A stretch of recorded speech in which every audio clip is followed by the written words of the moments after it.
Welcome to HOJO Radio. Welcome, William Bendix. Nobody can act up to par with a nasty cold.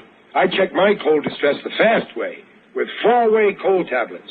Yes, tests of 4 leading cold tablets proved 4-way fastest acting of all. Amazing 4-way starts in minutes to relieve aches, pains, headache, reduce fever, calm upset stomach, also overcomes irregularity. 4-way is the fast way to relieve those cold miseries. Then you feel better quickly. 4-way cold tablets, only 29 and 59 cents. The bakers of Weber's Bread present your all-star Western Theater. Drifting along, singing a song under a western.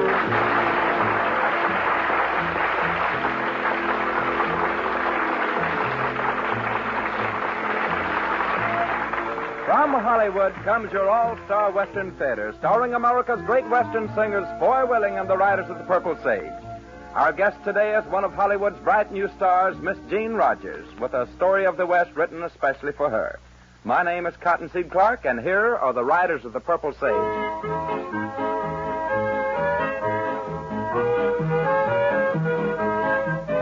There's an old prairie schooner wending its way over the Santa Fe Trail, with its captain and crew pushing on, going through over the Santa Fe Trail.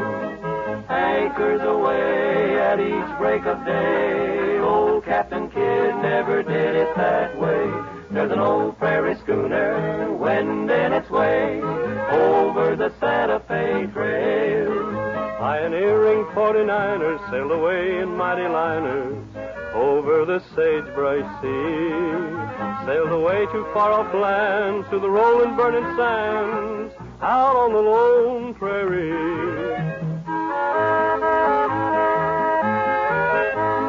Over the Santa Fe Trail. Over the Santa Fe Trail. Anchors away at each break of day. Old Captain Kidd never did it that way. There's an old prairie schooner wending its way over the Santa Fe Trail.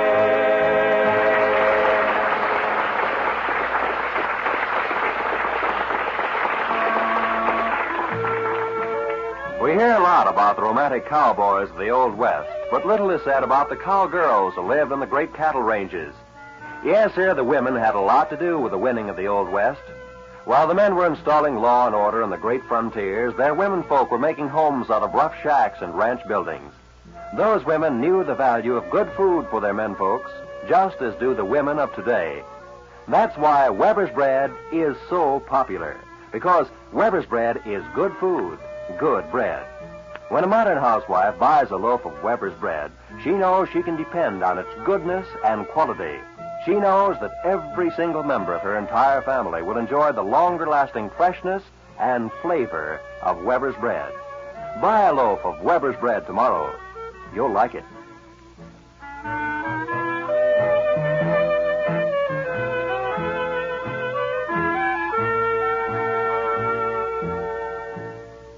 The likes and dislikes of music lovers may differ, but the Western fan goes to the head of the class for enthusiasm. This next offering by the Riders of the Purple Sage is a song that continues to win the enthusiastic applause of everyone, even after 2 years of outstanding popularity. We know you will be pleased with their rendition of Oklahoma Hills.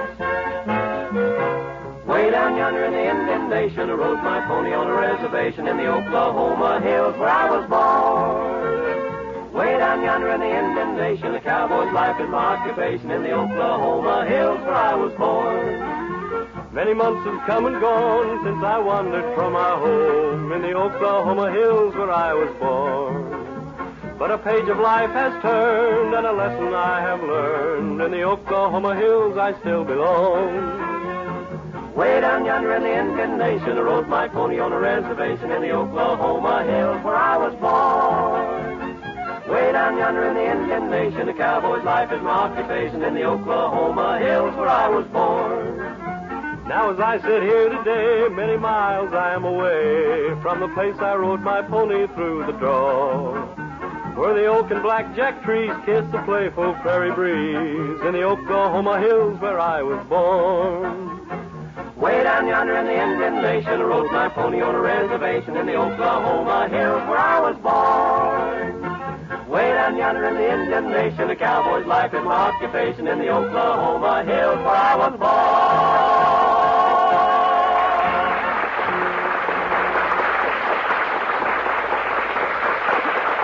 Your All-Star Western Theater has a special treat in store for its listeners today as we welcome a personal appearance from the screen's fine actress and grand new star, Miss Jean Rogers. Although not of the Western screen, she likes the West and the people in it. She's our kind of folks. And here she is as Jane East in a story of the West entitled Miss East Goes West. Ladies and gentlemen, sweet and lovely Miss Jean Rogers.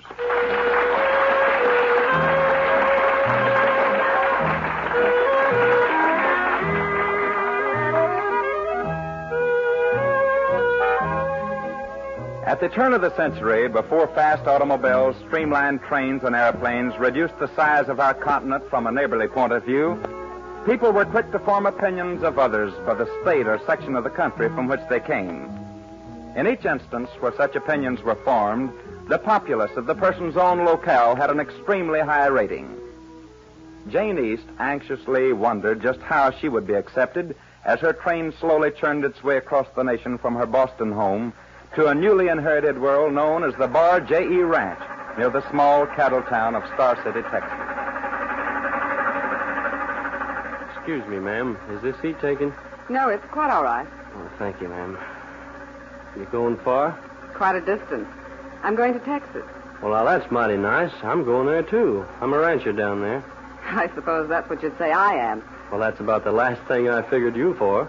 I'm really not. You see, my grandfather left the place to me more than a year ago. Where's it located? Near Star City. I know right where it is. That's a prosperous cattle country. It hasn't proven so for me.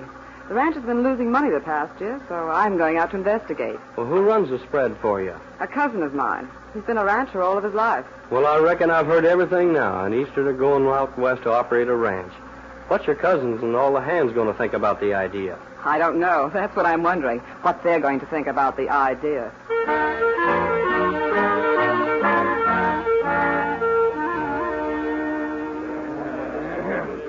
What's the idea, boss, of calling all of us together like this? I got some news for you, men. Is everybody here? Yeah? Well, that new hand Hartman isn't around. Must have gone into Star City. Oh, it isn't important to him anyhow. You ain't going to tell us some more of our cattle are missing? Worse than that as far as I'm concerned. You boys are going to have a new boss. A new What boss? are you talking about? Now, as most of you know, when old Grandpa East died, he left the Bar J.E. layout to my cousin Jane from Boston. She got our last annual report showing losses for the year. She decided to come out and run things herself. She's due here on the Star City local tomorrow noon. Well, what do you know about that? I'll declare. Well, look, Bob, now, it's all right, but she's a woman and she's an Easterner. Yeah. Yeah, you can't even understand how they talk. Yeah, they always say cont and shant and Yeah, stuff and like women that. don't know nothing. I quit. Yeah, me too. that goes for me, too. I ain't taking orders from nothing with a dress on, especially from Boston. Now, fellas, take it easy. Let's hope it's not as bad as it sounds. She better not be coming around my kitchen shack and telling me how to cook. I'll tell her off, I will. Yeah. It might make things a little inconvenient for her if we decide... She might decide to go back home and let me run things if I can get this spread straightened out of the hole, see? In other words, we give the old girl a full-grown dose of ranch That's life. the idea. That's what I call a right pert idea. After all, I've worked hard to make a go of this place, haven't I, boys? Yes, sir. With all the cattle thieving that's been going on, there ain't nobody could do any better, could there? right. Well, what does this cousin of yours look like, boss? I've never seen her. I don't know anything about her. More than likely some old nosy biddy in a hoop skirt. Well, she better steer clear of my kitchen. Women ain't got no business on the ranch unless they're married to the boss, and then they're a dang nuisance. Did I hear somebody say they's getting married? No, Hartman. I was just going over some business with my regular hand. Well, sorry, boss. I didn't mean to interrupt. Oh, on second thought, I've got a chore for you tomorrow. Sure, what is it? My cousin, a Miss Jane East from Boston, will arrive in Star City at noon. Take Baldy and meet the train. Now, just a doggone minute there, boss. Leave Baldy out of this. I don't want no part of that old maid cousin of yours. She won't bite, Baldy. And Hartman, you better take the new buckboard. Okay, boss. Baldy will leave about 11. Good night, fellas. Good night, sir. And, boss, you don't seem to like this new hand much. I don't like to get too friendly with a new man until I know who they are and what they are. Well, he seems like an all right guy to me. Yeah? Yeah. We'll see how he works out.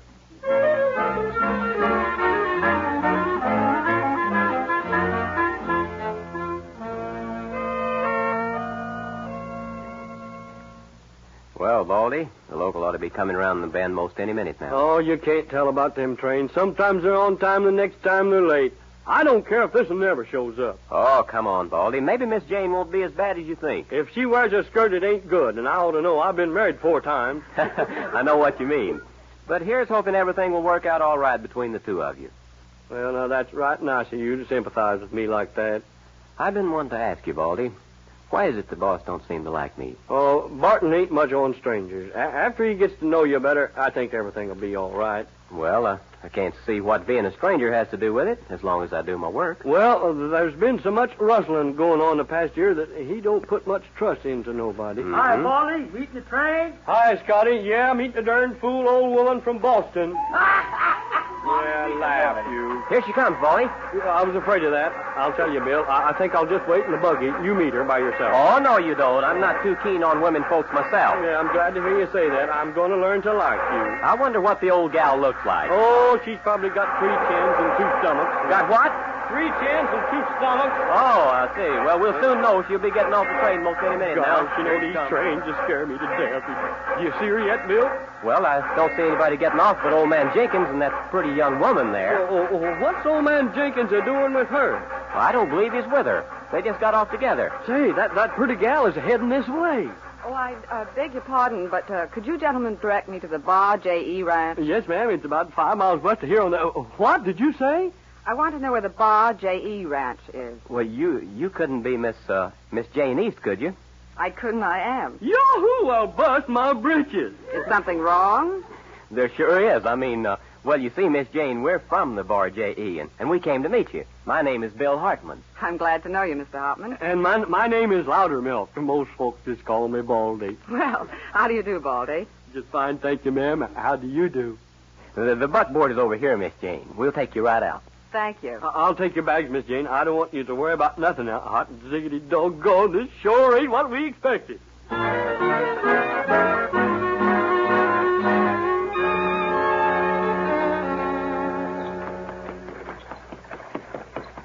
You see, Miss Jane, I'm new at the ranch, so I can't rightly say how everything is. Oh, I was just asking to make conversation. After all, you boys haven't said very much since we left the railroad station. Well, I reckon it's because we didn't expect anybody, that is, anybody like you. Is that so? Just what did you expect? Well, someone with... With 3 chins and 2 stomachs. Yeah, 3 chins and 2 stomachs. Yeah, Well, I hope I didn't disappoint you. Oh, you sure didn't. Of course, Baldy here just naturally don't like women. That is a lie. I like all women except them I've been married to. There ain't nobody that appreciates a good, pretty woman more than I do, and if you ask me, the rest of the boys are going to really be surprised when we get you home. I'm sure we'll all get along splendidly, Baldy. Oh, I'm sure we will, Miss Jane. And by the way, if you got any good recipes, I'd be mighty glad to cook something up for you. Hot diggity dog, will I churn up a mess of victuals for you. I reckon we can look for Baldy to really put on the dog with his cooking now. Well, I ain't one to brag, but you ain't going to see no bones under the skins of them cowhands I've been cooking for. Hey, boss, Here comes Bill and Baldy with her now. All right, boys, be on your good manners. All right, let's go. Come on in here. You going to kiss her, boss? You know she's your cousin. All right, you Mavericks, let up now. No funny stuff. Hey, she don't look so bad from here. Hey, boss, you reckon they got the wrong person by mistake? Look at that. She's as pretty as a spotted guinea hen. Well, from the looks of her, my kinfolks ain't so bad. You're not kidding. Oh, here they are. Hey, boy, did you... Well, boss, here she is. Cousin Jane, this is mighty nice seeing you. Hello, Bob. Here, I'll help you now, Miss Jane. Proud to have Now, boys, take it easy. Hello, boys. Now that I've met you, Bob, I know all my relatives. Oh, Bill, put the team up. All right, boss. And, Baldy, you better get some food ready for Miss Jane. Yes, sir, boss. I got a special meatloaf I'm going to have you try, Miss Jane. It's the best thing you've ever tasted. I'll have dinner in about an hour, boys.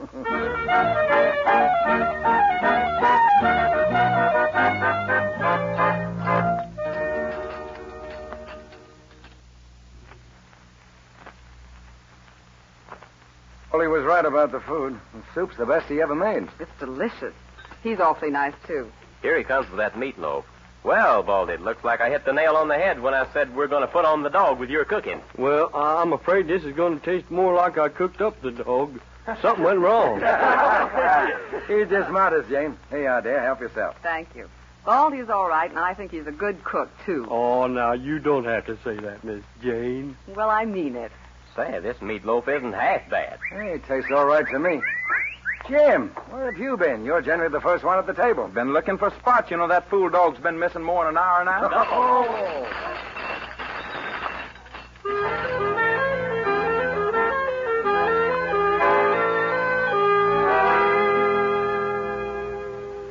Well, Jane, I suppose you'd like an accounting of the ranch activities? Yes, Bob.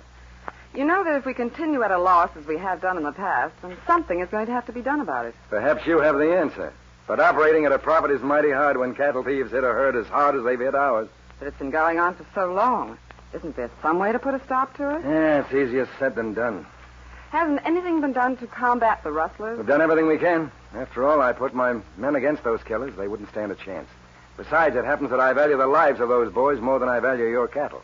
I'll agree to that, but it seems to me that something can be done about it. If you brought any ideas along from Boston, I'd like to hear them, Jane. I'm afraid you're being sarcastic. No, it isn't that. Look, Jane, when a dozen rustlers start towards your herd bent on killing everybody that tries to interfere, there's only one thing to do. Run for your life. Believe me, that's what my men have instructions to do. They're my friends. But, Bob, it just doesn't make sense. Can't you hire gunmen to help fight them? And do away with the men who's been with us so long? No, not me. If you want to make such a move, you'll have to take charge yourself. I'm afraid you've been reading too many Western stories, no doubt. When was our cattle raided last? About a week ago. They got 42 head of our best stock. In dollars and cents, that's a lot of money. Who was tending herd at the time? Why, I was riding herd myself. I always do whatever I ask my men to do. Well, Bob, that's noble of you, but I'm going to take some action. Huh? What do you intend doing? Call all the boys together. First of all, we're going to have a little meeting.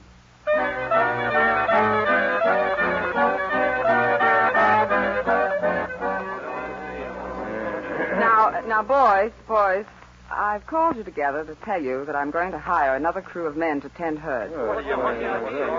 Wait a minute. Every one of you will continue to get your wages. No one is going to be discharged. Jane, we can't afford that. It's cheaper than losing our cattle. But what's wrong with us doing the job, Miss Jane? If any of you boys care to volunteer, you'll be accepted. But, Jane, you can't ask these boys to fight against such odds. I'm not asking them. You can count me in on that, Miss Jane. I like the idea. How long have you been here at the ranch, Bill? Oh, about 6 weeks. Now, how about the rest of you? You can count me in, Miss Jane. I think we should have done this a long time ago. Yeah, me too. I think it's a good idea. Yeah, I do too. Jane, I tell you, this is a mistake. The boys are making their own choice, Bob. Jim, I'd like you and Bill to hire about 6 more men to help you. I want those cattle guarded day and night. What's wrong with me hiring the men, Jane? After all, I'm running the place for you. You said yourself, Bob, that you didn't want to take any part of asking the men to take such a responsibility. So I'm taking the responsibility of asking them myself. Well, I hope you know what you're doing. Miss Jane, I think you're on the right track. Me too. But for an Easterner who never saw a ranch before, where'd you get your ideas? For the entire trip aboard the train from Boston, I sat next to a long, tall rancher from Texas. And believe me, when I arrived in Star City, I was a college graduate in ranching.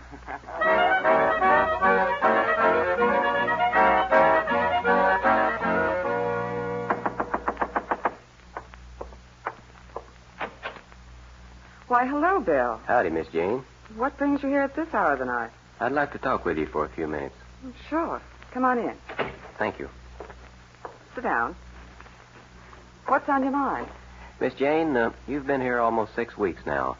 And since we put your plan into operation, not one attempt has been made at stealing your cattle. I've thought of that. You know, I wonder if the cattle thieves have been warned that our herd is being well guarded. That's what I've been thinking. Then what do you have in mind? I have a plan. I'll go over and talk with all of the men. You send for me, Jane? Yes, Bob, I wanted to talk to you. Oh, what's on your mind? The boys have been on the job constantly for many weeks now, and we've had no disturbance from rustlers. Yeah, it looks as if they've let up on us for a spell.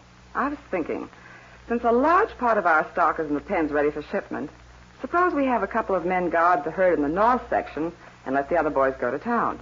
They need a little rest and recreation. Jane, that's a right good idea. I'm sure it'll be safe. I'll tell the boys. I've already told them. Bob and Jim volunteered to stay on the job. Shouldn't you have told me before you took action? I didn't think it was necessary. You weren't here, and the boys were anxious to get into town early. Well, if you ask me, things in town are going to be mighty hot tonight. I may ride in and see if they don't get into any trouble. Splendid. Yeah, then I'll leave right away, Jane. I want to stop by the Circle C and have a talk with John Casey about our next shipment. Then I'll join the boys in town.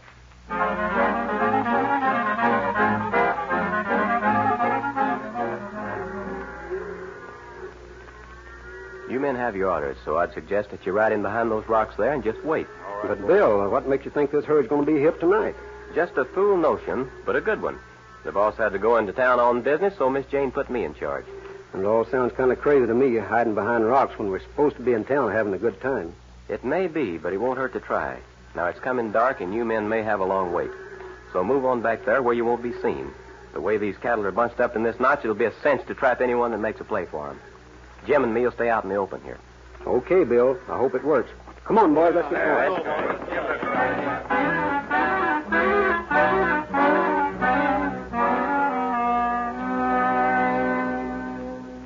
Well, it's going on 11 o'clock and nothing's happened yet, Bill. Yeah.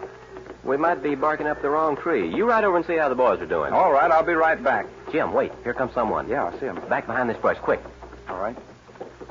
All right, start reaching. I'll do nothing of the kind. Miss Jane, what are you doing here? Well, I hadn't heard from you in several hours, Bill, and I was getting worried about you.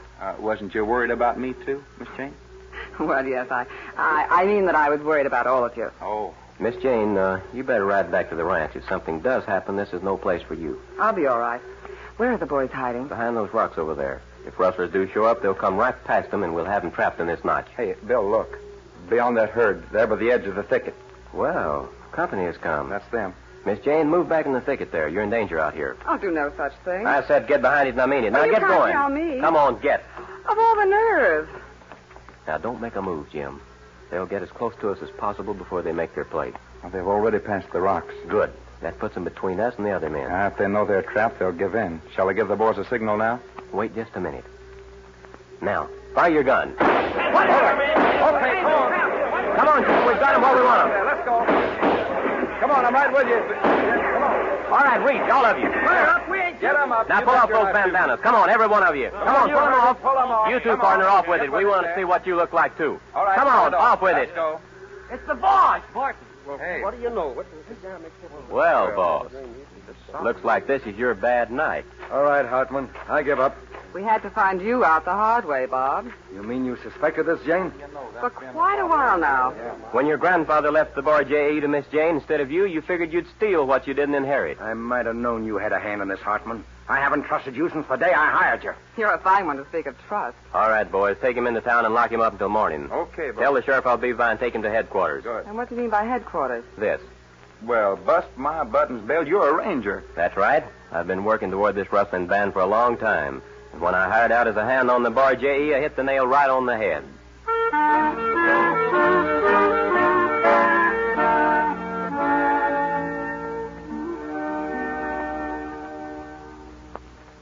Well, Miss Jane, I hope you have a lot of luck with your ranch now. I'd feel a lot better if I had you as a foreman. There's nothing I'd like better except, Except being a ranger. well, that wasn't what I was thinking. But we'll let that do for the time being. I'm going to miss you. Do you really mean it? More than anything. In that case, I've got to send a telegram to headquarters. What do you mean? I think I'd rather be your, foreman.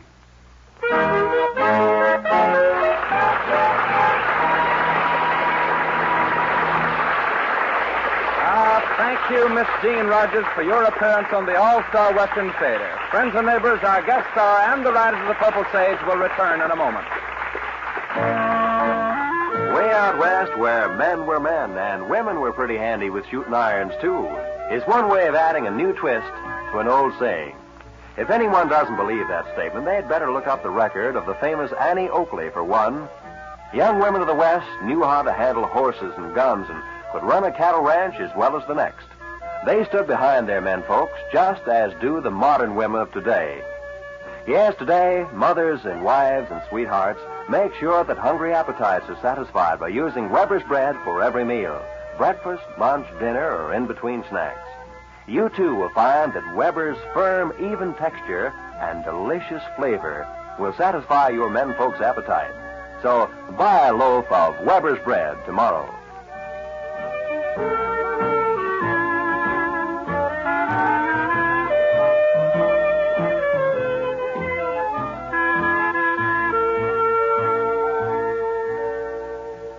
now, friends and neighbors, here is Foy Willing with our guest star, Miss Jean Rogers.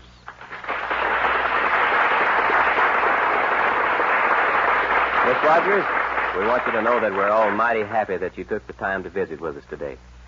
It's a real pleasure, Foy, and I hope you and the boys will invite me again sometime real soon. And that will be something for us to look forward to. Now it's time for you to fulfill your promise to me. Well, if I can get Jimmy Dean and Al Slowy to stop looking at you and into the microphone, we'll do it. Ladies and gentlemen, I've asked the boys to sing a favorite new song of yours and mine. Although it isn't classed as a Western song, it has the same simple sincerity that makes Western music so very popular this day and time. I'm sure you'll enjoy the Riders of the Purple Sage singing, To Each His Own. On to more to be kissed, or they'll never know what love can do. To each his own, I found my own, one and only you.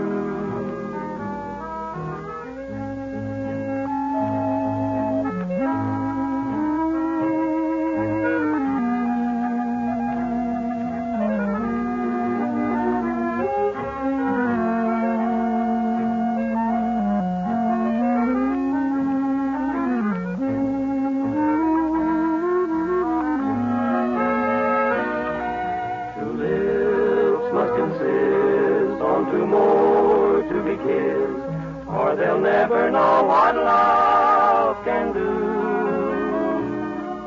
To each his own, I found my own, one and only you.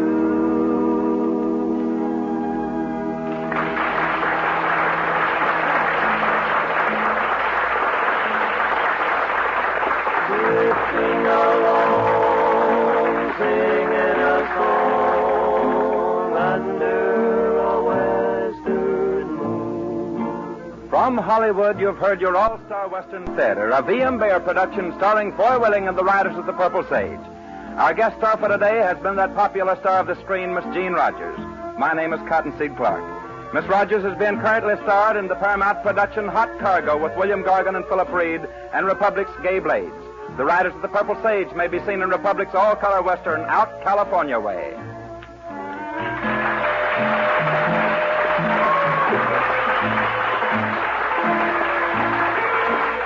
This program came to you from the studios of KNX, Columbia Square. KNX Los Angeles, Columbia Station for Southern California. By transcription. In every Chevrolet showroom across America, more and more people are looking at the car that's just out and just wonderful. The 1957 Chevrolet. Some are looking at Chevrolet's daring new front-end styling, the bold new grille, big, beautiful sloping hood.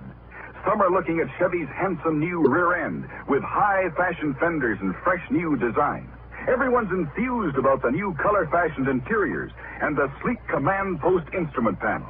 And the biggest news of all, Chevrolet's fuel injection. HOJO Radio, we're your old-time radio headquarters. Stay tuned. It's Hopalong Cassidy.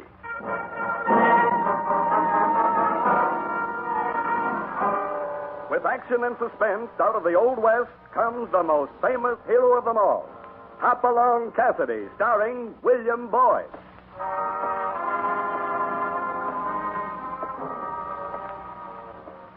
The jingle of the silver spurs heralds that fabulous figure of the early West, Hopalong Cassidy. The same hoppy you cheer in motion pictures, with the same California you've laughed at 100 times in your local theater. These famous partners come riding into radio just as you've asked for them. William Boyd as Hopalong Cassidy and Andy Clyde as California. Our story tonight, Dead Man's Hand.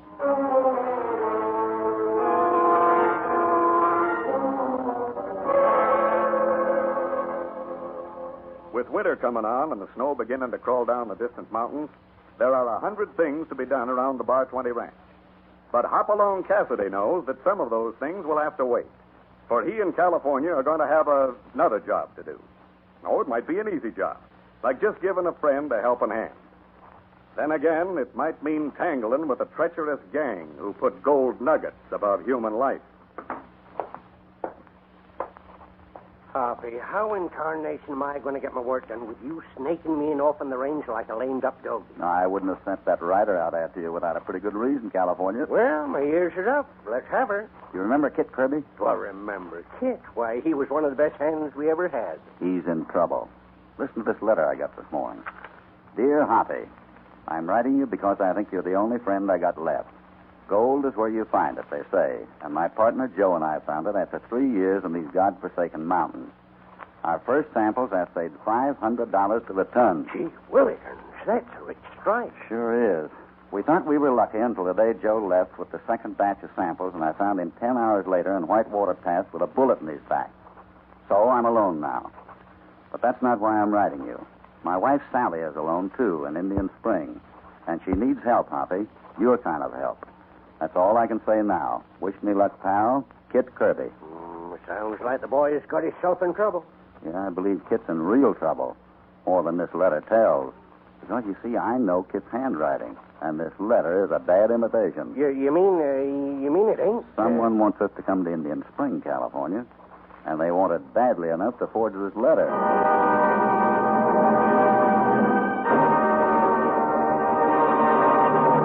Now a word from your announcer.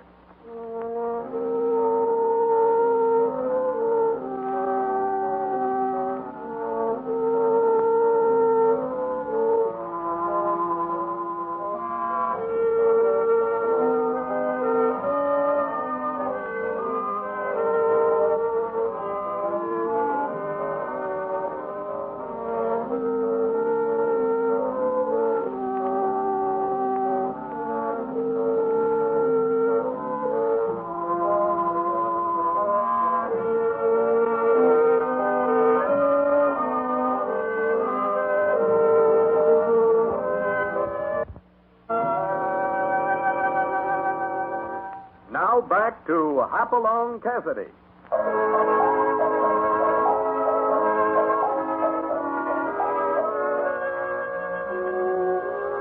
There was a 4-day ride behind them when Hoppy and California pulled into the rough, dirty little town of Indian Spring.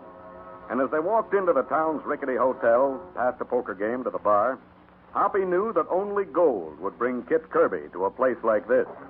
Jack's the better to open. I'll raise you, Ed. I'm good for the limit. How many? How many what? Well, all we got's whiskey, so I don't ask what do you want. I ask how many. And suppose a fellow wants a room for the night. How long you staying? Does that make any difference? Well, not to me, but might to you. If I was you, I'd ride on to Sahara in the morning. You know, mister, offhand, I'd say you were scared of something. Well, it ain't only me. It's everybody around here. Look, if you're smart, you'll get right back on that horse of yours. Jerry? Yeah, Luke. You're around here to tend bar, ain't you, Jerry? Sure, Well, Luke. quit your shooting off your mouth and set up them there drinks. Yeah. You hear? Right away, Luke. Jerry the jackrabbit. Look at him jump. Talking. All the time talking. Any objections? Yeah. Talking can get a man into a heap of trouble, pal. Remember that on your way out of town tomorrow. Okay, boys, this is the money hand. I want to be in at the start. Give me 5 big ones, Ed. Gosh, Hoppy, I wouldn't turn my back on hitching post in this town. Look at that poker game. $20 limit. Well, I'd feel plumb naked here without a 6-gun in his hip. Here comes Jerry. Look, mister, this town's no place for a cowpoke on the loose. Now, take my advice. Ride on to Saguaro. Trail's plain and you'll have a moon. Why Saguaro? They've got the law in Saguaro. Government marshal. You mean there's no law around here? Well, I don't know. Nobody's seen the sheriff since the day before yesterday. Now, that Luke Berry over there, he's a killer. Got the whole town buffaloed. Oh, there's gonna be trouble. I can smell it. Maybe I don't smell as sharp as you, Jerry. You dirty skunk, double-check me, will you? I'll show you. Get down! I got his gun. Take it easy. You sure got Luke. That was fast going, Doc. I saw him pull a gun on me. It was self-defense. I had to shoot. Well, sure, Doc. Well, I'm still a doctor, and it's my duty to see what I can do for him. Help me get him over to my office. You can come up from behind the bar now, Jerry. Luke? Was it Luke? Why, nobody ever pulled a gun on Luke before. Well, I better get him over to my office fast. I'm afraid it's too late, but I'll do what I can. I'm sure awful concerned about a fellow he just shot. Who is that, Jerry? Oh, it's Doc Sheldon. He's got a shingle hanging out right across the street. Come on, California. Let's take a look. Look for what, Hoppy? Ain't we already seen enough? This is a funny one. Why are you looking at them cards? Well, this is the dead man's hand, California, and I find it very interesting. This Luke fella sitting here, wasn't he? That's right. And the fellow who shot him was here? Look, what do you say we just forget the cards? Wait a minute, California. Luke said something about the other fellow double-decking him. Pulled his gun first, that right? Well, sounded like that. I was under a table by that time. Take a look at the cards. Luke's got a full house here. The other man held a pair of tens. Now, why should the guy with the winning hand pull a gun first? Well, maybe he was drunk. Oh, not that drunk. What's on your mind? Oh, just something to think about, that's all. Fix us up at the room, will you? My name's McKinney. This is California Jones. Looks like we'll be here in Indian Springs for quite a while. Well, it's your funeral. Maybe. Don't you think... And, Jerry, could you tell us where Kit Kirby's wife lives? I'd kind of like to ride out and see her tonight.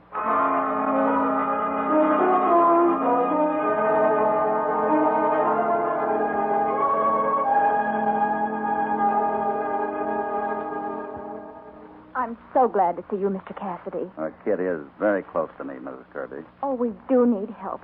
We're afraid. The whole town's afraid. I've wished 1,000 times Kit hadn't found that gold. You think that has something to do with it?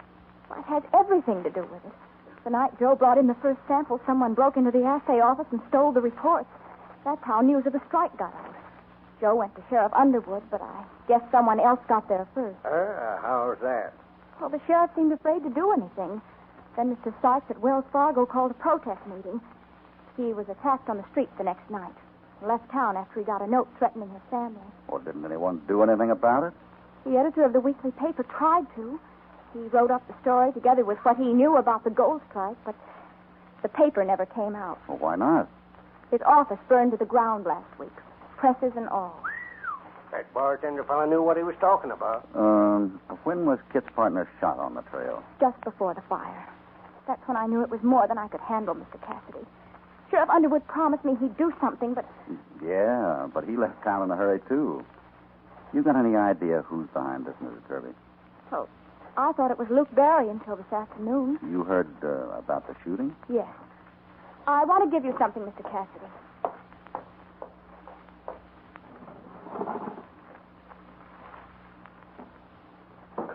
It's a map that'll tell you how to get to the mine after the trail leaves Whitewater Pass. I just drew it from memory. No one knows how to get there, you see. There's a maze of mountains and canyons beyond the pass. Kit's up there now, huh? He hasn't come out for a month. I haven't even seen him in that long. Well, now, isn't it surprising that I got a letter from him dated less than 3 weeks ago? What? I guess I thought maybe he'd sent it out by you. But you say you hadn't seen him.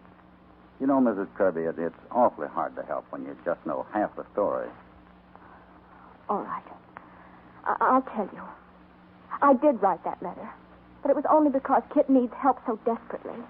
And even if he could get a letter to you, you know how proud he is. He'd never ask anyone for help. I know.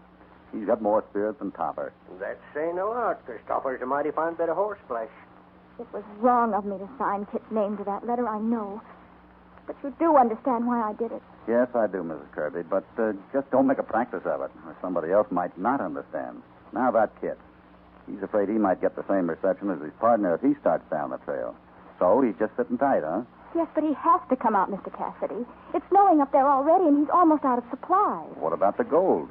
Well, that's up there, too. Over $40,000 worth of it. And it's got to come out sometime through Indian Spring, Wells Fargo.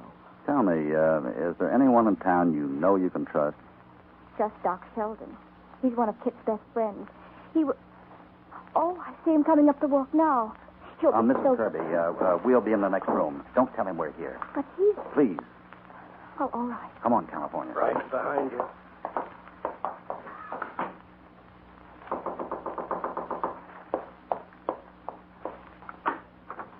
Hello, Doc. Sally, you heard about Luke Barry? I heard he was shot. Is he... Died in my office an hour ago. He drew a gun on me first. Clear-cut case of self-defense. Half a dozen witnesses. I thought you'd want to know, Sally. Luke told me everything. Why, what do you mean, Doc? He was back of the whole thing. That business at the assay office. The fire, all of it. Sally, honey, I think we're out of the woods now. The reign of terror is over. I'm not so sure. You still think Luke was working for someone else? Oh, I don't know, Doc. It's been such a nightmare I can't think anymore. You've got to think, Sally. About Kit. He's got to get out of the mountains before the snow bottles him up. Any news on the sheriff? Haven't heard. I think he's gone to Saguaro for the marshal. Take a look out the window there. What? That sky. Snow could hit those mountains again tonight. It doesn't make sense, Sally. We've got to go up there and get Kit out. I told you I arranged for the sheriff, Doc. I tell you, this secrecy business is only hurting Kit. Winter doesn't wait for anyone. All right, Doc. If the sheriff isn't back by tomorrow morning, I'll take you up. That's better, Sally. Now you're being sensible. I'll be here tomorrow morning at sunup. Yes, Doc, I'll be ready. Good night, Sally. Good night.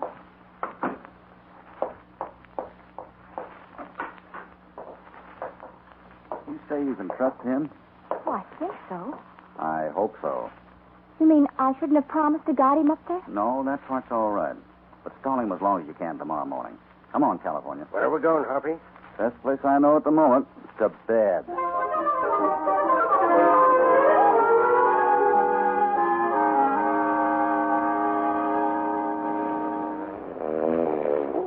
California. California, wake up. No. California. No, thank you, ma'am. No more meatballs. I get all the roast turkey I can eat. Always thinking of food. California. Hoppy, Hoppy, what time is it? Why, Get your britches on. It's dark. What, why... Get your britches on. I got an idea. Great time to get ideas, Hoppy. Run me ragged all day, ducking lead in the barroom. Then ain't got the decency Hurry up. Can't find my boots, and maybe my eyes are still closed. Never mind the boots, just the britches. You ready? Yeah, but, Come on. What's got into you, Hoppy? What time in the morning is it anyway? It's 4 o'clock. Now be very quiet and follow me. Right down the stairway into the barroom. What is this? I want to try a little experiment. I give up. I'm going to get me a nice, quiet job in a truck wagon somewhere. Getting up at 4 in the morning to do spearments. When a man works as hard as I do, Hoppy, he needs his 40 winch. Here we are. This is the table. What table? Well, the boys were playing poker this afternoon. Now, you sit there. That's it.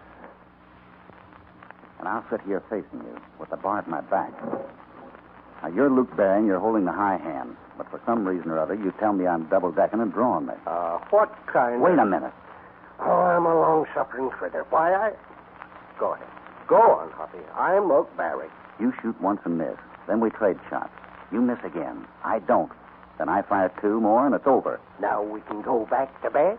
I don't get it, California. You missed me twice. What happened to your bullets? Look, not a mark on the bar. If you shot high, you'd have busted that mirror behind it into 1,000,000 pieces. Wait a minute, Hoppy. You mean them shots were, Hoppy, where'd you run to? Under the table. Come on down and help me look. What you looking for? Well, let's see now. If it weren't so mighty dark, I'd help you find it. But, that is, if I knew what it was, of course. Ah, here we are. I thought Doc Sheldon was pretty hasty packing Luke Barry off to his office. What you got? There was no killing here this afternoon. That was a put-up jump to make Sally Kirby think Luke is dead.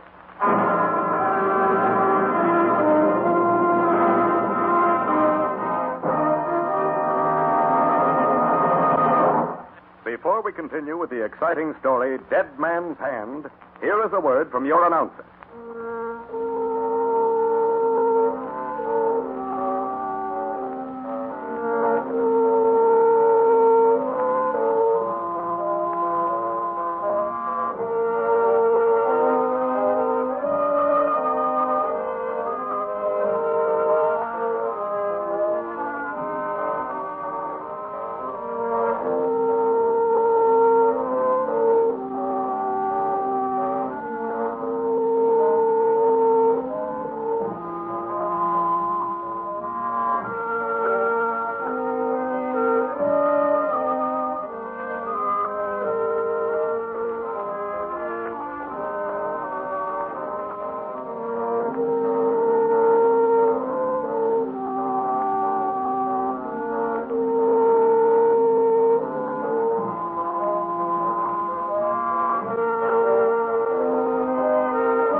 Now, back to Hopalong Cassidy.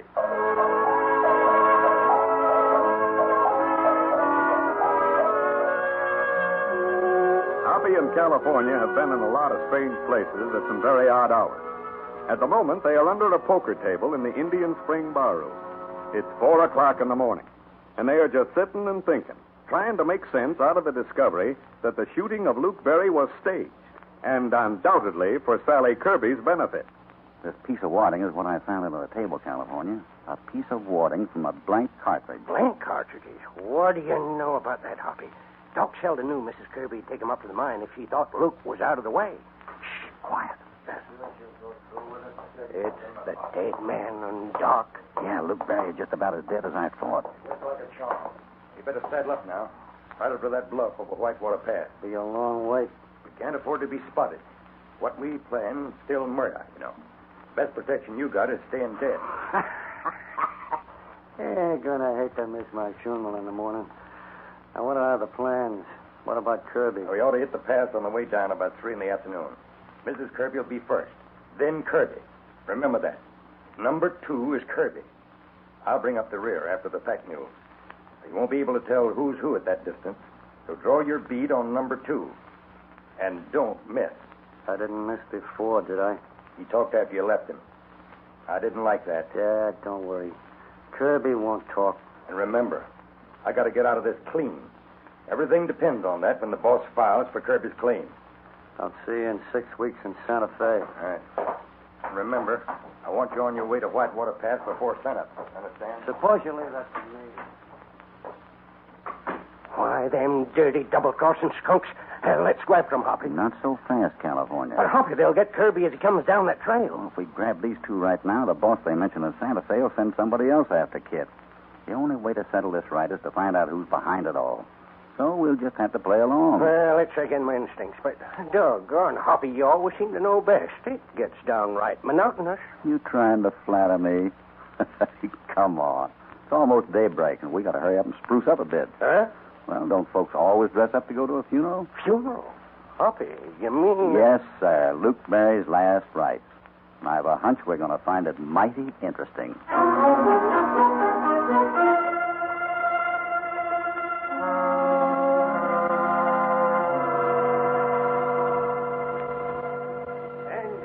Being there's no preacher in Indian Spring, I just thought that I'd get up and take charge here. Now, as you know, we're sending Luke Berry to his reward. And at a time like this, we're supposed to say something nice about the deceased. Being the deceased is Luke Berry, that regulation puts me at a whopping handicap. Hoppy, Nation. take it easy. I'll tell you when. Anyone present got anything nice to say about Luke? Well, that being the case, sermon's over. Let him down easy, boys. Just a minute. What's the matter, mister? Let's not be too hasty putting old Luke away. I'm one of his best friends, and I'd like to see the body. I'm sorry, mister. She's nailed down to stay. Rip her up. I want to see him. You get back down You there heard what before I said. Take the lid off of that coffin. Well, you'll get tough with me, will you? And it isn't customary for the parson to pull a gun on the chief mourner. California. Yeah? Take the lid off. Right, Hoppy. Put it most easy. One of the boards is cracked.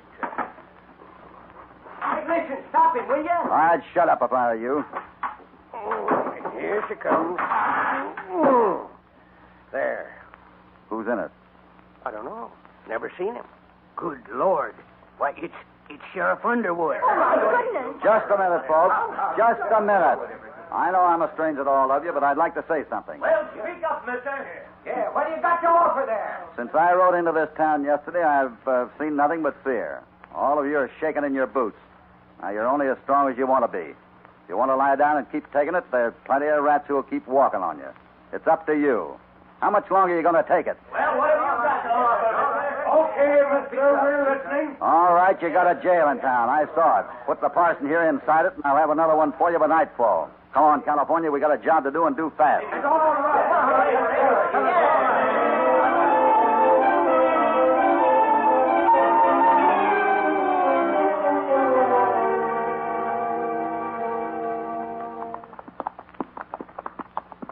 Hoppy, if we don't get ourselves in the darndest places, here we are, making our own trail up the mountainside with the wind whistling through our whiskers. Oh, it isn't that Not bad. even enough food to keep my ribs warm. I'll buy you a nice big steak just as soon as we get back to Indian Springs. Knowing look Barry's up in them peaks above us, I ain't too certain of ever getting back. You aren't concerned? No, just scared. I think we better split up here. You know what you're to do, don't you? I got to do some mighty hard riding to reach the party before they get to Whitewater Pass.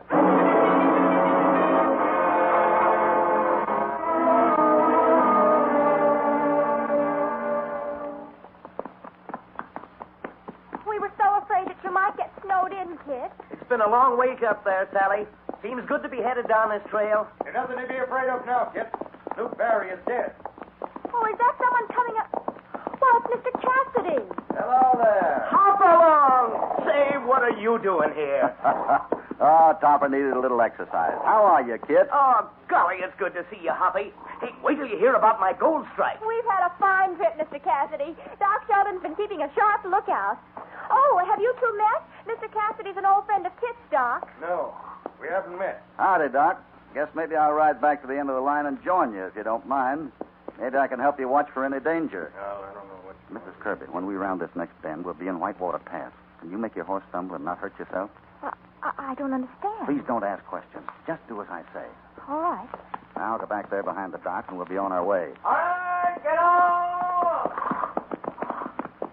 Well, I don't know what your idea is in coming up to meet us, Cassidy. I can tell you that I'm here to protect Kit. Then we have a lot in common, Doc. Well, just don't try. Sally!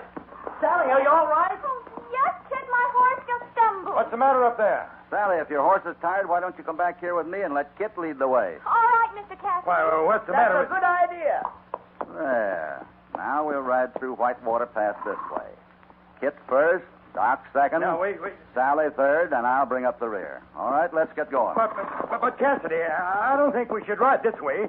Kit's out front. He's exposed to everything.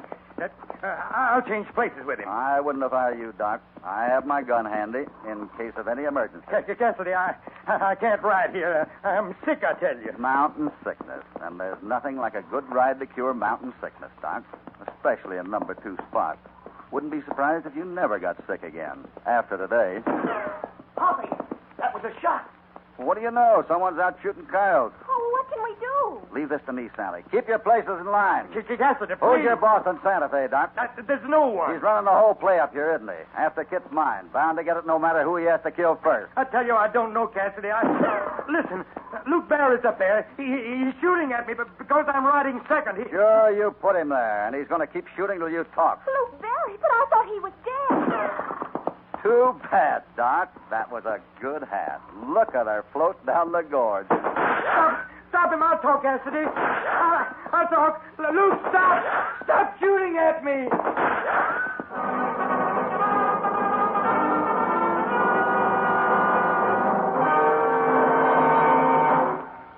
Now a word from your announcer.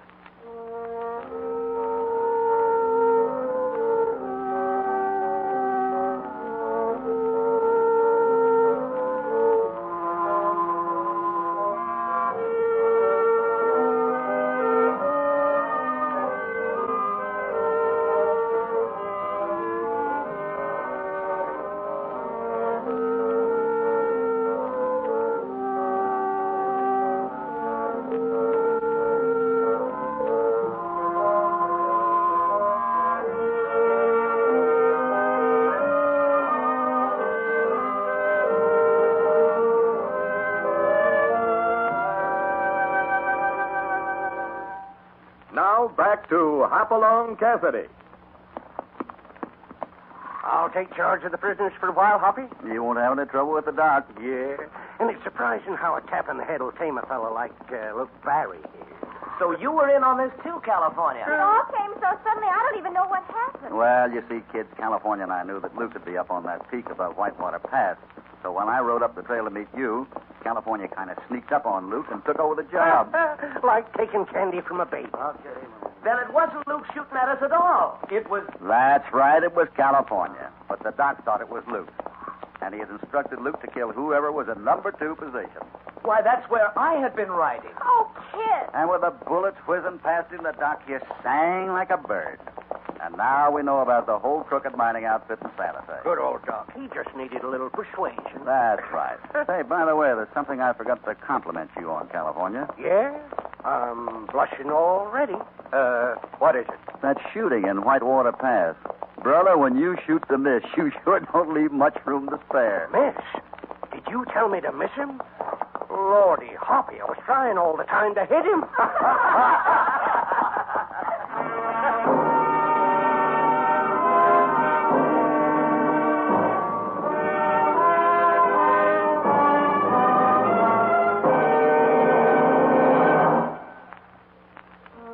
Goodbye from Hopalong Cassidy and California. Another job is done and they're heading back to the Bar 20. But they'd be mighty pleased if you join them again next week for another story of action and excitement. Hopalong Cassidy, starring William Boyd, is transcribed and produced in the West by Walter White, Jr.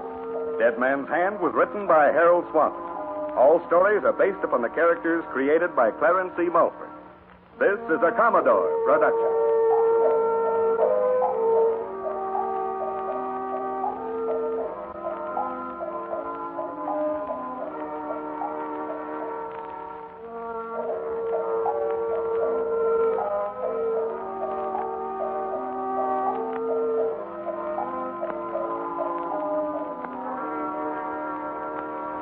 Is the sweetheart you married the husband you expected him to be? Has the war created new problems for you in your marriage? To answer these and other personal problems brought in by your friends and neighbors, ARID presents John J. Anthony, founder of the famed Marital Relations Institute, in a brand new program of daily sessions of kindly and helpful advice.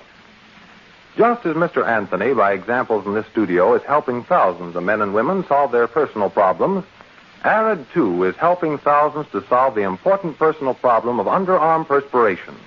ARID helps you avoid perspiration damage to clothes and safeguards friendships.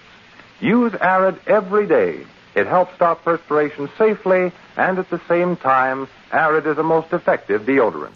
Stay tuned to HOJO Radio.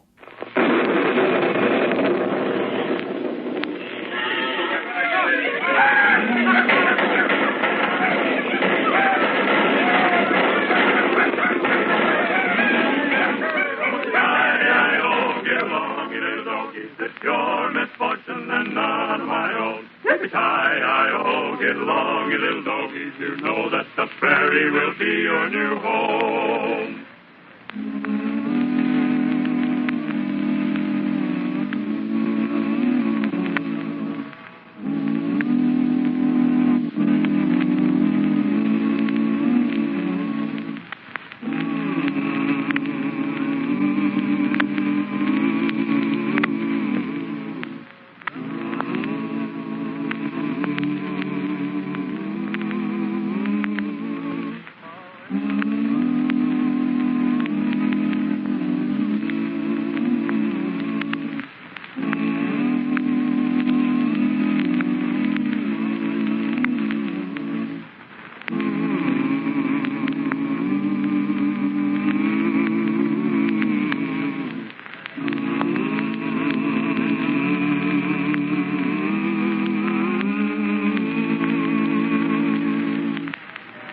And now for the thrilling adventures of Lightning Jim.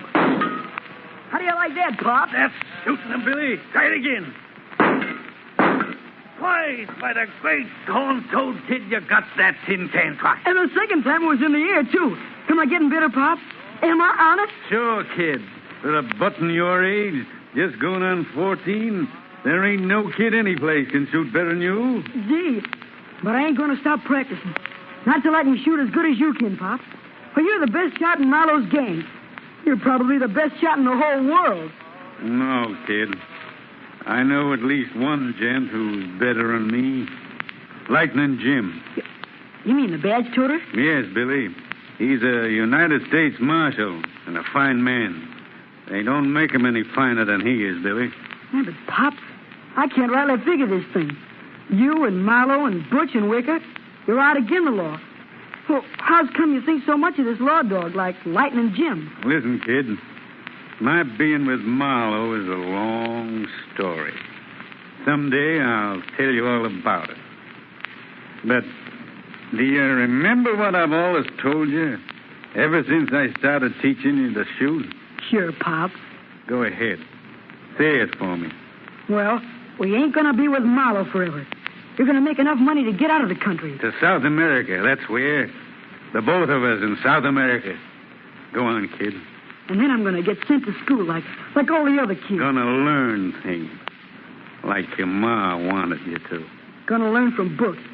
And amount to something. And what's the most important thing of all, Billy? As long as I live, I ain't ever going to shoot again the law. That's it, Billy. And maybe it won't be so long now. No, come in here. Hurry up about it. Come on, Marlowe. Go ahead with your practicing, Billy. All right, Dad. No. Wiggins here just got back from Teresa. Says the last chance mine is sending out another shipment of gold bullion. Yeah, but the stage this afternoon. That means we ride again. Yeah, I reckon they're never going to learn no better. We already took 3 shipments away from them and left a couple of their drivers dead. Yeah, but it ain't what you might call hard work. Leastwise, I don't mind taking off an afternoon for it. Hey, Snow, let's take Billy along with us this time, huh? Huh? He's getting so he can handle a gun right smart for a plant-sized Oh, hombre. I told you Billy ain't riding with us ever. You get that? You think you can make a gentleman out of him, huh? Son of an owl hooter like you? What I make out of him is my business. But you keep your hands off that boy. I may be low down, but I ain't so low down that I'd send my kid the way I've gone. And if you or anybody else... Get your hackles down, Snow. Take care of your brat your own way. Ain't no meat off my table. Come on. You ain't too proud to ride with us.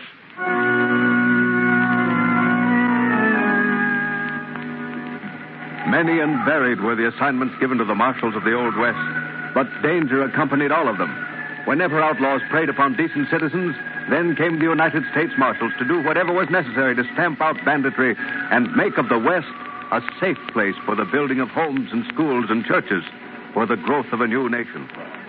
The stagecoach carrying bullion from the Long Chance mine has been robbed 3 times, and 2 of its drivers have been killed.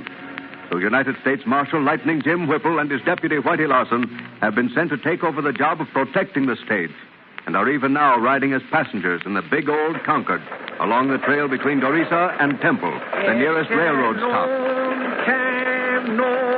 I've been waiting forever. You feeling bad, Whitey? No, Lightning, you know I was just singing. Oh, is that what you was doing? I was certainly. What you think? You see, even your mutt didn't know.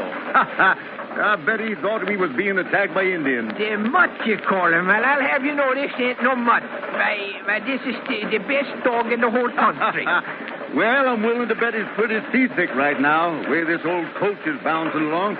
He'd be lucky if he gets through with all his own bones. Say, Lightning, where you think those bandits are going to rush us? Well, any place along here now, Whitey. Yo, and they won't be expecting no trouble. Say, won't they be surprised? Yeah, I hope so. He usually shoots once ahead of the horses. That's just for a warning. Then, well, Marlowe Burt shoots to kill, just for the fun of it. That hydrophobic skunk. I sure hope one of my bullets gets him. The drivers is going to get down, all right. Then, as soon as Marlowe's killers is close enough, we start shooting, and the drivers drop down on the ground. That way, there ain't much chance of their getting hit. Here they are. Get set, Whitey. Sure. Get your hands up. You're down off that seat. Stay low, Whitey. Here they come. Now! Yo, look, Lightning. Come on, man. There they go. See, they're getting a V. Yeah, things wasn't as easy as they hoped for. I'm quitting. I'm quitting right here now, I am. I ain't going to get in the middle of no gunfight. Well, driver, this is one of the tough things you're likely to meet up with. You should have known that when you signed up to drive the stage. Well, maybe so, but I didn't sign up to commit suicide. I'm through. Well, you're safe enough for the rest of the trip. They won't try it again this time. If I only had Sunday here, they wouldn't get away.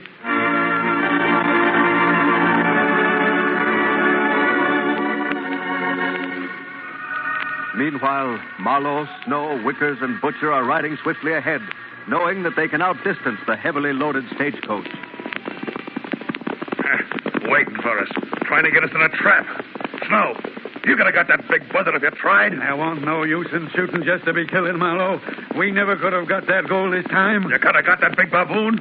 Somebody are going soft on us. That big baboon, as you call him, was Lightning Jim Whipple, the marshal. What? Yeah, I recognize him plain. Hold on there.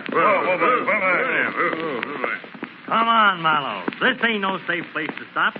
We got just a few more yards till we turn off. Oh, you trying to tell me that you had a chance to shoot that dang marshal and didn't do it? Marlowe, that wouldn't have done no good. Killing a marshal ain't going to do us any good at all. Well, I'll get him. You can bet on that. But first, I don't want nobody working for me that don't play my way. Grab Snow's horse, will you? You can use horses. We can't use soft-hearted hombres like Snow. There wasn't no need for you doing that, Marlowe. Snow was the right guy. I play this game my own way. You got anything to say about it, Butcher? No, you're the boss. I got the horse all right, Marlowe. Then let's ride. I reckon when he comes along, Lightning Jim can bury Snow for us.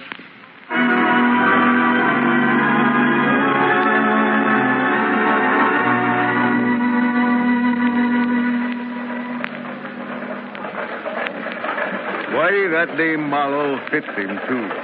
Marlowe, bad. He's all bad. There's a reward of $5,000 on him. Dead. Well, I'd be glad to get them for nothing. And then pay a month's salary besides. Yeah. What you stopping for, driver? There's a Jasper lying out here in the road. What? Maybe it's one of Marlowe's Jaspers. Maybe we hit one worse than we thought. See, maybe that's Marlowe himself, by golly. No, this ain't Marlowe Lightning. But he was with the hold-up men, all right. I recognize this fella. Yeah, he's been plugged at close range. Look at them powder burns. Billy. He ain't dead, Lightning. Who are you? I can't see. My eyes won't work. Who are you? I'm Jim Whipple, United States Marshal. Lightning Jim? Yeah. Listen, Marlowe got me. Shot me because I didn't shoot you back at the hold-up. Marlowe shot you? Shot one of his own men? Yes. My kid Billy, he's up there with Marlowe. You got to get him for me. He's a good kid. You mean you got the little boy riding with you? He ain't never rode with us. I keep him in camp. No, say you be still, Harry. Get your bandage up. No, I'm through. But listen, take my guns. Find my boy Billy, and when you find him... Yes, mister. What do you want us to do? Give him my guns and tell him... What you want us to tell him? Tell him to do like I always said. Never shoot again the law. Tell him I want him to amount to something like his ma wanted. That's fine, stranger. Where's the hideout? Where can we find you, kid? He's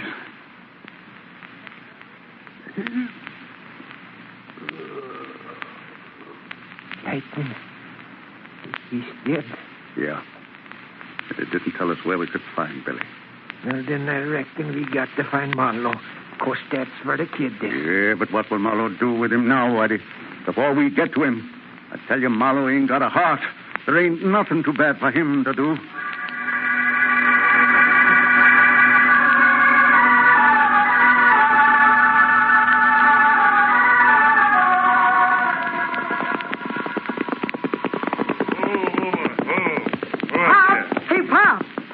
Can 3 times, Pop. Hey, where's my Pop, Marlowe? He's dead. Dead? Well, Pop dead. Oh, you're just funning, Marlowe. No, I'm telling you true. He's dead. But how did it happen? Where is he? Did you ride off and leave him? There weren't nothing we could do, Billy. Was Lightning Jim shot your pa. Lightning Jim? Yeah. First he shot your pa out of his saddle, and then he shot him again in the back while he was lying there on the ground. But Lightning Jim wouldn't shoot him in the back. He wouldn't. My pal has Ain't told that me... the way it happened, Butcher? Vickers? Well, sure it is, kid. Why'd we want to lie to you? What do you say, Butcher? It's like the boss says, Billy. just like he says. Now, I guess you'll believe me when I tell you there ain't a law dog living that'll give you a decent break. He shot my pop when Pop didn't have a chance. I reckon you're big enough to help us get Lightning Jim, ain't you? My pa always told me not to fight against the law. He told me... You gonna let your pa get killed? Get shot in the back by a danged law vulture and not do nothing about it? Why, you little whelp, you ought to be beaten. You can't stand. I'll do it. My pa was wrong. I'm wrong. I'll shoot Lightning Jim myself. I can shoot good. Sure, kid. You can shoot all right. Most as good as your pa. But you can't shoot as good as Lightning Jim. So I got a plan. Plan to get that marshal and get him good. Now listen careful.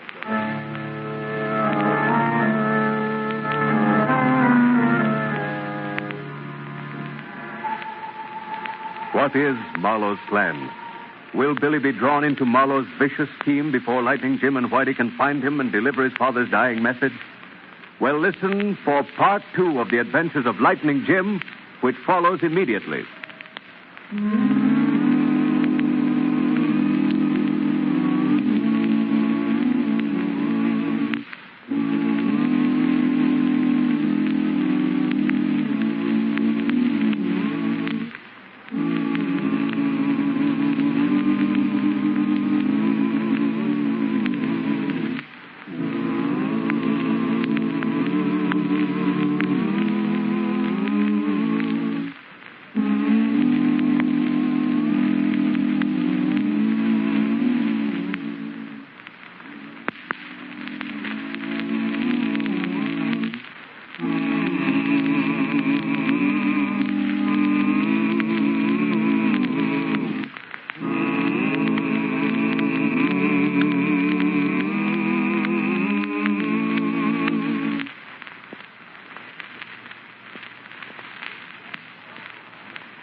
And now for part 2 of the adventures of Lightning Jim, the outlaw's son. The stage driver was true to his word. He quit as soon as he returned to Dorisa, and no one else has as yet agreed to take on the dangerous job. However, Lightning Jim and Whitey have offered their services, both to drive and protect the stage on its next shipment of gold, and are now in Dorisa using the names of Jim Jennings and Whitey Swenson, waiting for orders. Now they're just pulling up in front of the livery stable. Oh, boy. Ooh, thunder. Well, one more scouting expedition and not a trace of Marlowe. None of his men. Lightning, I always thought that when I got up at 3 on my thinking, that then was the time to get drastical. But see, how can I get drastical when there ain't nothing to get drastical with? Seems like you just have to hold off for a while on that drastical business, Whitey. Hey, Larry, how about taking care of the horses for us? Sure thing, Mr. Jennings. It's a downright pleasure to take care of that horse of yours. Sort of feel the same way, Larry. Say, I heard as how you two took on the job of driving the stage for the Lost Chance Mine, eh? That's right. Ain't you afraid of Marla Birch and his murdering vipers? I'm sort of anxious to meet up with that dry gulch, sir. Not me, no, sir. I stick close to home. Hey, but say, you heard anything about a U.S. Marshal named Lightning Jim being sent down to guard the stage for you two?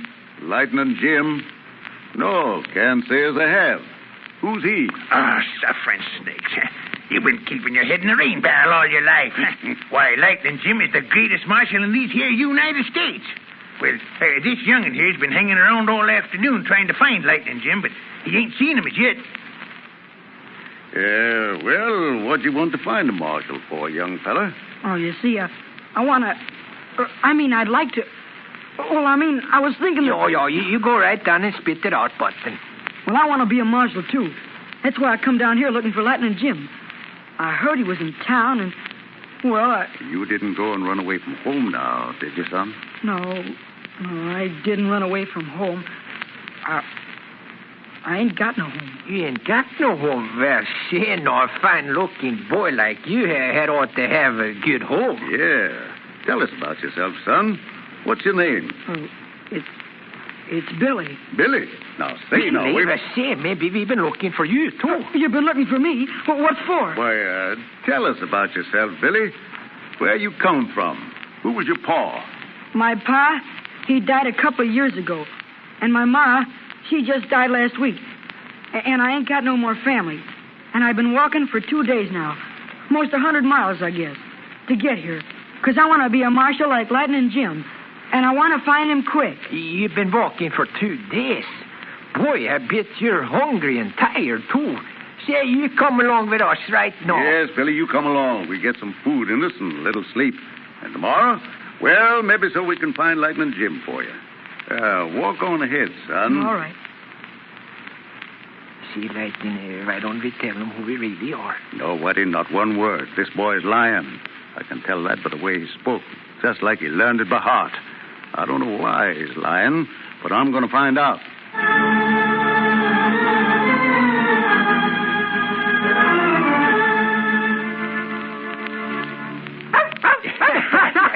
This little pup is the funniest thing I ever saw. Look, she's biting my toes. Look at her. Oh, that's good. Her little old teeth don't hardly hurt at all. No. You mind your manners, puppy. That ain't polite to go around biting people on the toes. Yeah, that don't make for no sociable feelings. Now she's going to eat you up. Well, look at the little thing. She's thinking you're right on the nose. Hold me from me now. Now you won't have to wash your face. Anyway, hello, like a real circus in here. Say, you ain't gonna have no nose left at all, one, if that pup keeps on working on it. Gallus, that's half off now. Oh, gee. I wish I could have a pup like that. He sure is some pup, all right. Ain't you never had a dog, Billy? No, I never had one. Well, no, they ain't so awful hard to get. Maybe if I was to put my mind to it, I could find a dog for you. Yeah, well, right now we're going to find ourselves some breakfast. How'd you sleep, Billy? Swell. Well, that's the softest bed I ever slept in. And the pillow's got real feathers in it, too. I'm real glad to hear that, son. And you know what we're going to do after breakfast? No. What are we going to do? We're going to buy you a pair of boots. Boots? For me? Yes, sir. If you're going to be a marshal, you got to have boots. Oh, that's right. The government, they don't want no barefooted marshals. You got to have yourself some boots. Oh, gee.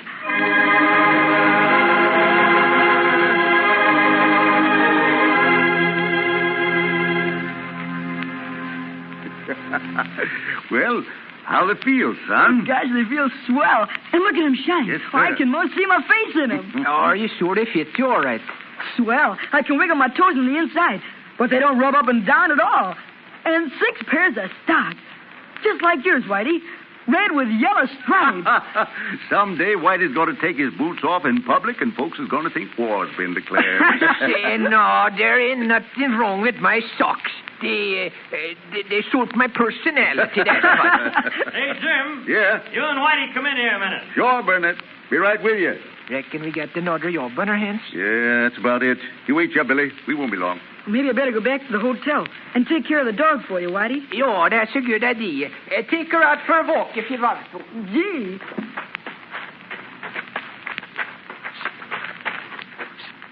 Hey, Kid. Duck back in here. Oh, it's you, is it? Hurry up. All right. It ain't exactly safe for me to show my nose around here. It's all set for today, kid.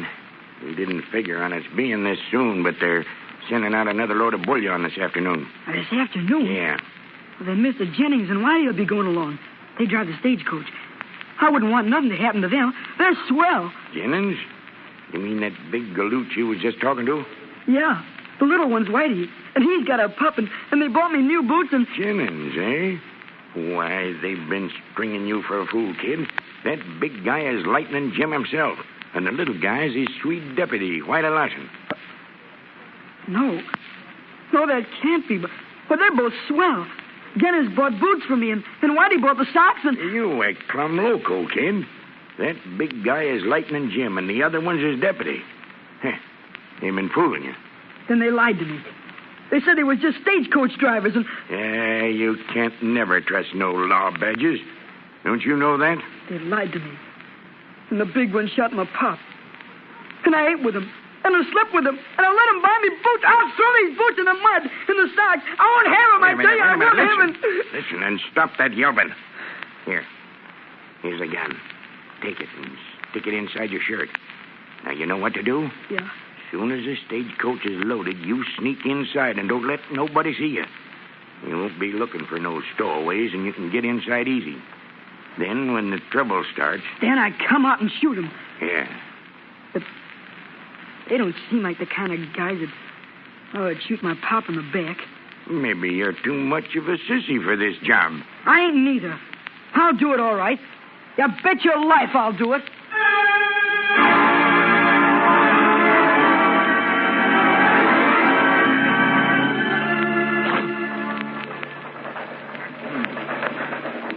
Well, I wonder where Billy went to.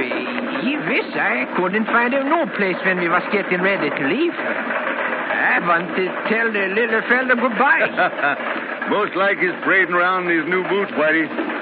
You know, he's a plumb nice kid, even if he did tell us a whopper last night. Say, how did you know that he was fibbing to us? Oh, I can read faces pretty good. He was just telling a story he made up. There wasn't a word of truth in it. Well, poor little feller, he ain't never had nothing in all his life. You know, Lightning, I was thinking, I make enough money to take care of a little button like him. I don't hardly spend none of my money, you know that. I know how you feel, old-timer. Between us, we can make up his living expenses all right. And the other Billy, too, if we ever find a poor little shaved tail. 2 Billys, one for you and one for me. See, that might be lots of fun. Yeah. Whoa there.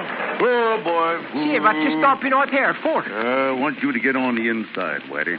Me and... no, sir, I ain't going to do that, Lightning. That way you are taking all the chances. I ain't going to do it. Now, listen, Whitey, we got a job to do protecting this shipment of gold. We got to use our heads.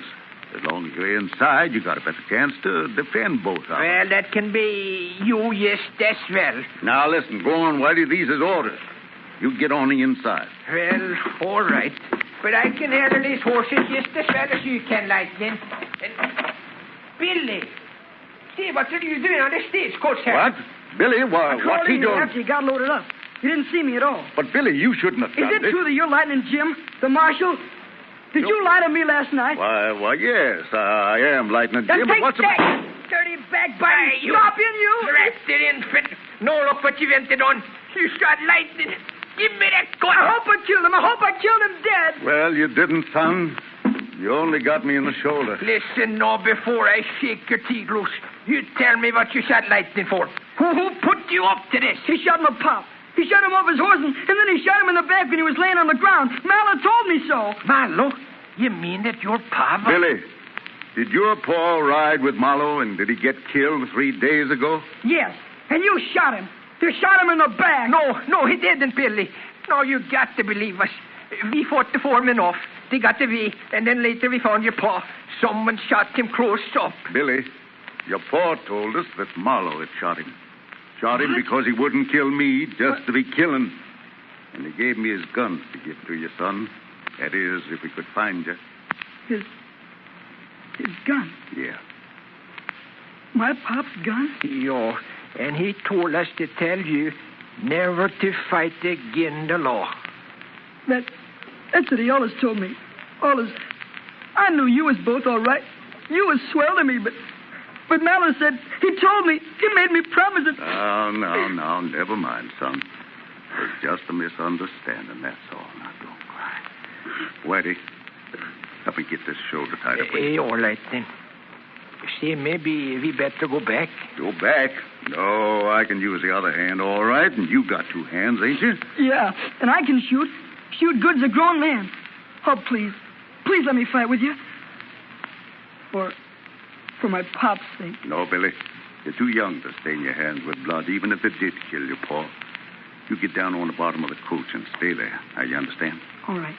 I'll drive from here on, Lightning. You get inside the coach with Billy. No, Whitey. My shoulder'll be all right. Oh, now, listen. You get inside there before I bust you one. For once, by jumping Jiminy, I'm the boss here. All right, Whitey, all right. If we're held up, Whitey, put up your hands and wait for a cue from me. We'll take 'em by surprise. Go get your lightning. Get up, boy. Get up there. Now, Billy, I want you to obey me. If we're stopped, I want you to keep low. Well, there they are, by golly. Keep down, Billy. Drop your horn leg. Let her drop. All right. I'll tell you. All right. Pull there. Pull, boy. Pull. Don't try no funny business, Swede. Yes, one move for your 6 guns and we'll drill you. Come on out with your hands up, Marshal. We know you're inside. Yeah, come on out. Get what's coming to you. Well, here I am, Marlowe. You got the drop on. Billy, stay back. I won't. Let me go. Let me go. Good work, kid. You didn't get a chance to drill him on the road, huh? Well, now's your chance, kid. Yeah. Now's my chance. My chance to give the skunk what murdered my pop what's coming to him. Give it on, kid. You bet I will. Billy, don't. That's how you shot my pop, Mally, you dirty, sneaking, murdering sidewinder. Wait, stop now. They're all 3 done for, Lightning. I killed him, Lightning. I killed Mallow. Yes, Billy, yes. I wish I could have stopped you. But listen, son, if you hadn't killed Marlowe, we would. And there's reward money enough on Marlowe to give you a good education. You're going to take that money and get a chance in life. Yeah. Yeah, just like Pop wanted. And I'm going to amount to something. When I grow up, I'm going to be just like you and Whitey.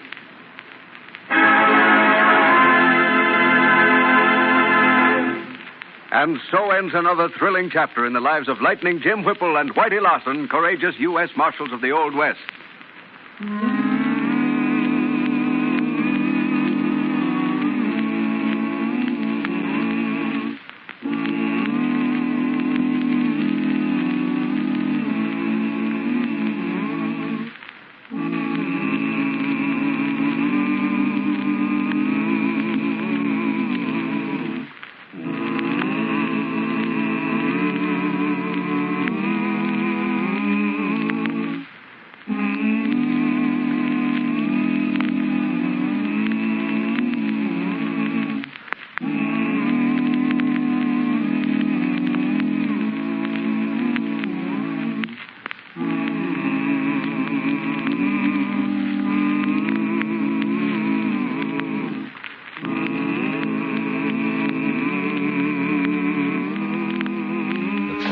All over those hiccups, thanks to Edward G. Robinson and suspense. Shh, don't mention hiccups again. He might get them back.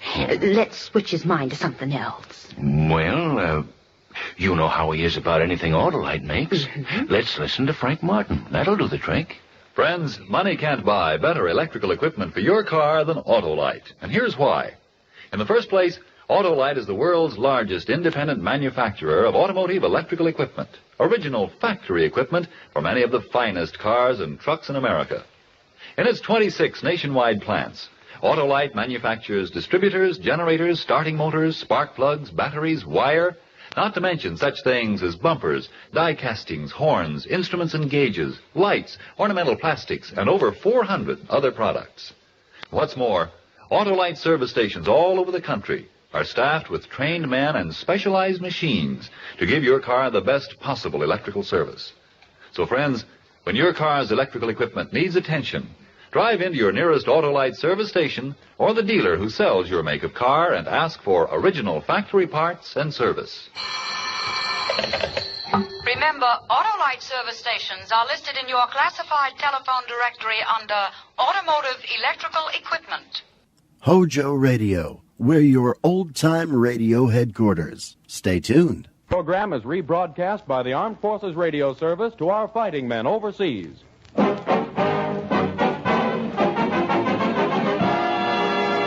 Goodyear presents The Roy Rogers Show. The greatest name in rubber, Goodyear, invites you to meet America's greatest Western star, Roy Rogers.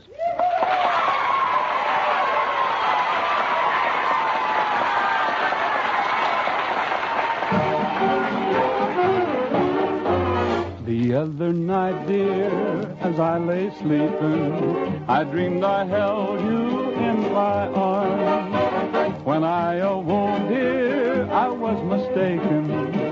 Then I hung my head and cried. You are my sunshine, my only sunshine. You make me happy when skies are gray. You'll never know, dear, how much I love you. Please don't take my sunshine away.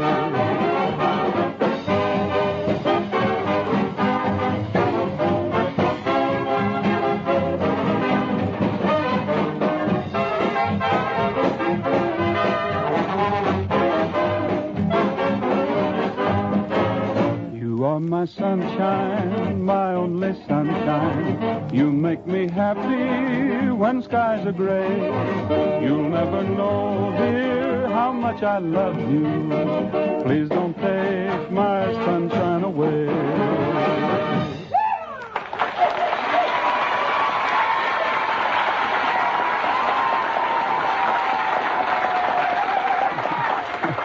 Well, howdy, folks, and welcome to the old ranch house again. This is your Goodyear host, Roy Rogers, with some mighty fine help from Little Pat Friday, Bob Nolan and the Sons of the Pioneers, and Perry Botkin and the Ranch Orchestra. A little later, we're going to bring you a real story of the old days in Texas. And, of course, there'll be plenty of music, so unbuckle your spurs, pull up a big easy chair, and help yourself to a little bit of Western happiness. That's a swell idea, Roy. I got my spurs off, I got a big easy chair. Now, come on with some of that happiness. Now, that sounds like Perry Botkin. Say, Perry, that invitation was meant for all of our guests.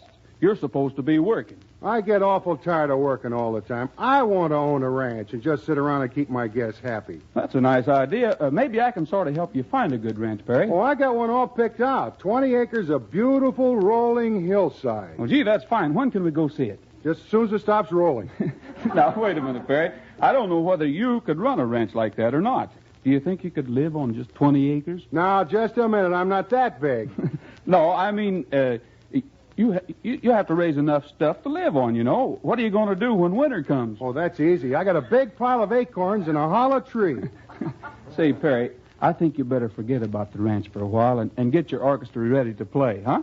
All right, but I'm not going to play Don't Fence Me In. What was that, Perry? Oh, hello, Pat. Perry doesn't want to play Don't Fence Me In. Why, I think it's a lovely song. One of Cole Porter's best. Sure, but we played it last week. Now, wait a minute. This is kind of silly. Nobody said we were going to play it again this week, Perry. I know, but I'm just warning you. Well, what about a brand new Cole Porter song that we've never done on the air, Perry? You mean you didn't retire after you wrote Don't Fence Me In?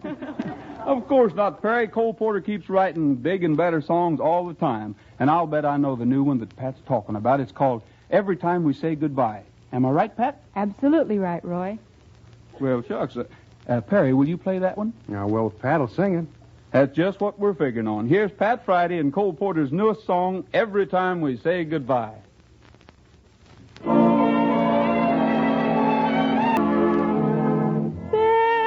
no love song finer, but how strange the change from major to minor. Every time we say goodbye.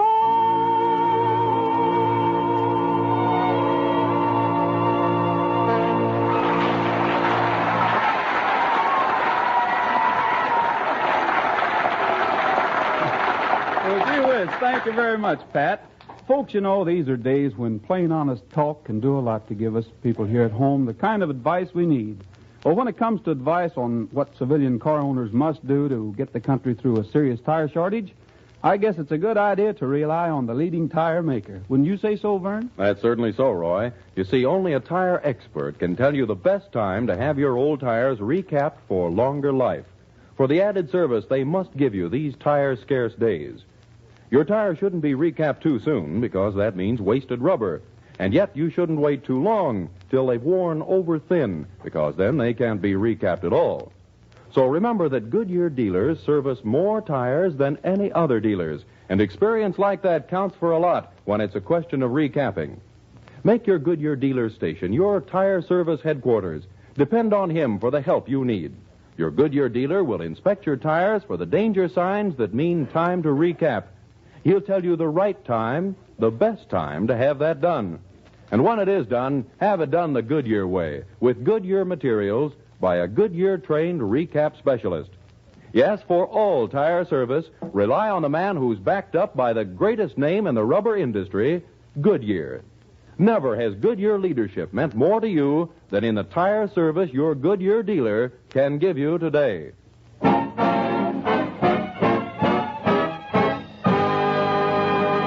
You know, I guess everybody gets a big kick out of life when it's payday, but I'll bet nobody in the world has any more fun with less money than a cowboy. Payday only comes around, well, about every month out in the cow country, but it's sure a beauty while it lasts. Bob Nolan and the Sons of the Pioneers have a swell cowboy song that tells you all about it, so, fellas, let's get to cutting and shooting with When Payday Rolls Around, huh? I'm dressing up in style, for in a little while I'm gonna ride into town. And every cowboy pal I know will lift his heel and toe when payday rolls around. And so I'm feeling fine because there's lots of time until we're all homeward bound. To work and slave with cattle, sweat and swear and battle until payday rolls around. What does a cowboy do when all of his work is through? Just what I'm going to do now. With money to spend and jingle off into town to mingle with all my friends I allow. Maybe a blue-eyed gal will wait for her bronco pal to ride on the hot desert ground.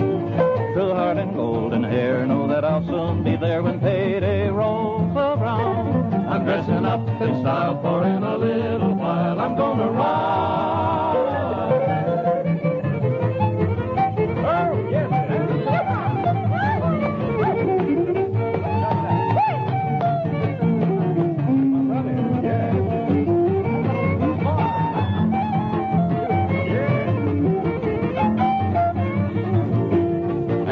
feeling fine because there's lots of time until we're all homeward bound. To work and slave with cattle, sweat and swear and battle until payday rolls around.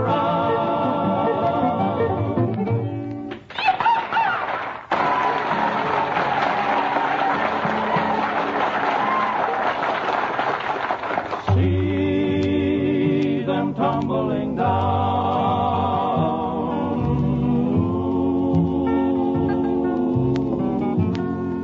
Listen, the music of the West, the music that each week introduces your Goodyear host, Roy Rogers, in another story of the Sunset Country. Roy? Well, Vern, tonight our story is going to be a little bit different. Out here, the West is mighty proud of the men who rode down the long trails ahead of us. Men like Davy Crockett, Fremont, Pat Garrett, Sam Houston. These men and a lot of others gave us the West that we love today. Tonight, we want to tell the story of one of those men who rode through the wild country down along the border, Tom Barnes. He wasn't a famous man like the rest of them, but he was a Texas Ranger, and that's saying a lot. Vern, I'd kind of like to play the part of Tom Barnes, so will you sort of set the stage?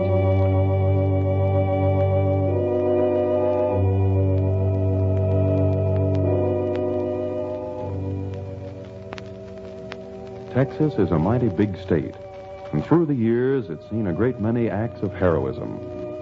This may not be the story of a hero, but it's the story of what happened to Tom Barnes one day many years ago in Texas. Down in the Pecos country, late one afternoon, Sylvia Martin stood on the porch of the ranch house, shading her eyes against the sun and watching as a lone rider came up the dusty trail. As he stopped before the house and dismounted, she recognized the tall, lean figure. It was Tom Barnes of the Texas Rangers. She hurried down the steps to meet him. Hello, Tom. Oh, I'm so glad to see you. Well, howdy, Miss Martin. I got your letter and came down here as quick as I could. What's wrong? It's Father, Tom. Something terrible has happened. He's been arrested. They've put him in jail. Jed Martin arrested? What for? For murder, Tom. Murder? He's innocent. This whole thing is a frame-up. Bart Williams, who owned the next ranch to ours, was shot one night. Sheriff Caldwell has accused Dad of the killing just because Dad had ridden home from town alone that night and had gone past the Williams place. I understand. And your father has no way proving that he didn't do it. I don't know what to do, Tom. Our ranch and the Williams place are the oldest and largest ranches in the valley. And the sheriff says Dad killed Bart Williams out of jealousy. That Dad wanted to get the Williams place for himself. That's not true, Tom. What, Dad and Bart Williams were the very best of friends. I know, Miss Martin, but you try not to worry, huh? I'm going to ride into town and have a talk with Sheriff Caldwell.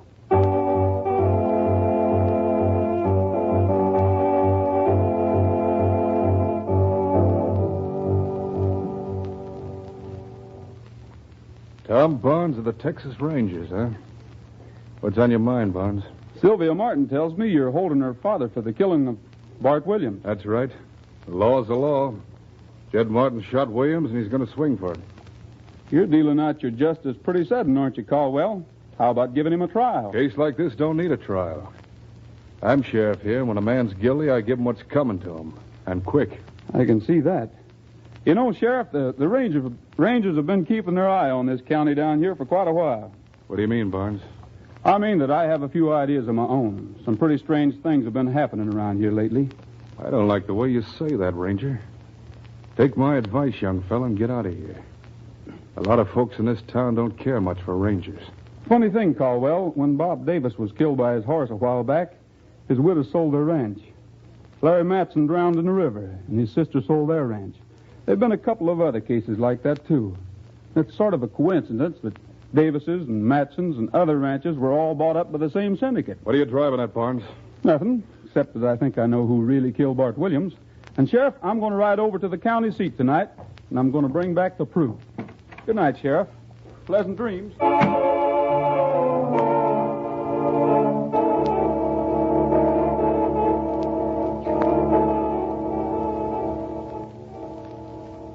Shortly after sundown, Tom Barnes rode through town and headed along the trail toward the county seat. As his horse jogged along the trail, Tom sat alert in the saddle, watching the skyline of the hills.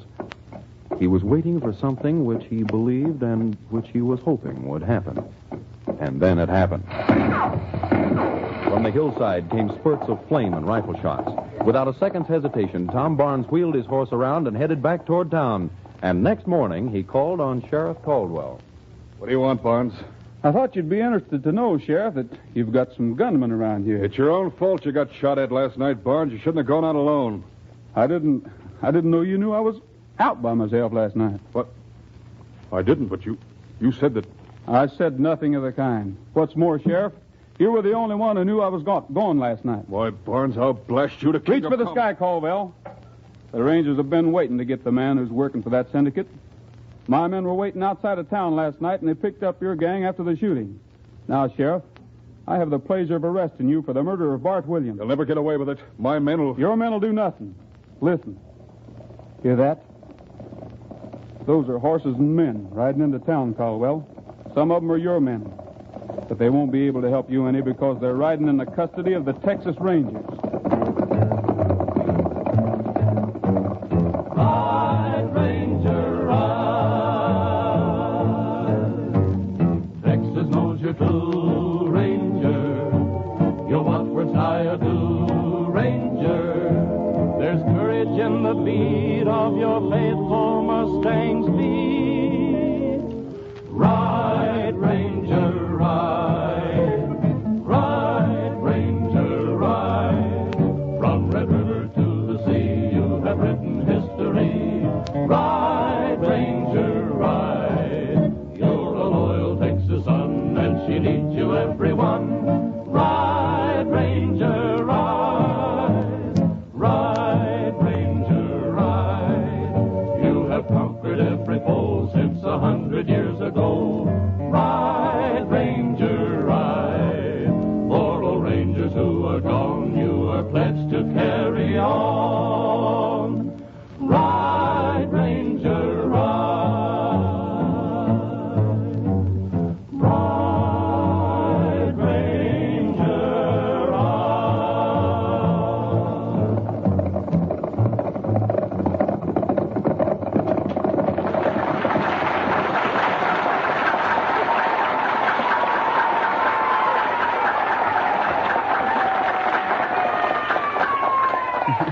Folks, Pat Friday told me something today, and I've asked her to tell the rest of you about it. It's very interesting, and it's mighty important. Pat? Well, folks, a friend of mine, a registered nurse, joined the Army Nurse Corps a few months ago. I happened to run into her the other day, And I never saw a girl more enthusiastic about a job. She told me that the great doctors she's working with, the new and advanced methods she uses, and the unusual cases she has to handle are giving her the training she needs to become a real leader in her profession when the war is over. Now, I don't have to tell you that the Army needs nurses. Everyone knows that. But I do want to ask the registered nurses of the country who have not joined the Army Nurses Corps to get in touch with the Surgeon General, United States Army, Washington, D.C., or with their local Red Cross chapter for information. It seems to me that every nurse ought to investigate fully this chance to serve her country in a really vital way and at the same time assure herself of a real future. Thank you. Well, thank you, Pat. And now, folks, it's just about time for the Farr brothers to get to work on an old time favorite. And here they are, Hugh with his flying fiddle and Carl with his galloping guitar, and the tune is Honeysuckle Rose.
Well, sir, the Farr brothers really tied that one up with all 10 strings. I wish I could play guitar, Roy. Well, I wouldn't worry if I were you, Pat. A guitar can be a lot of trouble. I don't see why. Well, first you learn to play a guitar, then playing the guitar makes you want to sing cowboy songs. What's wrong with that? Well, nothing, but when you're a cowboy singer, well, you've got to buy a 10-gallon hat, expensive boots, and a lot of fancy clothes. Well, that does run into money. Sure, and then folks always come out and say that you're not a real cowboy. Then you have to go buy a horse to prove it. First thing you know, you've got a fortune tied up just because you wanted to play a guitar. But, Roy, you sing and play a guitar and wear fancy clothes, and you seem to get along all right. Oh, sure, but with me it's different. Different? Why? Well, you see, Trigger makes enough to support both of us. Well, Trigger's a smart horse, Roy, but he still can't sing. You'll have to take care of that, and it's just about time you did. All right, Pat. I'll see what I can do about it.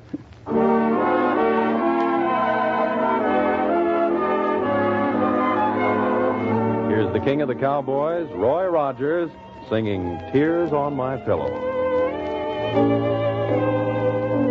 We were so happy when love lingered on, back in the sweet used to be. Now I'm so lonely because you are gone, leaving a sad memory. Tears on my pillow each morning, I cry when I dream about you. When I should be sleeping, I just lay there weeping, wondering if you're weeping too. I'm trying so hard to forget you, but that's not so easy to do. With tears on my pillow each morning, tears that I've shed over you. Tears on my pillow each morning, I cry when I dream about you. When I should be sleeping, I just lay there weeping, wondering if you're weeping too. I'm trying so hard to forget you, but that's not so easy to do. With tears on my pillow each morning, tears that I've shed over you.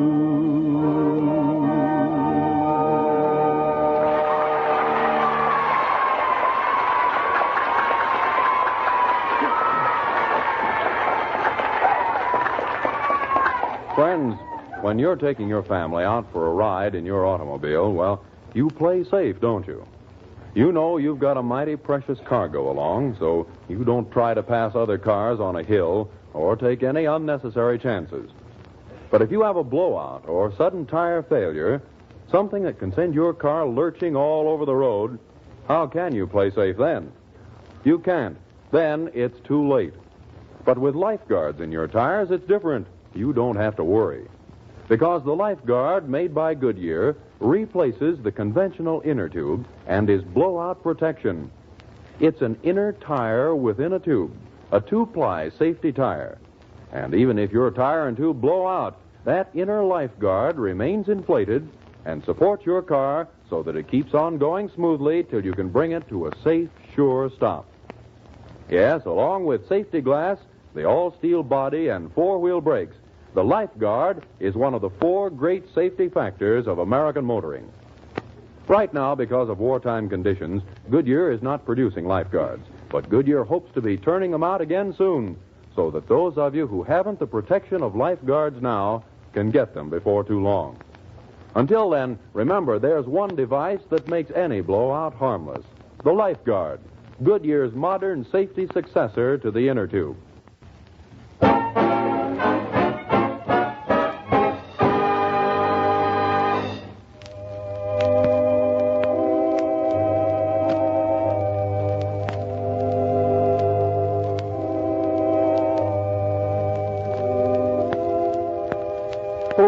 Somebody once said the West is like a sweetheart. You may lose her, but you'll never forget her. He sure knew what he was talking about. I don't know what it is that we love about the West. I can't rope it and fence it in words for you, but maybe it's a combination of the country and the people. Maybe it's the way of living that we think it's a little bit better than any other way. I suppose Badger Clark, our great Western poet, got about as close to it as anyone in one of the poems in his book, Sun and Saddle Leather. Anyhow, what he put down in his cowboy prayer is sure worth saying again.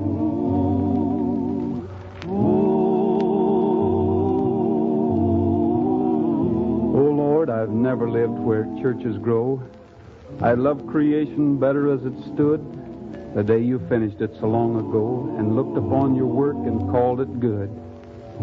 Just let me live my life as I've begun, and give me work that's open to the sky. Make me a partner of the wind and sun, and I won't ask a life that's soft and high. Make me as big and open as the plains, as honest as the horse between my knees, clean as the wind that blows behind the rains, and free as the hawk that circles down the breeze. Just keep an eye on all that's done and said. Just write me sometimes when I turn aside, and guide me along the dim trail ahead that stretches upward toward the great divide. Last night as I lay on the prairie and gazed at the stars in the sky, I wondered if ever a cowboy would drift to that sweet by and by.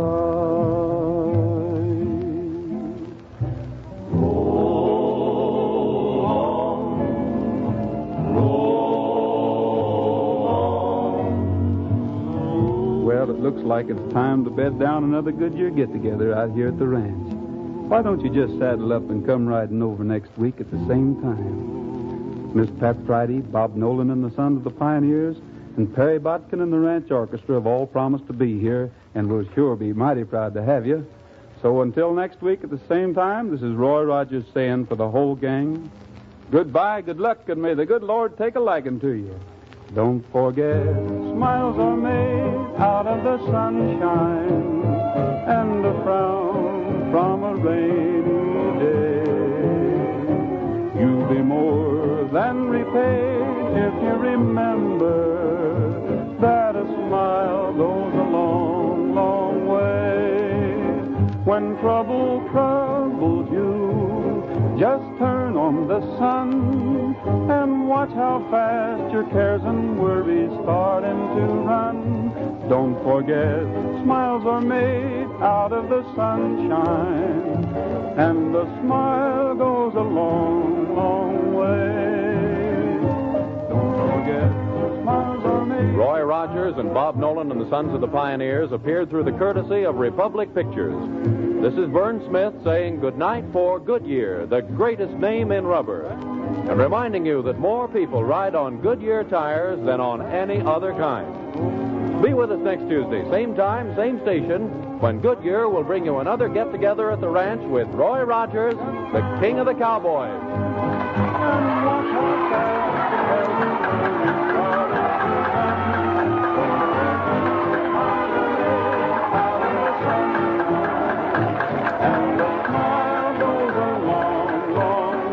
Is mutual.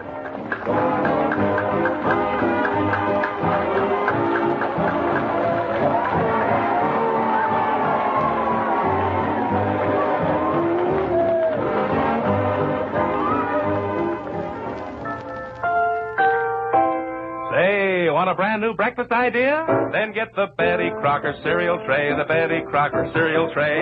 Yes, indeed. Try the brand new cereal assortment with 10 individual packages in all. 4 Wheaties, 4 Cheerios, 2 Kicks. All top favorites and all extra fresh. Yes, it's fun to take your pick from Wheaties, Cheerios, and Kicks. Get the Betty Crocker cereal tray, the Betty Crocker cereal tray. Get that tray today. Stay tuned to HOJO Radio.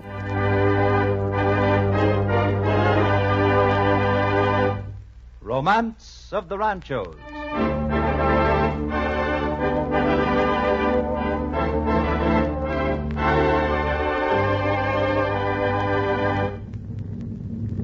Look out! Here she blows! Get going, boys! Get out of here fast! It's a gusher!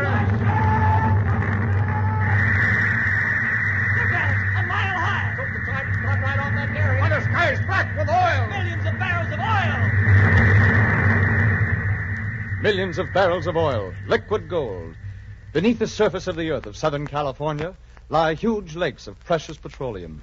At Santa Fe Springs, forests of gaunt steel derricks pencil the horizon as far as the eye can see. From those depths have come millions of barrels of oil and millions of dollars of wealth for Southern California. And yet, long before those derricks mushroomed into the sky, long before that dark pool brought Santa Fe Springs to the attention of the world, long before the towns of Downey, Santa Fe Springs, Los Nietos, and Rivera came into being, this was a land of romance, of achievement and drama. For this was once the great Rancho Santa Gertrudez, the domain of the Dones, scene for the romance of the Ranchos.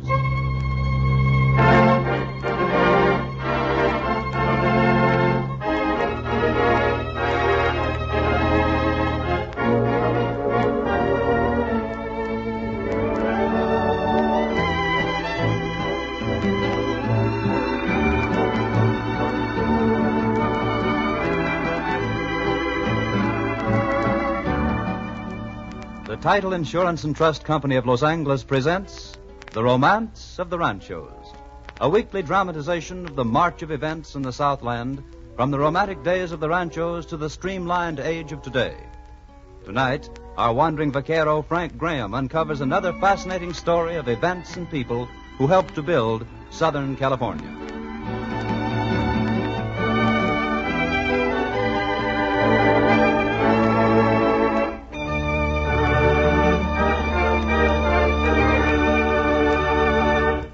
And here is our wandering vaquero, Frank Graham. Buenas noches, señoras y señores. Tonight, we're going to relive the story of the Rancho Santa Gertrudis, a story of romance and achievement selected from the vast files of the Title Insurance and Trust Company of Los Angeles. Yes, Frank, it's the business of the Title Insurance and Trust Company to know the facts about land ownership. And since the story of the ownership of most of the land you and I and our listeners own and live on dates back more than a century and a half to the first grants made by the King of Spain, the title company's records must go back that far, too. They include the essential information about every one of the many different transfers of title to every square foot of land in this entire county, including, of course, the Rancho Santa Gertrudis, whose story you're going to tell us tonight.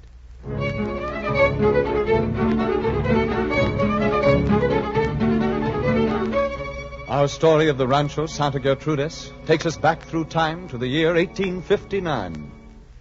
It was in that year that a crowd gathered on the steps of the Los Angeles courthouse to listen to the call of the auctioneer. The bid is 55. Anybody want to raise it? 60. Mr. Downey says 60. Who'll give me 65? Oh, come, gentlemen. 17,602 acres, the most fertile land in California.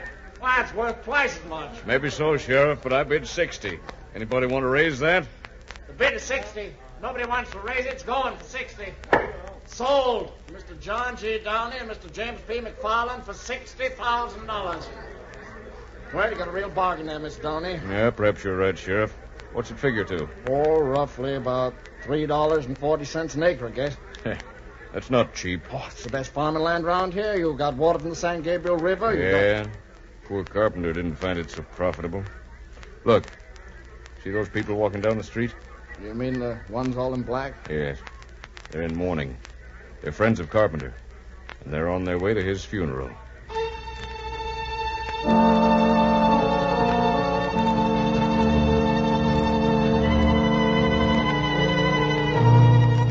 Ashes to ashes, dust to dust. Lovingly his friends returned Lemuel Carpenter to the soil which he loved. Lemuel Carpenter, one of the first Americans to set foot in California, one of the earliest of the California pioneers, was dead. And with him passed the first great era of achievement that made California what it is today. Let's go back still farther into history and allow Lemuel Carpenter's life to come before us from Rancho Santa Gertrudis.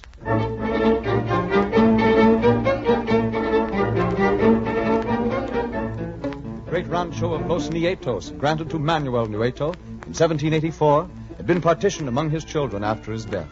Now, in the early 1830s, Santa Gertrudis was the domain of his son's widow, Doña Josefa Coto. It was she who, each year at the Christmas season, was hostess to the countryside at a joyous siesta.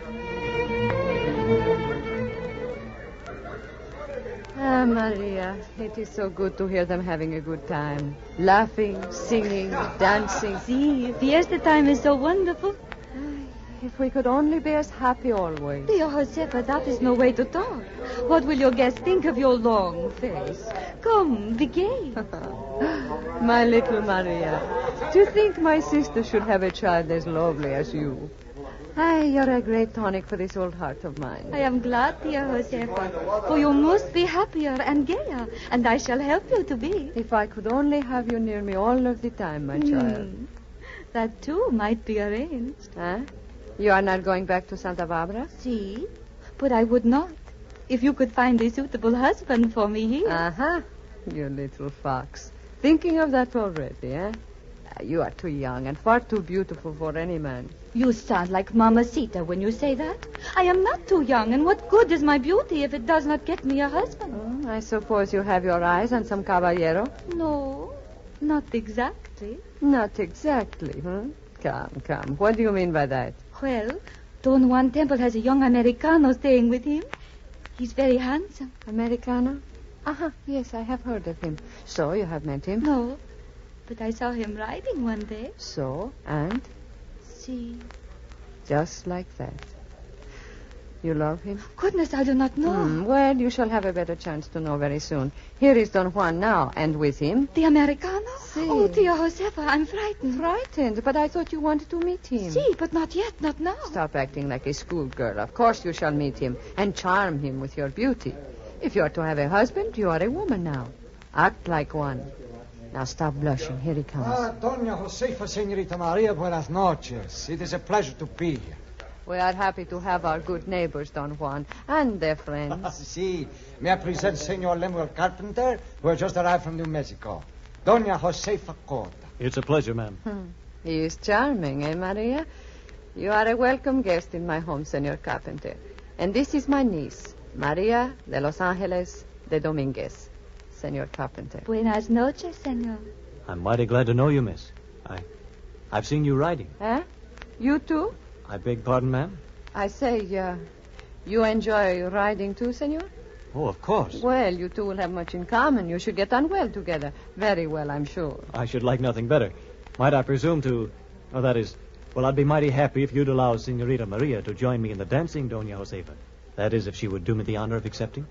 Well, speak up, child. What do you say? Gracias, senor. I would be most happy. Well, then, of course, go right ahead. Young people should be dancing. You'll excuse us then, Doña Josefa. But, of course, run along. Enjoy yourselves. Thank you, ma'am. Thank you.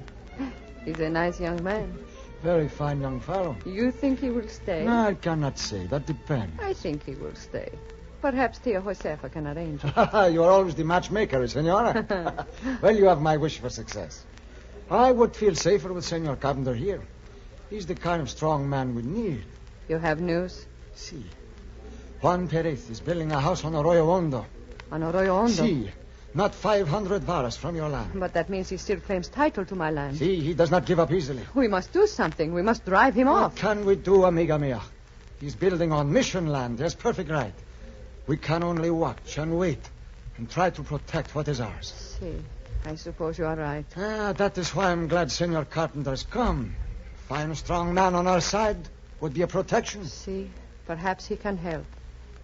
See, I believe he will.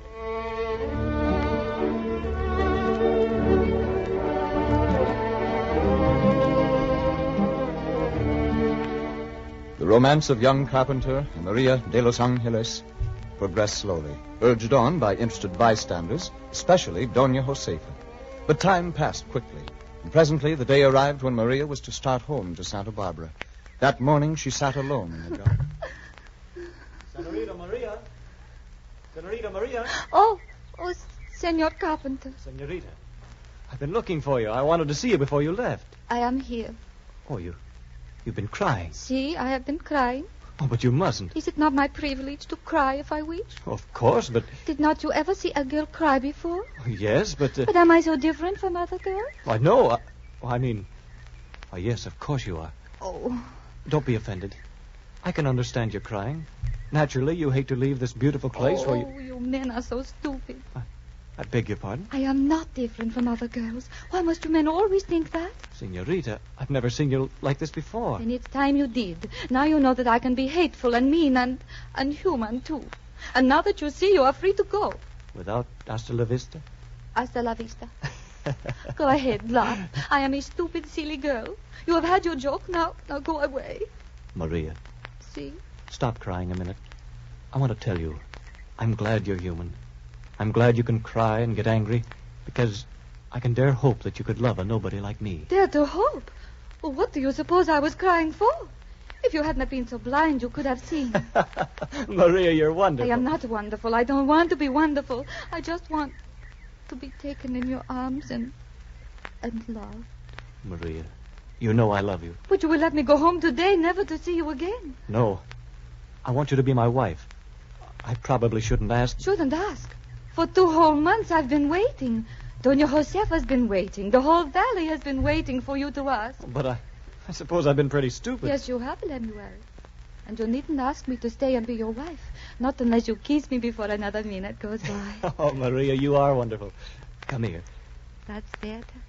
What is going on here, eh? Oh, Doña Josefa. I am interrupting something? See, Tia Josefa, you are. Doña Josefa, don't be angry. I will explain. Angry? Who's angry? I'm delighted.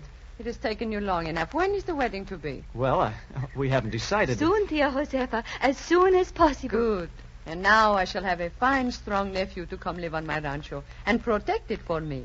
You will like that, eh? Well, I hadn't thought It is settled, then. You shall have some land and build a home. But I hope you move faster in taking care of the rancho than you did in courting my little Maria.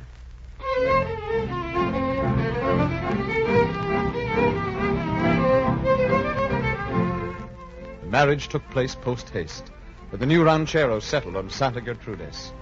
The American trait of building for a better life was strong in Lemuel Carpenter, and ambition and ingenuity carried him far. One day, Maria found him working in a small hut near the river. Lemuel? I'm here, Maria. Come in. Will you never leave this smelly place and come to the hacienda to eat? Leave now? Oh, but Maria, I have my first order. Doña Rafaela has ordered 20 cakes of soap. I must tend to it. Doña Rafaela can wait until tomorrow. You come inside and eat. Oh, but Maria... Lemuel Carpenter? Uh-oh. Ma'am, when you get that tone of voice, I know it's time to give in. I'll be ready in just a minute. Phew, what ugly-looking stuff. Ugly? It's just boiling tallow and wild root and oak wood ashlie. It's going to be soap, Maria. But why do you want to make these smelly soap? Why? To sell, of course. We'll make money. We'll sell soap to the whole country. We'll be rich. Do you realize this is the first factory in California? Factory? What's that? It's a place where you make things. Soap? See, soap. This is a soap factory. Ah, La Jaboneria. That's what we'll call it. And believe me, people will look up to us. I'm the first manufacturer in California. Next, I'm going to start making brooms. You didn't realize you were marrying a big man, did you? Big or little, you had better eat your supper on time after this, or I'll... What'll you do? I won't let you kiss me. You won't, eh? No, Come here no, now. no. There, young lady, that'll teach you that Lemuel Carpenter is one tough hombre when he wants to be.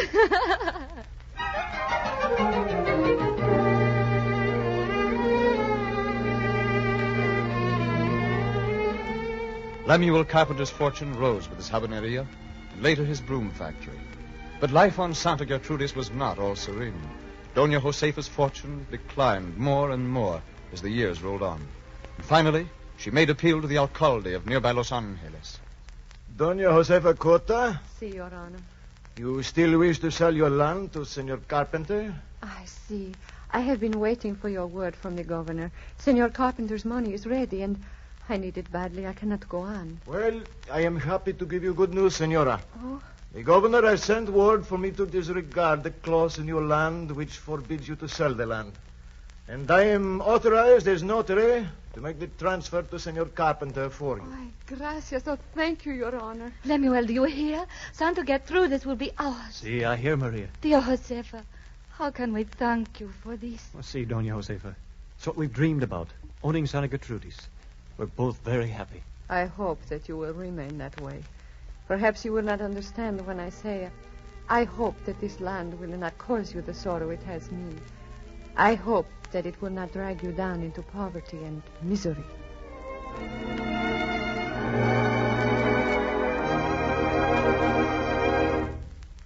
That deed to Rancho Santa Gertrudis by Senora Cota to Lemuel Carpenter was recorded, and details of that record are today in the files of the Title Insurance and Trust Company in Los Angeles.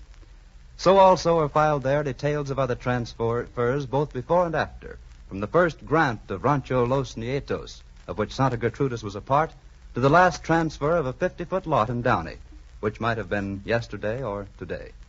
You see, if you were purchaser of that lot, and if the Title Insurance Company did not maintain all these records, it would not be in a position to issue a policy of title insurance to protect your ownership. And without that insurance, there would exist the possibility that someday that property might be taken away from you without any recompense whatever, because of some defect in the title which existed at the time you acquired the lot. A deed might have been forged or signed by a minor or a person legally incompetent. Or some previous owner might have borrowed money with the property as security, and the claim of the lender or his heirs would be upheld in court tomorrow. And now back to our story and Frank Graham.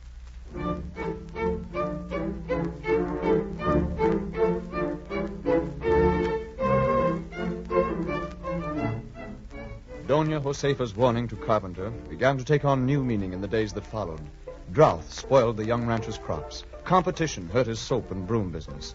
And then, darker events made their appearance on the horizon. Late one night, the young couple were aroused from sleep.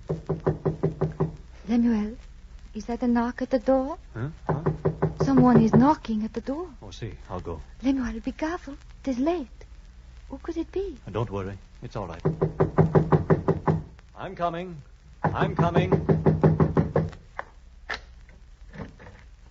Lemuel, may we come in? Don Juan, Ramon. I'm sorry to disturb you, but this man needs attention. Who is it? Don Emanuel. What's happened? He was shot. In the back. By whom? One of Mitchell Terreno's soldiers. Mitchell Terreno? Here? See, they're coming this way. You know what that means? Senor, they'll steal our cattle, rob and loot. Oh, come, we must tend this wound. Put him here. Oh, Maria, some water. See you right away, Lemuel. This will do as a bandage. Lost a lot of blood. Mitchell Terreno, huh? We must stop them, Lemuel. The rancheros are organizing all over the valley. They're gathering. You mean? See, we must fight. But that's revolution. He's the governor. Many of his men are thieving, murdering scoundrels. See, they take what they want. They know no law. Here's the water, Lemuel. Oh, thank you, my dear. We must fight. This cannot go on. Mitchell Terreno must go. Other Americanos have joined us. Are you with us? Lemuel. I must do my part, Maria. I'm with you, senores.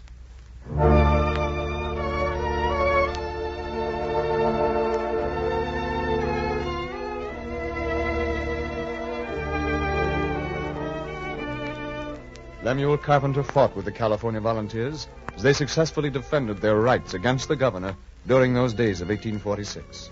Santa Gertrudis became a meeting place and a refuge for them. Then, a year later, the ranch was to shelter a different army. And once again, Lemuel Carpenter faced a difficult decision. Lemuel Carpenter? Yes? Captain Strong of the United States Army. I'll have to ask you to peacefully surrender your arms. Yes. You'll have no objections if our scouts use your rancho as a base? But, Captain, these people are my friends. Well, you're an American, aren't you? Yes, I am an American. Well, I sympathize, Mr. Carpenter. Perhaps you'll realize this may be best for your friends, that California becomes a part of the United States. Yes, I suppose so. Then you'll have no objections? No, I have no objections. Thank you. Good day. What does it mean, Lemuel? It means that California will become part of a great nation, Maria. It will grow and prosper. But what? People will come. Towns, cities will spring up. Land will be broken up. This rancher we love will go too, Maria. It is the beginning of the end.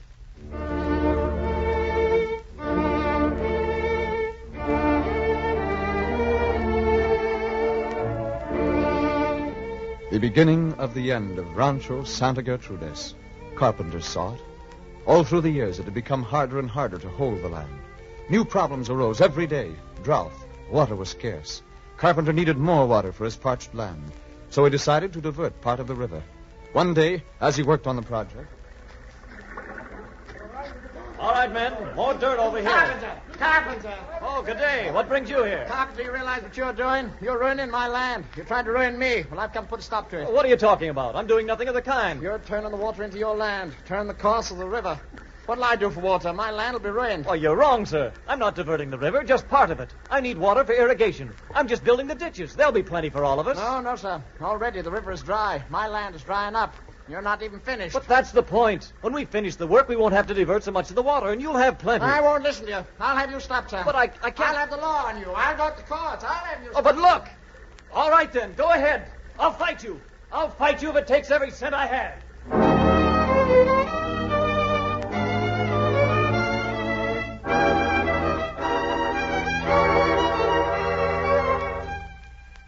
Mr. Downey, I'll have to borrow more money. You better be careful, Lem.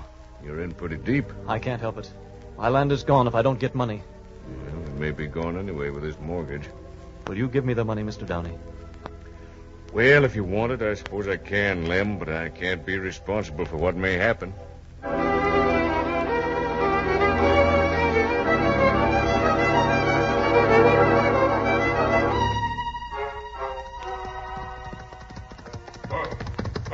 Howdy, Mr. Downey. Howdy. What brings you out here to Santa Gertrudis? Well, Lem, I have to talk to you about that money. I sure hate to worry you, but... Bad news? Yeah, I'm afraid so. Looks like I'll have to foreclose. It's getting worse and worse, you know, and has been for years. Looks like now my partner McFarland and I have more money tied up here than the place is worth. But if only the drought would... Yeah, that's what we hoped for last year, but... No, Lem, it's no good. Yes, I know you're right. Well, thanks for telling me beforehand anyway. I'm sorry, Lem. I know.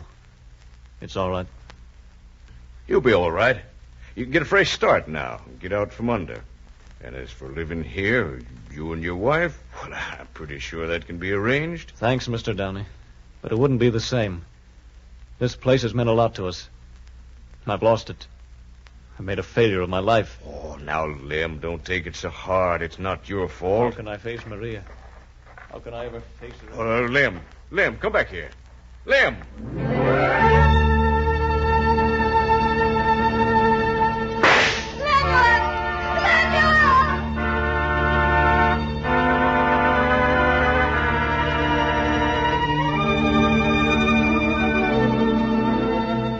The shock of losing the Rancho Santa Gertrudis was too much for Lemuel Carpenter, and he ended the life he believed to be a failure. With the death of Lemuel Carpenter came the end of an era in the growth of the land which was Rancho Santa Gertrudis. Now it began to have its part in the march of progress and achievement that swept through the Southland.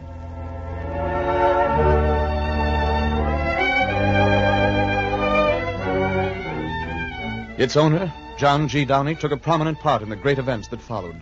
With his partner, James P. McFarland, he founded the first drugstore in Los Angeles, and later, its first bank.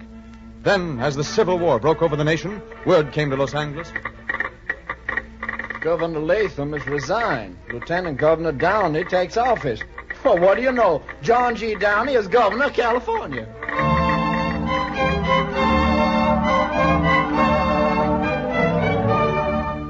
Back from serving a term as governor of the new state, Downey subdivided the Rancho Santa Gertrudis, and soon a land boom swept the Southland. Going for $10 an acre. I pay 12. 15. 20.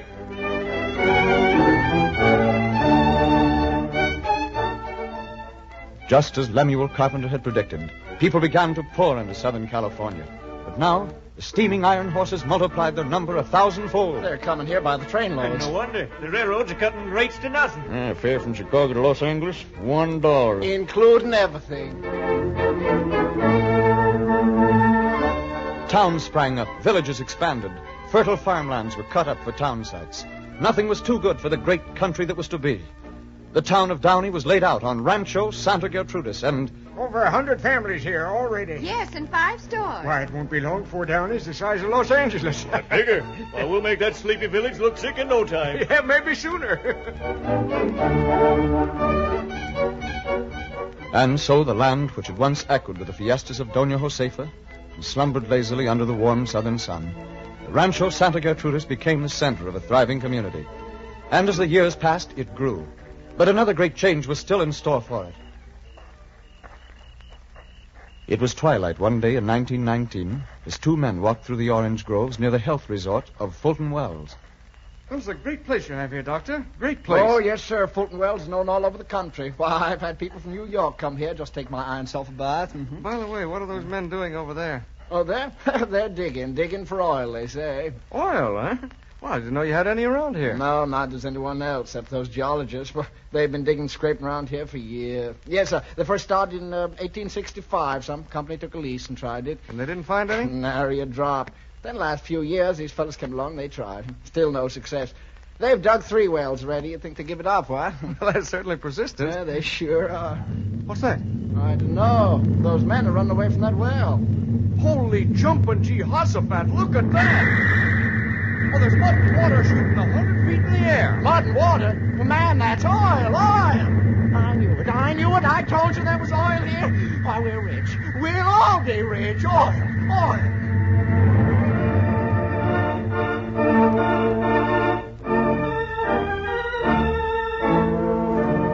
Oil, an immense reservoir of liquid black gold.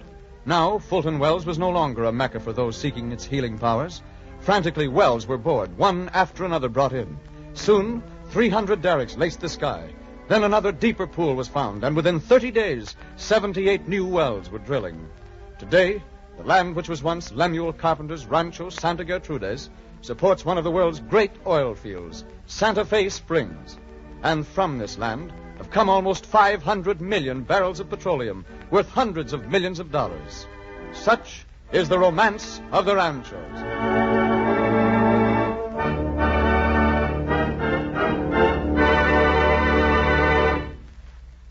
In a moment, Frank Graham will tell you a little about next week's story. Perhaps it's the story of the rancho in which your home is now located. For almost 50 years, Title Insurance and Trust Company has served the people of Southern California. Through those years, at the expenditure of millions of dollars, it has compiled complete title records which enable it to offer a title protection and service not surpassed anywhere. To owner, buyer, lender, or borrower on real estate, Title Insurance and Trust Company offers protection against loss through defective titles. Because its title examiners can find necessary information in this great plant with a minimum of delay, it can provide this service quickly and at rates substantially lower than prevail in almost every other part of the United States. The Title Insurance and Trust Company presents Romance of the Ranchos for your enjoyment, to acquaint you with the history and romance of the land where you may now live, and as a means of acquainting you with the facts behind the title insurance policy which protects you as either purchaser or lender.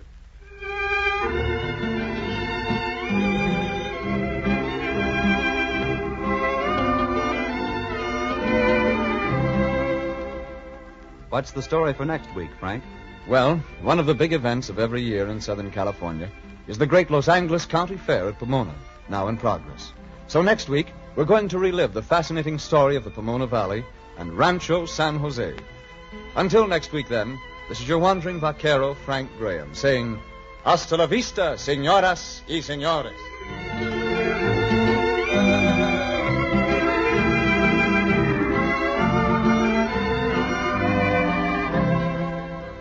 The Romance of the Ranchos, featuring Frank Graham as the Wandering Vaquero, is brought to you each Sunday night at the same time by the Title Insurance and Trust Company of Los Angeles. Bob Lamont speaking. This is the Columbia Broadcasting System. Improved K-Site tune-up. The tune-up in a can. Morning, sir. Help you? I hope so. Engine, huh? Hasn't got the pickup of a kitty car. Well, it's misfiring some. Some? Mister, half my plugs are on strike.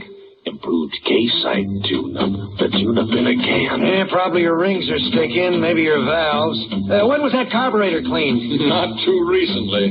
Improved K-Site tune-up. The tune-up in a can. Your car's not in such bad shape. All you need's a tune-up. A tune-up? A $50 tune-up? Now, relax. We'll add a can of K-Site tune-up to your gasoline, another can to your oil. That'll clean your whole firing zone. Valves, rings, plugs, carburetor, everything. Mister, you're pouring it on. No, you pour it in. $1.25 a can at most any service station. Results guaranteed or double your money back.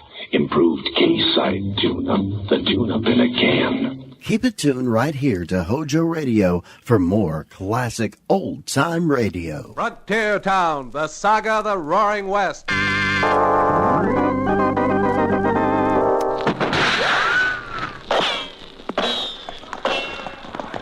Frontier Town. El Paso, Cheyenne, Powder River, Tombstone. Frontier Town.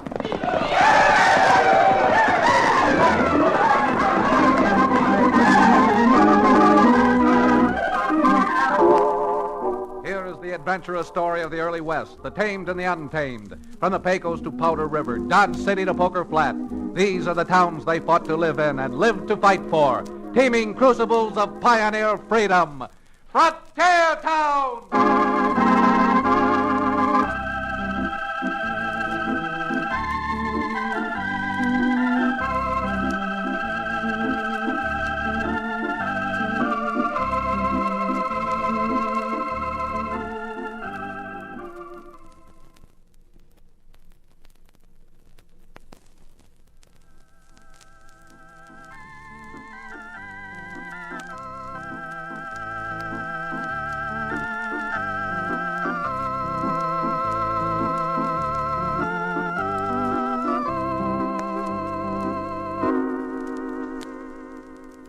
If you're ever in Dos Rios and need a lawyer, you might look me up. In a cow town, a frontier town, I don't need much of an office. But if you really want to find me, my one-room suite is upstairs over Cherokee O'Bannon's livery stable. And there's a sign out on the side alley with my name on it, Chad Remington. Now, I don't want you to think there's not much for a country lawyer to do in Dos Rios, because with the type of people who settle the frontier and whose places sprawl over it, we got all kinds.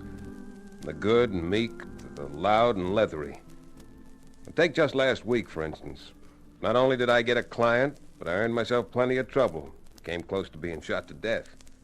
I guess the best place to start is when I was over at Judge Fillmore's house, chatting with the judge and enjoying a few understanding smiles and looks from his daughter, Libby. Chad, no matter what you and I and Libby think about it, we've got about as much real law out here on the prairie as a porcupine has pin feathers. Well, you know, I don't always agree with my father, judge or not, but this time I must. Well, Libby, I don't disagree with you two Fillmores, but I feel we can't just accept the facts because they're facts. We got to do everything we can to rid ourselves of gun law and substitute legal law. That's exactly the point I was making when I was up to the state capitol last week. Oh? The governor, as you remember, is not only a political associate of mine, but one of my oldest friends. Don't be surprised if Daniel B. Fillmore drops the judge from his name next election and substitutes Lieutenant Governor. Well, and I suppose the daughter of the lieutenant governor would consider herself slumming if she went out with a Cowtown lawyer. Oh. That is, if he asked her. Now, don't forget, Chad. As good a friend of mine as the governor may be, your father was the closest friend I ever... It sounded like an explosion. Those sound like shots.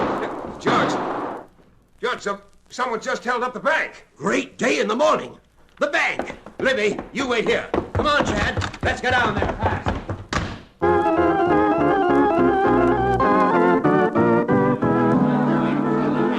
Stand still there, you pusillanimous pussyfooting polecat, or this time I'll beat your brains out for fair. Cherokee, you mean to stand there and tell me you captured this gunman inside the bank single-handed? My boy, don't ever let it be said that O'Bannon is single-handed.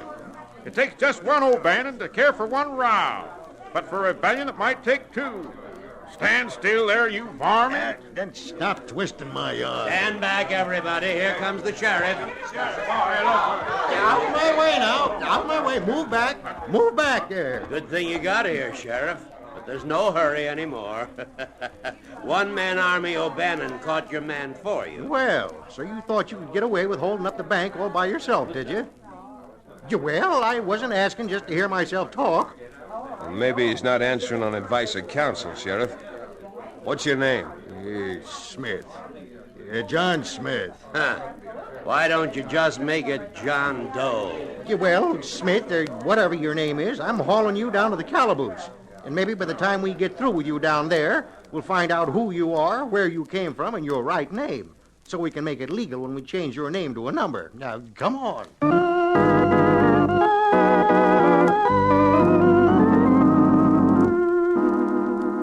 Well, Cherokee and I helped the sheriff down to jail, then waited in the outside office while the sheriff tried to get a slightly better identification than the convenient name of John Smith. While we were there, knowing Cherokee, I took occasion to do a little investigating of my own. By the memory of my sainted mother, Chad, I am telling you the truth, the whole truth. And very little of the truth. Now, Cherokee, I'm not saying you didn't catch the rascal. I'm not saying you're not a hero. All I'm saying is, since you didn't have a bottle of your Cherokee Indian rattlesnake oil with you, what did you drink to give you that much Dutch courage? Upon my honor, Chad, I was cold sober. Well, cold anyhow. But, what? I must admit that, I was just passing by the bank when that thieving no-good Buzzard Smith backed out and tripped over me, and when I landed on top of him, it knocked all his wind out. Oh, well, now we're getting places. And since we've gotten the true facts, counsel will excuse witness from... Well, Sheriff, what did you find out? Well, nothing. All he'll say is his name is John Smith. But there's a label in his shirt from a store in Houston. I thought I might telegraph down there with a description of him and see if we can't be identified. Well, say, that's a good idea. A fellow like that's probably wanted on 30 charges in 30 states. Might even be a little reward money. Reward money? This is getting to look like the brightest day of my ill-favored life. Think I'll go down and send that telegram to Houston myself. Oh, no, you don't, Cherokee. As the man who caught the prisoner, you're staying right here and answering a lot of questions for me. There you see, Cherokee. The wages of heroism is work. Now, I'll tell you what. I'll stop by the Western Union office and send the telegram for you myself.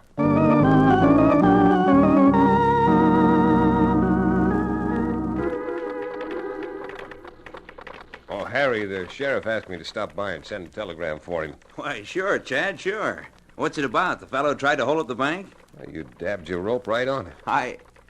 What was that again, Chad? Oh, I forgot you've been out here in the cattle country for only a few years, Harry.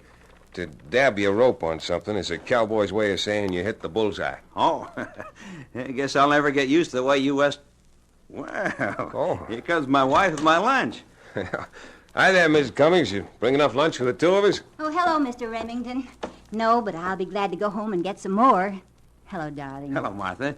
Bring me something good? Well, there's a piece of that pumpkin pie we had last night and some cold fried chicken. I don't mean to interrupt the menu, but I think so I don't impede the wheels of justice. I'd better send this telegram to Houston and get along. To where, Chad? To Houston. Oh, maybe coming from Schenectady, you don't know that Houston's in Texas. Yes. Yes, we know Houston's in Texas. Hey, what's going on here? The minute I mentioned Houston, you both started to look as if you'd lost your last friend. Oh, no, there's nothing wrong. It's just that, well, seems to be some trouble on the line to Houston lately. Oh, now, mind you, Harry, I'm not calling you a liar, but that's really a little flimsy. Harry, what's the use? Mr. Remington knows you're lying. Tell him the truth. Now, Martha, you keep out of this. I'm not going to. We've had this thing hanging over our heads for years now, and I'm tired of it. Some nights I can't even sleep. Afraid of my own shadow. Well, I'm willing to listen. What's the trouble with or in Houston? Go on, Harry. Well, 9 years ago, I got thrown in jail in Houston. I was working for the railroad then, as telegrapher. There was a holdup, and they felt Harry was mixed up in it. You weren't? Well, not mixed up the way they meant. I recognized Martha's kid brother, and, well, I could have stopped him, but I didn't. Uh-huh. And then what happened? Well, they sentenced me to 7 years. After a year, I broke out. I see. But I still don't understand your reluctance to telegraph. I don't know if you know much about us telegraph operators, but, well, we all have a certain touch. Another telegrapher can recognize a man's fist just the way you can recognize someone's voice. You see, Mr. Remington, about 10 days ago, when Harry was sending a message to Houston, the man on the other end thought he recognized him and asked him if his name wasn't Harry Cheeseborough. Cheeseborough's our real name. Chad, I'm scared. I served a year I shouldn't have served. They're not going to put me back. Believe me, they're not. Now, look, Harry, as a lawyer and as a friend, the best possible thing you can do is turn yourself over to the sheriff. What? Listen to him, Harry. I don't want a red cent. I'll handle your case, and I'm as sure as a man can be that I'll get you off. Harry, do what Mr. Remington says. Living like this is just like living in purgatory. Now, come on, Harry. You and I are going down to jail.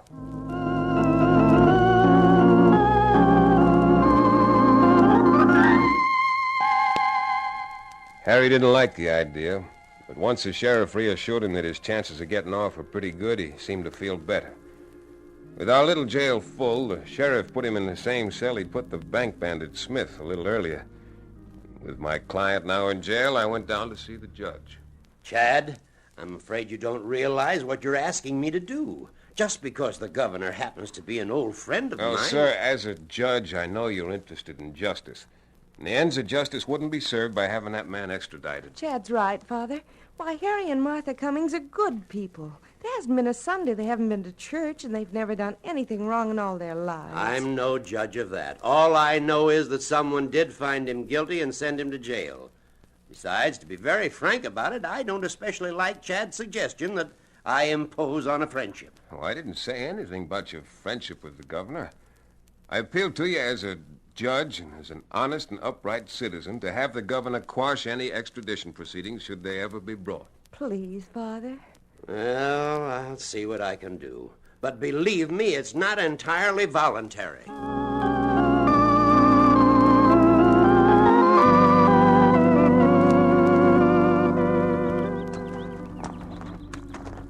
Believe me, Mrs. Cummings. Please, not Mrs. A friend like you've been can certainly call me Martha. All right, Martha. Now, if you just lean on my arm, I think we can make the 2 blocks to the sheriff's office in no time. I just can't wait to see the look on Harry's face when he sees this telegram you've gotten from the governor. Well, me too. From now on, neither you nor Harry's going to have to worry about Houston or any other town on the face of it. Chad, those shots! Yeah, Martha, come on. Those shots are coming from the jail. Chad! What is it? Can you see? All I can see is some horses tearing out of town. Sheriff! Hey, Sheriff, what happened? Oh, nothing happened. Nothing at all. That bank crook John Smith Cherokee caught just busted out of jail. Well, stop huffing and puffing. You'll catch him again. That's not too bad. Well, maybe that's not too bad, but Harry Cummings busted out with him. What? Harry? Harry broke out of jail? Well, he sure did, ma'am. Well, this serves me right. I get the man practically pardoned by the governor, and then what does he do? Breaks jail, makes a real outlaw of himself. And now there's no question about it.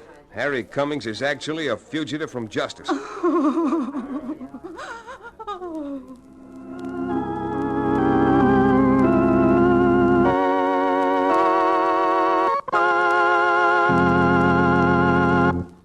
We'll return to the stirring climax of Frontier Town in just about 1 minute.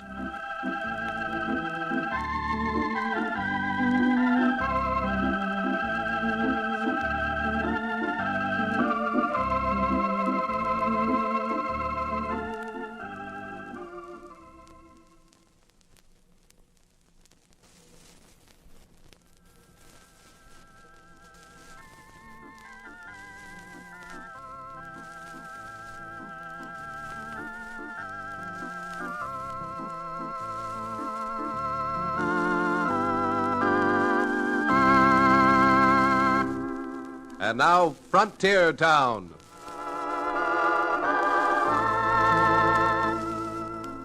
I'm not asking for sympathy. I'm just asking you to try and understand. As far as everyone was concerned, and that includes me, Chad Remington, everything I'd done had been wrong. Not only had I induced Harry Cummings to give himself up and go to jail, but when, because of it, he broke out again, the sheriff was against me, Harry's wife was against me, and most of all, Judge Fillmore and Libby were against me. Chad, how could you? How could I? Wasn't it enough that you came here first and talked Father into helping you?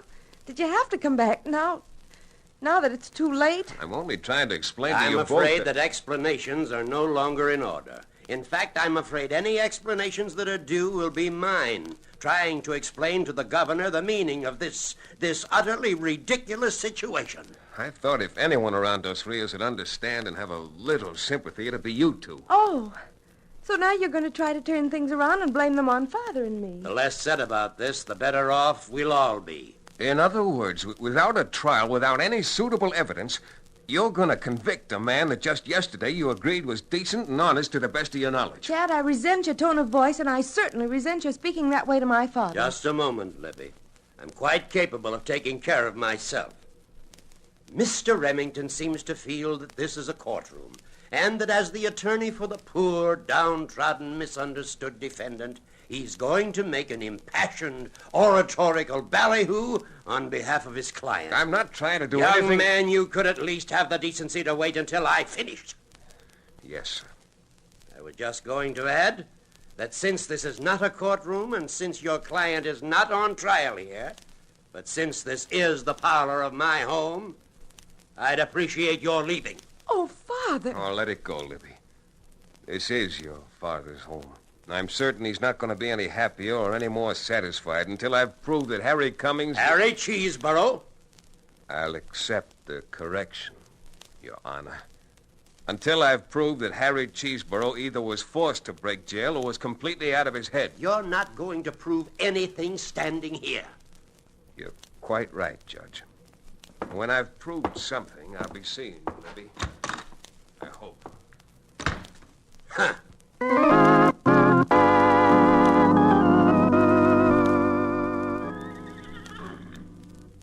Cherokee, I appreciate you trying to buck me up, but it's a waste of breath. Now, just a minute, my fine, upstanding friend. Right here in my hand, I hold this little bottle of absolutely genuine Cherokee Indian rattlesnake oil. You say you want to know what this little article does? Well, I'm going to tell you. This astounding preparation not only cures dandruff and heaves in your favorite horse, but is sold with a money-back guarantee to cure morning after collywobbles. Blues that are bluer than the sky over the... All right, Dr. O'Bannon. I certainly can't give a testimonial for your universal panacea, but I'm ready and willing to admit that even without your rattlesnake oil, you can cure a case of blues, depression, and save a man from suicide. Now, sonny boy, you're talking. So let's analyze your problem. You wouldn't have a trouble in the world if we could find Harry Cummings and clear this thing up. Just as simple as all that, is it? Even simpler. Now look at it this way. He broke out of jail with that John Smith character. Who caught John Smith in the first place? Well, Never mind, I'll tell you I did. And if I could do it once, I can do it again. Well, if you think I'm going to wait until the two of them stumble over your legs this time, you're greatly mistaken. If you really want to help, throw a couple of saddles on two of those broken-down nags you rent here, and let's deputize ourselves a two-man posse to find them and bring them back. Find them? How do you propose to do that? I may be a lawyer now, Cherokee, but don't forget I was born on a ranch and brought up on a ranch. I can still read, sign, and cut trail. Now go on, get me a good horse and let's be going.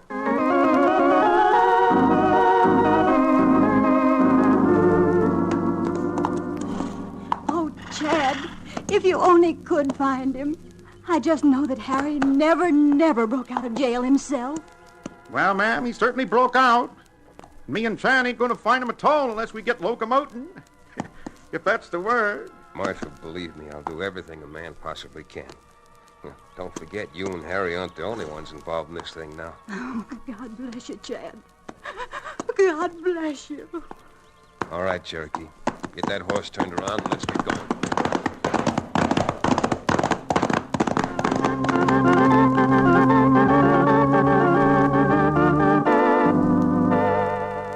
Ever look for a needle in a haystack?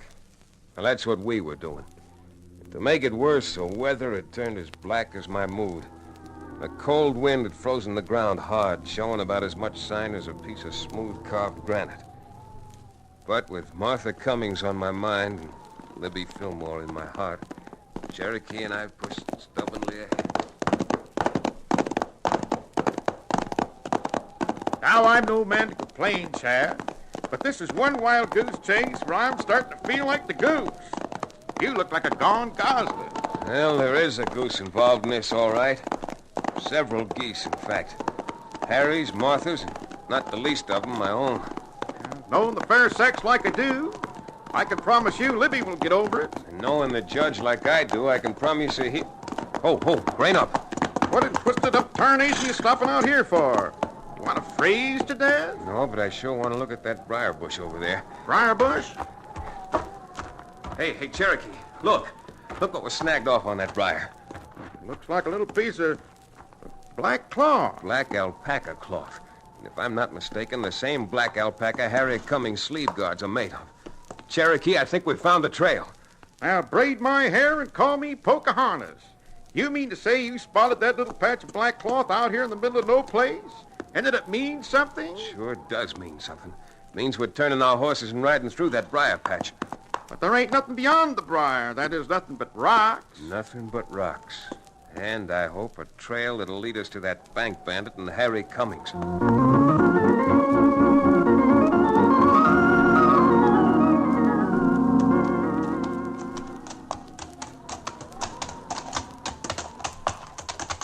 All right, this is good, Cherokee. Right here. Whoa, now. Oh, boy. Whoa, you elegant equine. Oh, nothing up here but rocks, huh? What does that look like? Looks like the entrance to a deserted mine. Except I don't know how deserted it is right now. Well, if those two are down there and we go in after them with the light coming from behind us, we'd make two of the prettiest targets you ever saw. Yeah, you're right about that. Sure wish there was some way of finding out if there's anybody down there and what's going on.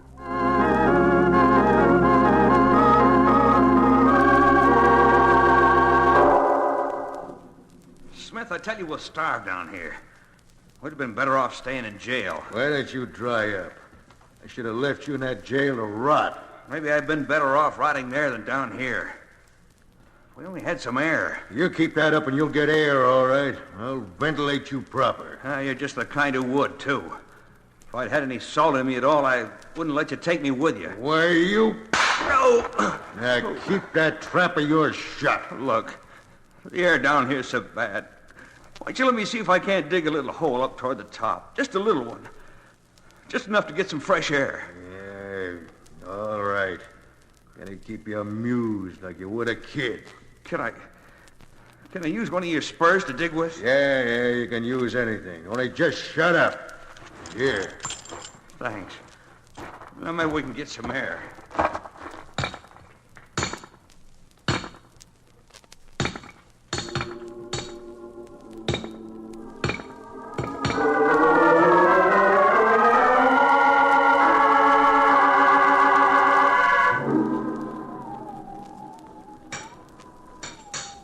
Hey, Cherokee, you hear that? Yeah, sounds like someone digging inside the mine. Yeah, it's not just digging. It isn't steady enough. Sounds more like dots and dashes, like telegraph code. You mean it's Harry sending us a message? What does he say? I don't know. They didn't teach telegraphy at law school. It convinces me of one thing. Harry didn't voluntarily escape, and he's risking his neck now in the hope that somebody will hear this and capture them. Fine chance, just the two of us. The entrance to this place, a regular shooting gallery. Cherokee, if you got the salt to try something, I've got an idea that may work. Well, it's got to work, and none of us are going to get out of here alive.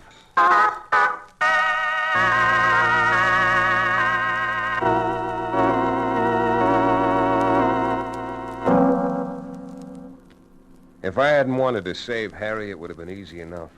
We could have shot through the entrance to the mine and blasted him out of there. But a shot might have killed Harry.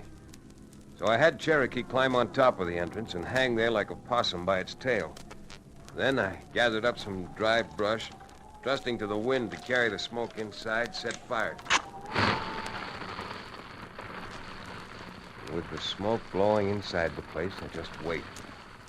And then, after minutes, it seemed hours. All right, you got us. We're coming out. And keep your hands where we can see them. Watch it, Cherokee. I don't trust that Smith as far as you can throw a buffalo by its tail. I got you, Chad. Fell on him once, and I can do it again. All right, come on. Shake a leg or you'll both end up in there barbecued.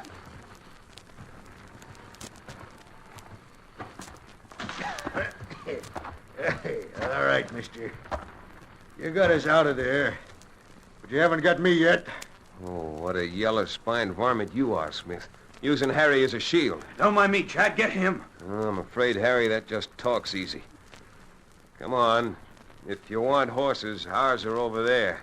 All right, mister. Get moving. All right, Cherokee, jump. Why, you...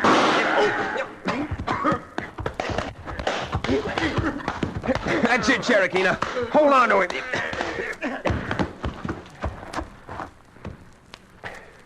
Well, Cherokee, that's one way of getting business. Getting business? Yeah, you bet. I can't think of a better customer now for your Cherokee Indian rattlesnake oil than Mr. John Smith. You might even do a wholesale business with him when he's up in his permanent home, the state penitentiary.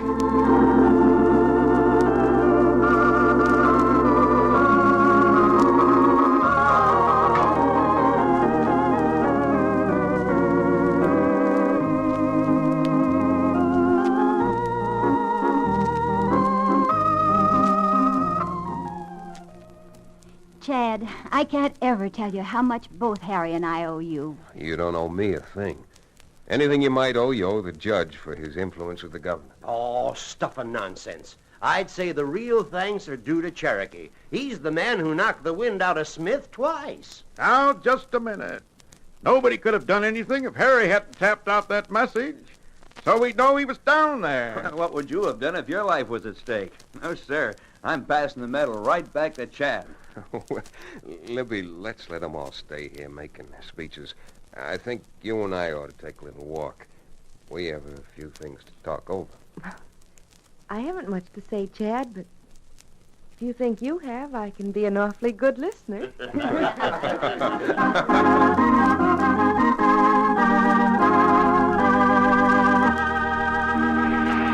know, everybody's working at top speed these days. The times demand the best we've got. And the best, when it comes to coffee, is measured in terms of flavor. The demands we place upon coffee today are greater than ever before. Every cup must measure up. Every sip must hit the spot. Now, not only to fill its all-important place as part of a good meal, but for the boost fine coffee gives, the lift to help you get things done. And besides that, since the shortage makes rationing necessary, each cup should make up in excellence for the cups we don't get in between. Now, to fill the bill and more than fill it, get Chase and Sanborn coffee. You'll marvel that a single cup can hold so much delicious flavor. The secret is that Chase and Sanborn is more than one coffee. It's the finer ones blended. And today, our experts are turning out the richest, most satisfying, most flavorful blend of our entire history. You want all the flavor you can get, so get all the flavor you can. Every time you part with a precious ration coupon, ask for Chase and Sanborn. Naturally, nowadays, with so many others buying Chase and Sanborn, too, your grocer may sometimes run out. If he should, please understand and cooperate. And the next time, be sure to ask again for Chase and Sanborn coffee. HOJO Radio, where the classics come alive. Wheaties presents Joel McRae in Tales of the Texas Rangers. On stage tonight, transcribed from Hollywood, another in the Wheaties big parade of exciting half-hour presentations.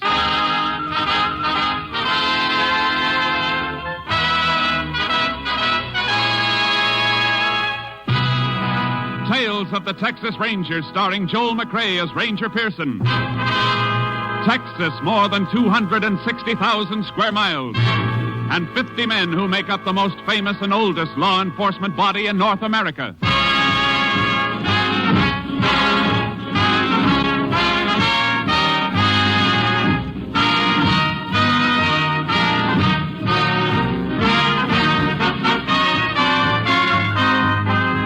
From the files of the Texas Rangers come these stories based on fact.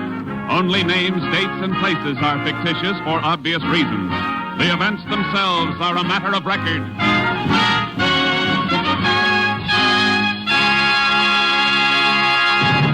Case for tonight, the White Elephant.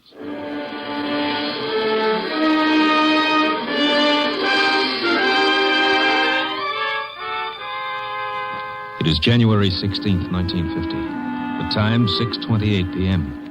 A freight train just outside of a West Texas town gains speed and rolls through the gathering dusk. Inside a gondola car, a hobo crouches in a corner as the brakeman comes toward him. All right, Bo, this is where you get off. Now, listen, pal, just let me get to the next town. I said this is where you get off. But we're moving. Yeah, you get on where we was moving, you can get off. Now, come on, or I'll dust the top of your head. Now, listen, don't do it, I tell you. Get on your feet like this. No, let go. No, you want to get tough, huh? I told you to let me alone now. Slug me, will you? You ain't getting me. I'm coming.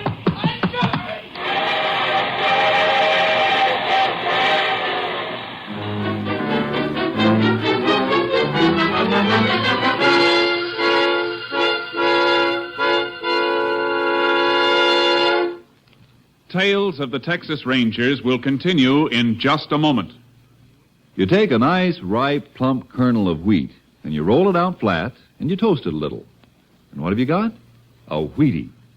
Do that over and over and over again. Do that enough times, and pretty soon you have a whole bowl full of Wheaties, and you can sit down to breakfast. Now, of course, you and I know not many people go to all that work to get their breakfast Wheaties. They just tip up that big Wheaties box and let those crisp little flakes tumble into the bowl. And you know what? When you do that, you get the very same 100% whole wheat goodness and energy that you'd get if you rolled out your own Wheaties flakes kernel by kernel. And the best tip I can give you is to tip the Wheaties into your own bowl first thing in the morning and see how Wheaties at 7 can help at 11.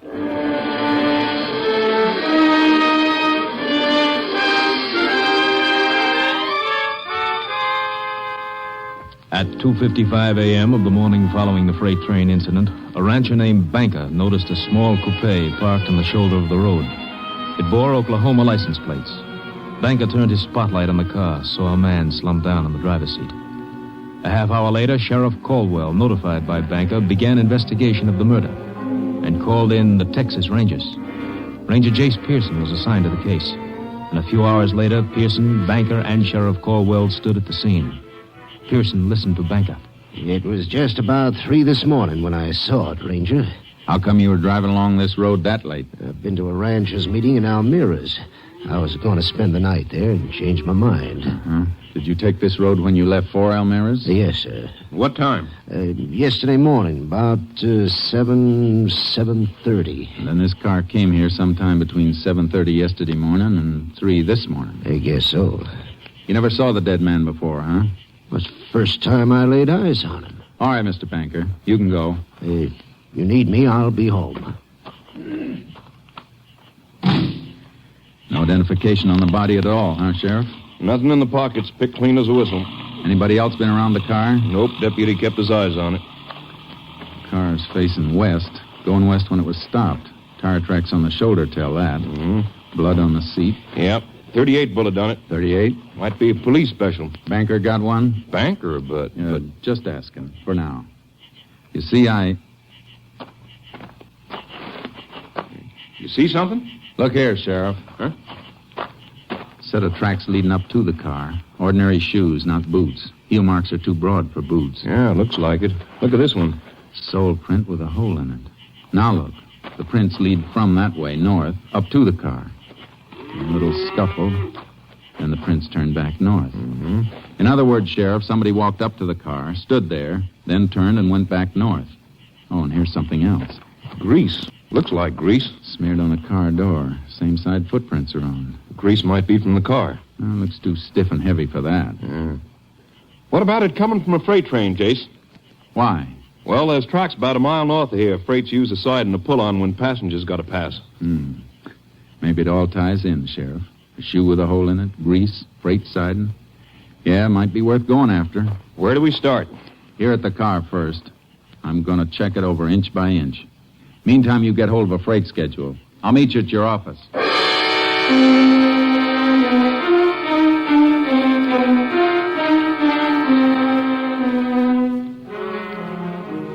When I checked the car inside and out, I found a few things that were interesting and a little puzzling. I sent a sample of grease to the laboratory for analysis and took plaster casts of the footprints. Then went on to Sheriff Caldwell's office. He had the information I'd requested. Here it is, Jace. Schedule of freights went through yesterday. How many? 3 of them. We can check those, all right. Of course, we might be sending the dogs up the wrong tree. Looks like a hobo to me. Yeah. Let me see the dead man's fingerprints. Sure, here you are. These match with some of the prints in the car, see? Closed delta. Yeah. How about those others you got? Picked these up on the door that had the grease on it, smeared all over. A couple clear enough to use, only... Only what, Jace? You know, there wasn't a single print on the steering wheel. Seems like the dead man's prints ought to be on it. Gloves? I didn't find any gloves on him, nor in the car. Yeah. By the way, I got a call out if any hobo picked up or seen on those trains. Good. Now, I found these tucked under the sun visor in front of the driver's seat. Gasoline receipts made out to Carl Thompson. Oh, that'll save a lot of checking. We'll forward the dead man's prints anyway. That steering wheel bothers me. Excuse me, Jace. Sheriff Caldwell. Oh, yeah. Good. Hold him. We'll be there as soon as we can make it. Something else, Jace. Brakeman in one of those freights we've been checking has a story. Some hobo slugged him and jumped. Okay, let's go.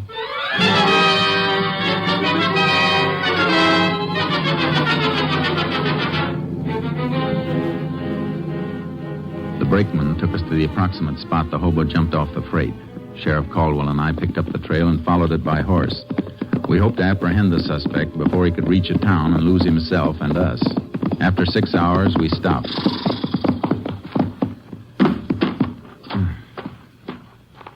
What's the matter, Jace? Tracks are different. Come here and take a look. Different? Yeah, look. The right print's a little deeper, favoring his left a little. Hurt himself, huh? Must have twisted his leg when he took the jump off the freight. Kept getting worse. Sat down here, smoked a cigarette. Here's the butt. He ain't going to make such a good time with a bum leg. And we've been traveling at a steady trot. Uh-huh. Okay. Let's get going.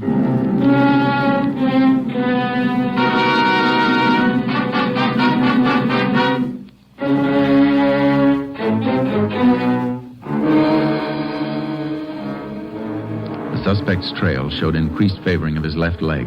His progress became slower. More and more often he stopped to rest, and the trail became fresher and fresher. Evidence in a deserted shack showed suspect had rested there for quite a while. We picked up the trail again. We're getting close, Sheriff. How do you know? Noticed something just now. Take a look at these prints. Same as the ones we've been following. Not quite. Hole in the right shoe. It's not that. I'm talking about this anthill he crushed. Well, what about it? Quite a few of the prints had anthills in them, crushed and rebuilt. So? Ants start working on a new hill when the old one's been tramped down. This one's so fresh they haven't had time to rebuild. Hey, that's right. He can't be far off. So we better leave the horses tied up here, Sheriff, and start moving on foot.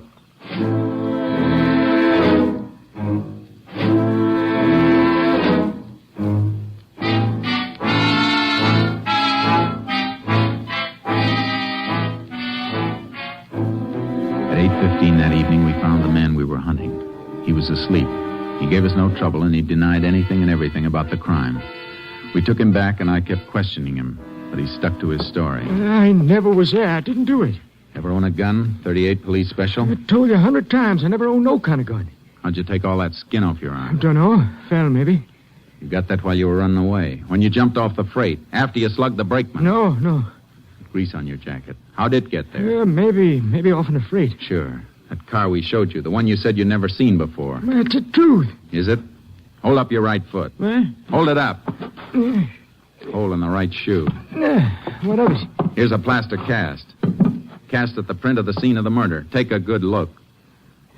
But I wasn't there, I tell you. Ever hear of fingerprints? Oh, sure. Here are yours. And here's a set found at the crime. They match. You still say you weren't there? I didn't kill nobody. Let me see your hands. When'd you wash them last? I don't know. Maybe a couple of days ago. You know we can tell if you fired a gun. I never had no gun. Did you rob the man in the car? No. Look at me.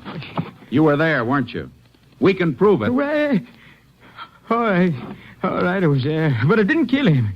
Why'd you lie? Well, I was scared. If you're innocent, you don't have to be scared. Look, Ranger, I got a couple of bag wraps. That all? Hey, sure. We can check that, too. All right. I got a couple of wraps for pinching stuff. Nothing big. Now, look. Tell me exactly what you did. Well, I come in off a freight. I was walking across when I seen the car. I figured it was funny, something funny. Why? Well, car parked like that. Then I walked over, seen the fella in there. He was dead. I beat it, hopped the freight. That all? You know what else up to now. Did you get in the car at all? No, sir. Did you touch the body or take anything from it? I swear it, Range, I didn't. Did you touch the steering wheel and then wipe it off? Wipe it? No. What for? Look, I tell you, Jace? Yeah, Sheriff? Come here, will you? Sure. You stay put. I got no place to go. Here's all the dope in the murdered man, Thompson. Come in just now. Carl Thompson, resident Tulsa, Oklahoma, traveling salesman for Prince Extract Company. This checked? Double. Tallies with the gasoline receipts. Mm-hmm. What about him? The hobo? Yeah. I think the only crime he committed was failure to report what he saw. His fingerprints were all over the outside of the one door of that car, and none inside. Seems to me if he thought of cleaning up the inside, he'd have done the same outside. Yeah, looks like it. We'll give him the paraffin test anyway and see if he's fired a gun lately. And if he didn't? Start all over. And start with that clean steering wheel.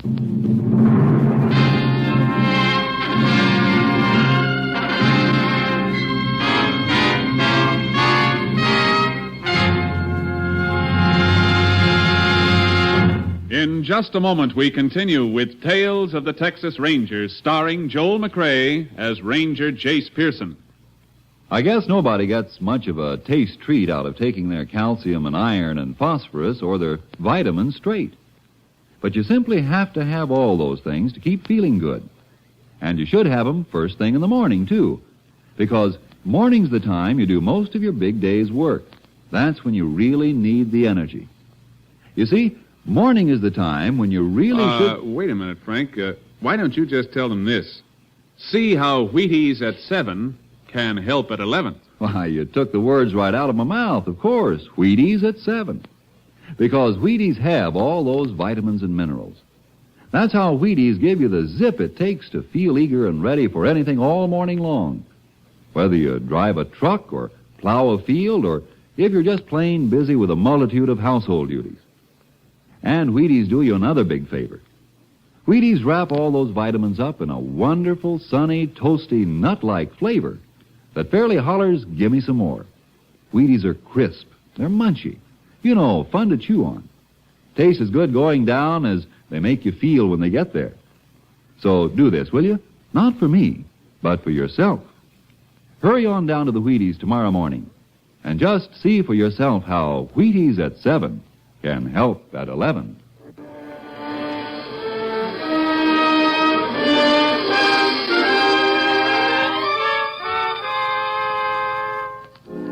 The result of the paraffin test was negative, but we held the hobo pending further investigation. I reported back to my captain, Stinson, at company headquarters.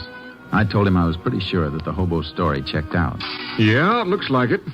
But somebody killed Thompson. Killed him and then drove him in his own car to where that rancher spotted it.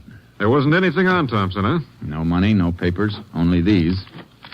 Gasoline charge account receipts. Somebody went to an awful lot of trouble to clean him, but they overlooked these. Mm-hmm. On top, this looks like a plain case of murder with robbery as the motive, but if that was it, why go to all the risk of being spotted in a car with Oklahoma plates? Why not just kill him and leave him? I don't know, Jace. What's your thinking? Well, Thompson was a traveling salesman, traveled a lot in a few days. Now, suppose the killer realized that with Thompson far enough away from the scene of the crime, we'd have a pretty tough time finding out just where the murder was committed. Yeah, that could be. But why? Well, maybe the killer couldn't leave the spot. So he did the next best thing. Took Thompson's body away.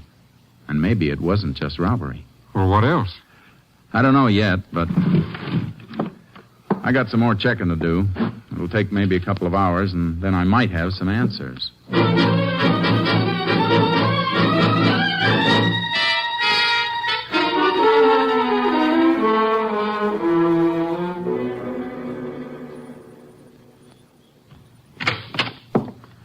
Well, a couple hours on the nose, Jace. You get anything new? Some more dope on Thompson, Captain. He never carried much money, never was known to have picked up a hitchhiker, and I got a pretty good idea where he was killed. These gasoline receipts tell a fair story. Yeah? How? Well, this one, for example, dated the 15th day before he was killed, made out in Bannon. He got 16 gallons of gas there. Oh, did you ever think somebody else might have been using his credit card? Yeah, but Thompson traveled that route pretty often. Chances are he was well known at the service stations. Yeah, that's right. Okay, go on. I ran a mileage test on his car. He got about 17 miles a gallon. Now, his tank holds 16. I did a little figuring. Just about enough gas was used to get him from Bannon to where his body was found. But he could have been killed anywhere between Bannon and where he was found dead. Sure, I know that. But it still looks like my next stop is Bannon.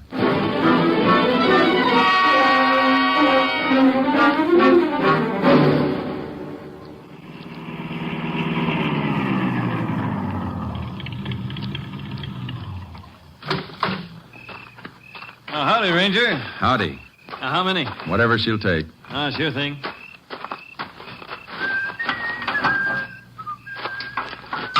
You the owner here? Yes, sir. How long? A couple of years.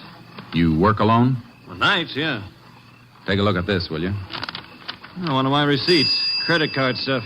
You know this Carl Thompson? Yeah, see him every, 4 or 5 months. When did you see Thompson last? The evening he bought that gas. Why, anything wrong, Ranger? Was Thompson alone that evening? Yeah.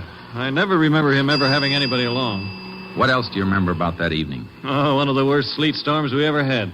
Hit like it'd be tough for him to drive then, huh? Oh, sure. Well, hey, he was asking about some place to stay. He never stayed in Bannon before? I don't know. Leastways, he didn't know much about the places. I told him to try the hotel. He said it was full up. He said the motels were jam-packed. The lousy weather. You know where he went? Well, said he was going to try and find a place along the highway. Why, anything wrong? Plenty. Here's for the gas. I might come back and ask you some more questions. Thanks.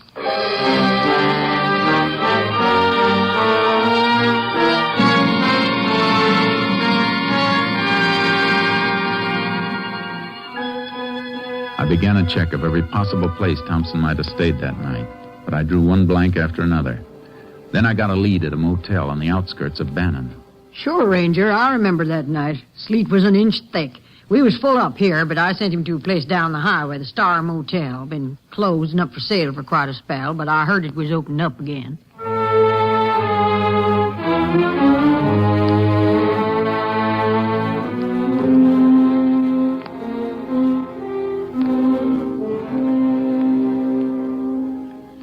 I went to the Star Motel. It was closed tight. Every cabin was locked, the windows boarded. There wasn't a soul around. I was just about to leave when I noticed something. The electricity must have been on somewhere in the place because the little wheel under the dials of the meter was spinning. It was enough to send me back into town to ask a few more questions.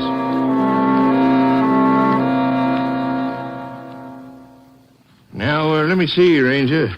Star Motels. Yes, sir. Here's what we want right here. Uh-huh. Are these all the electricity bills? Yes, sir. Let me see. Up to 3 months ago, the bills were just for meter installation, minimum service charge. That's right, Ranger.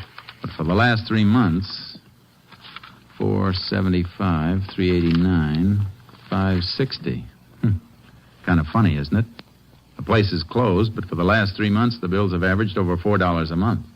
Didn't that seem peculiar to you? Well, Ranger, we just... Sure, I know. Now, can you give me the name of the person to whom these bills were sent? Get it for you right away.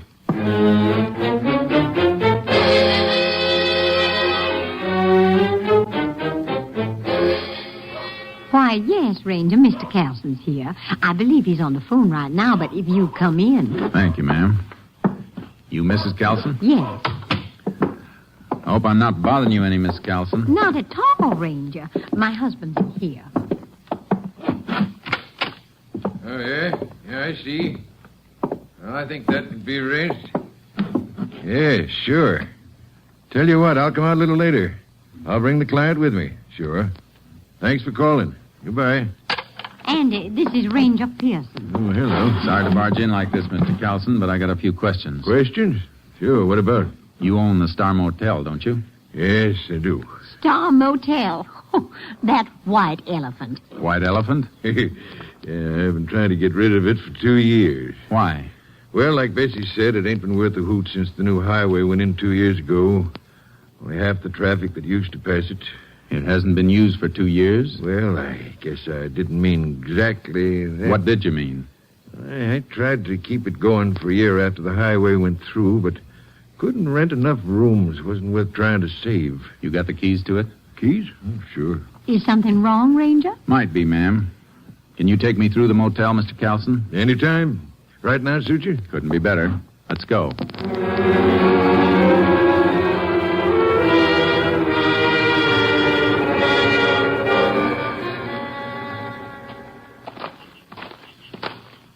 I ain't been out here for close on 3 or 4 weeks. Did you go through the cabins then? Oh, just take a look. See, kids sometimes fool around. That's why I boarded up the windows. Want to take a look in the office? Yeah. Go ahead, Mr. Carlson. Sure.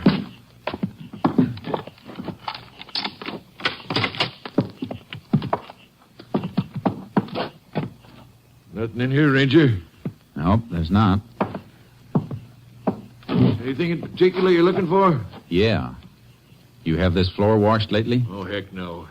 Ain't no use paying for something like that. It's been washed recently. Huh? But why? How do you know? Scrubbing wood with hot water always raises the grain, and hot water isn't as good as cold to wash out blood stains. Blood? Blood? Reach! Both of you! What's the matter Hands with away you? from the guns, Ranger. Now, both of you, sit down. Go on. Come on! What the devil is this? Who are you fellas? My guess is a couple of men I want for murder, Mr. Carlson. Murder? Just kept the telephone wire. Everything okay? Yeah, push that guy. Me? Why, I never carry a gun. Well, we'll just make sure. Yeah, he's clean. All right, now strip the Ranger's gun belt. Wait a minute. You got the drop on me. Maybe I'd have to be a fool to draw. But if you don't want me to be a fool, don't touch these guns. You try and take them off me, and I'll go down using them, and I might get lucky. right, Locke. Let him alone. He's too smart to start anything. Go get the panel truck out and start loading our stuff fast. Well, what about them? We can lock them in. Fix their car so they can't get out of here for a while after we leave. If they try to come out while we're still here, we'll blast whatever door or window they try to come through. Get that, Ranger? I get it. Okay. I'll be outside, Chuck. So your name's Chuck, huh? Good as any. What are you and that other fellow doing in my place? Go ahead, Chuck. Tell him. Some other time, friend. Now you two listen. Because I ain't going to say this twice. Try to bust out before you hear us drive off, and you'll get it good. Now stay put. Oh, they got us locked in. Yeah. Oh, don't go near that window. You heard what he said. Little crack in the boarding. I'm just taking a look. What are they doing? Come here and take a look for yourself. Oh, I should have watched the place more. I never knew anyone was using it. Been used plenty. Look what they're taking out. Furs. All kinds of stuff. It's beginning to make sense. Closed down motel made a nice storage bin for stolen and smuggled goods till they could run it to the markets. Oh, they'll get away. You said there was a murder. Take it easy, Mr. Carlson. We'll get them. Oh, they'll be across the border in a half an hour before we could even reach a phone. Maybe you better take a chance and get shot down in cold blood? No. But we'll get them all right. Know why, Mr. Carlson? Why? Because you'll help.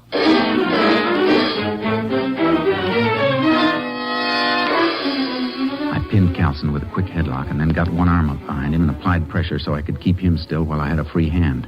I reached into his jacket and found what I was looking for under his shoulder. Then I pushed him away. Oh, you crazy? You almost broke my arm. Shut up, Carlson. Did you think I saw this gun bulging under your coat and they deliberately missed it when they frisked you? You played it real smart, almost. I don't know what you're talking about. This gun and the electric bills. You paid them. Paid bills that were being run up in a place that was supposed to be shut down. Seemed kind of funny you never complained to the power company. So what? Well, So you got a phone call from your friends out there. They tipped you because they saw me nosing around here earlier, right? No. Okay. Okay, take a look out there. They're almost finished. In a couple of minutes, they'll be gone. In half an hour, they'll be over the border. How about you? You want to stick back here and face a murder charge? There's nothing you can prove. There's plenty we can prove, Carlson. And you're holding the bag. You'll have a tough time explaining those electric bills and them missing your gun. I didn't kill that man. Did this Chuck do it? Yeah, that salesman come in. He saw what was going on. Chuck killed him, then drove him away. All right. Now listen real careful to me. I'm going to fire this gun of yours. Then you hammer on the door and holler for him. Get it? What do you want to do then? Just listen. When they come up, tell them you had to kill me. Tell them to open the door. Then, Mr. Carlson, step back and out of the way fast. They'll be gone in a minute. Make up your mind. All right. Go ahead, I'll do it. Any funny tricks and you get it first. Now, ready? Pound that door and holler. Chuck, Locke, give me a fast. Open the door. Now, when it's open, step back. What's the matter? Carlson, open the door. I had to kill him. He was making a break for it. Did you just knock him out? Reach, both of them. Hey, what's the big idea? Why, you...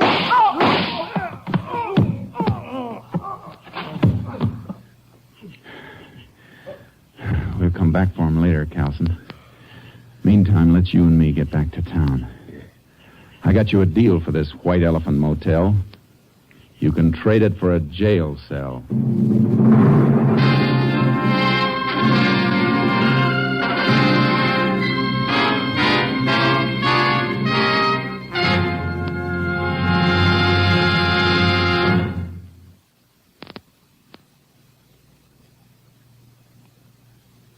And now, here is the Wheaties man, Frank Martin. All right, sound effects man, ring the alarm clock. Yeah, I used to groan too when I heard that sound. But one morning I said to myself, now look, Martin, you gotta get up. Why fight it? Think about something pleasant. And right away I thought, Wheaties. That's about the pleasantest thinking a man can do. Why, when you figure you can sit down to a bowl of good, crisp Wheaties and then feel like tackling the world, when you know a bowl of Wheaties and milk and fruit can help you work good because you feel good, why, it almost makes you want to shake hands with your alarm clock. And when you hear it come morning, roll out happy, reach for the big orange and blue box, and see how Wheaties at 7 can help at 11. Next week, Joel McCrea McCrae in another authentic reenactment of a case from the files of the Texas Rangers.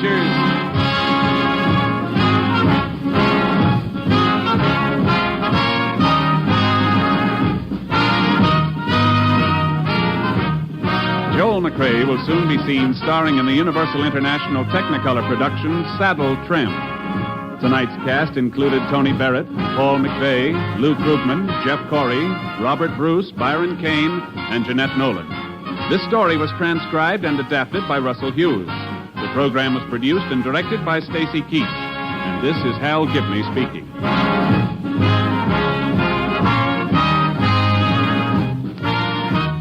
And this is the Wheaties man, Frank Martin, inviting you to listen Monday night to Frank Lovejoy in Night Beat on the Wheaties Big Parade. See you then.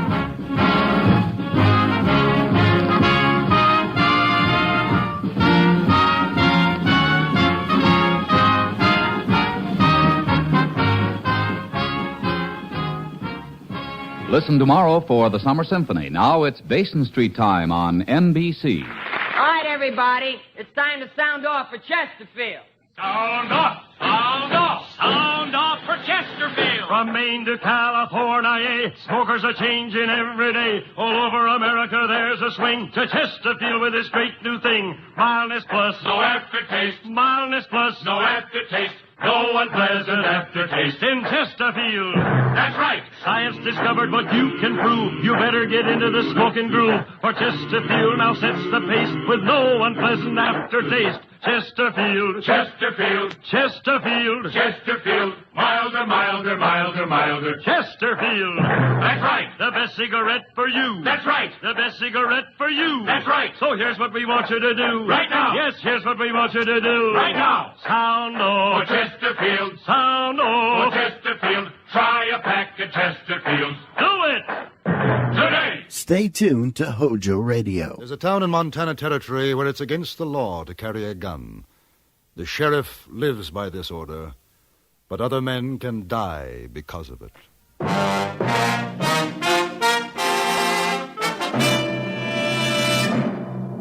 Frontier Gentlemen.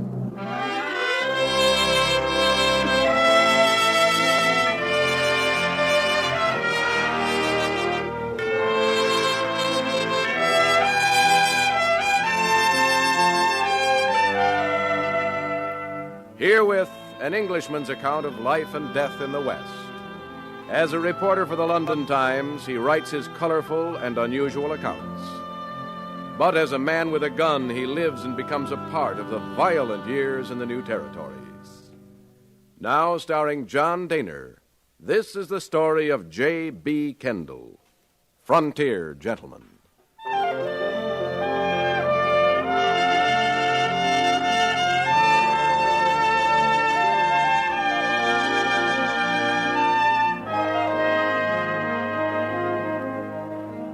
The journey had taken 98 days from St. Louis.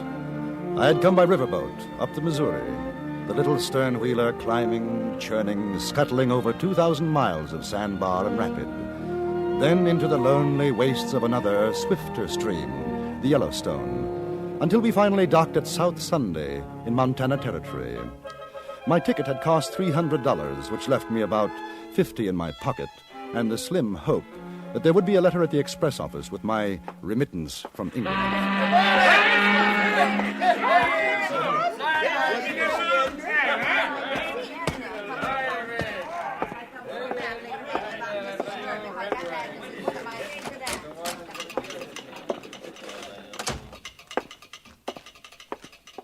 Afternoon. Just in off the boat? Right. I wonder if there's a letter for me, J.B. Kendall. Kendall, any trouble on the way up? I hear the Sioux been kicking up their heels. Sitting bulls making big medicine again. Don't sound good. We didn't see any. Kendall, you English, ain't you? Yes. I figured by your talk. Don't see many of you in these parts. Nope. Nothing for you, mister. You're sure? It's rather important. From England? Nope. Nothing. Maybe tomorrow on the overland, though. Say, you planning to stay a while? I think so. Better get and register then. Register? Over to Sheriff Clanton's office. There's a notice on the wall, maybe missed your attention. All strangers to South Sunday will, within 1 hour of arrival, register at the office of the sheriff or be prosecuted. That's Clanton's orders. Surprised you missed the signs. They're all over. Thank you. Well, that's all right. Wouldn't want to see you in trouble. This ain't the healthiest town in the territory, not for strangers. Oh, any particular reason? What? Oh, excuse me. Afternoon, Mr. Farley. This here's Mr. Kendall, just off the boat. I was telling him about registering. Now, that's a good idea. Dake Farley is one of the sheriff's deputies. Helps keep South Sunday law-abiding. Big job. What's your business, Mr. Big Kendall? job. Oh, you might call me a jack of all trades. I might? I do a little writing for a London newspaper, you know. An Englishman's view of the Wild West, that sort of thing. We don't take to strangers. Oh, really? Shame. I've been looking forward to my visit. Yeah, well, now, you've seen it. You know what it's like, so supposing you get yourself back on that boat and try up the line to Rosebud or Junction City, huh? I don't think so. Now, if you'll pardon me, I'll register at your office. You carrying a gun? No. Put your hands up. Over your head. Higher. Now, you hold it just like that. Just so. All right. That's your baggage? Yes. Pick it up. I beg your pardon? I said pick it up. Oh. All right, come on.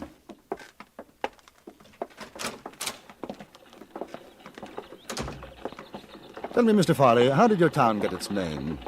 How should I know? I thought you'd take an interest, just as a matter of pride. A civic pride. Mister, I don't like the way you talk or what you say, so you shut your mouth. Here? Inside. Where you been, Dake? I've been checking on this fella, Frank. He just come in off the boat. He says he's a writer, a newspaper in London or something. He ain't carrying nothing. I searched him. You're Sheriff Clanton? Yeah. J.B. Kendall. I understand I have to register. Yeah. A writer, huh?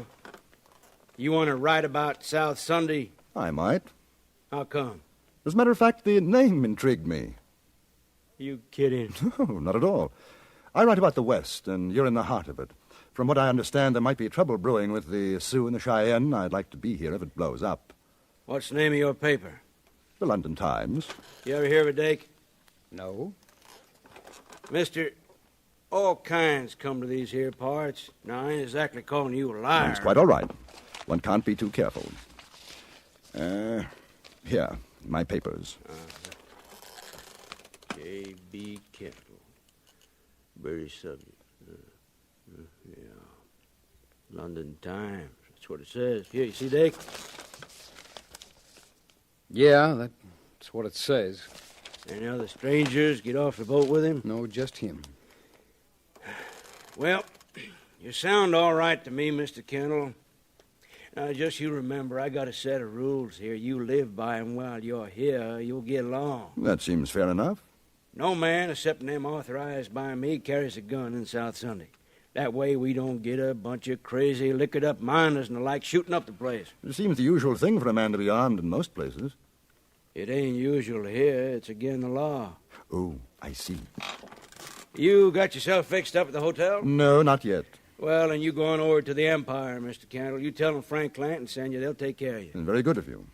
Dake, take a look at his baggage. Right. Well, you're going to search my luggage? That's right, mister. There are no guns in South Sunday, not worn or hidden. That's a law. I haven't got one. I sure am glad to hear it. I like a peaceable man. Yes, sir. A fella like you might think of settling down here in South Sunday. It's the quietest little town in Montana Territory. It's an opportunity for a man. Well, I'll keep it in mind, Mr. Clanton. There ain't nothing in his bags. Well, now, Mr. Kendall, you enjoy your stay here. Anything you want, you just ask me.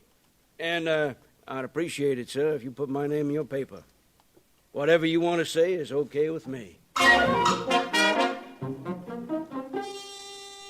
My hotel room was a palace in comparison to the cabin on the riverboat. After cleaning up, I went downstairs to the saloon bar in the hotel, ordered a drink before dinner. The place was practically empty, but I wasn't alone for long. Hi. You're the English fella, aren't you? Kendall? Yes, that's right. I'm Lila. I work here. Frank Clanton said be nice to you. I'm being nice. You want to buy me a drink? It's on Frank. Oh, delighted. Bartender. Champagne, Harry. Yeah. Frank says it's not ladylike to drink whiskey. Hey, what'd you do to that man? I never seen him like this. He thinks I'm going to write about him for my paper. Are you? More than likely. You going to write about me, too? If you want me to. I'm Dake Farley's girl. Dake doesn't like you. He got mad when Frank said to be nice to you. Does everybody in South Sunday do what Clanton tells them to do? Sure. Why? Here's a drink. Ah. Well, good luck. Look here, Lila. What about Clanton? You seem like a nice fella. Don't ask questions. Well, what about you, then? Me? What do you care? Where are you from? I was born in Ohio. Got married and came out west. 5 years back, my husband got killed in a gunfight. I don't know. I kind of drifted around. Ended up here, one place as good as the next. Is it? Yeah, I guess. What about you? Your home's in England, huh? It was. You one of them lords or dukes or something? No, not exactly. Married? No. Must be interesting traveling around, seeing new things. Oh, it has its advantages. But I suppose you'll be glad to get back home. Well, let's just say that one place is as good as the next. Oh. You can't go back, huh? Trouble? In a way. Ah. Look, your friend's just come in, Mr. Farley. Listen, you be careful with him. Dake can get awful mean. Doesn't he take orders from Clanton, too? Don't talk smart like that to him. It riles him. Ah, Mr. Farley. Good evening. Would you join us? No. I just come to say don't you get no ideas about Lila. Now, what ideas do you think I'd have? I'm telling you. You're telling me what? Keep your hands off my girl, you understand? My dear fellow, I haven't touched your girl. The thought never entered my mind. We were just having that drink, Dake, like Clanton Lila, said. you keep out of this. Do you know that I find your manner toward this young lady rather offensive? Well, you're just asking for trouble, aren't you? Not at all. Now, you think you can come in here with your fancy talk, your fancy ways, and make a fool out of me. Now, maybe Frank's a sucker, but not me. I don't like you. I don't trust you one bit. Mr. Farley, it couldn't be of less consequence. What do you think of me? He'll kill you just like shut he... up. Oh, that I don't stand for. Chum.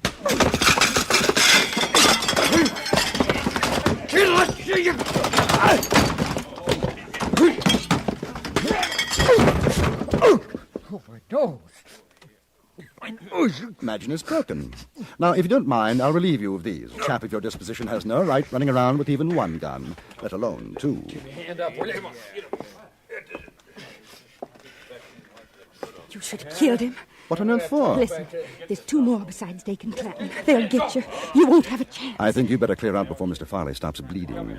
He's not going to be in a very nice mood. Where are you going? Down to Mr. Clanton's office. I've got to have a little talk to him.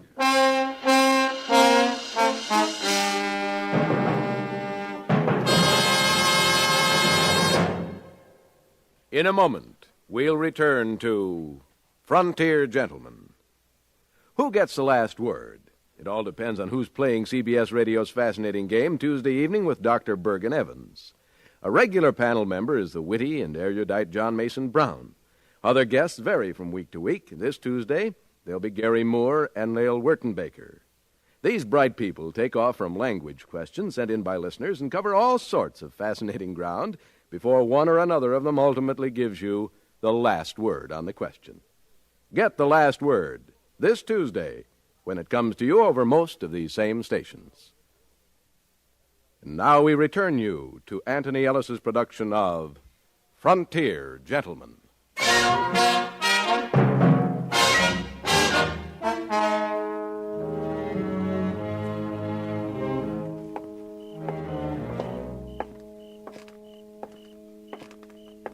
Mr. Kendall! Mr. Kendall, wait! Oh, you can't go down there.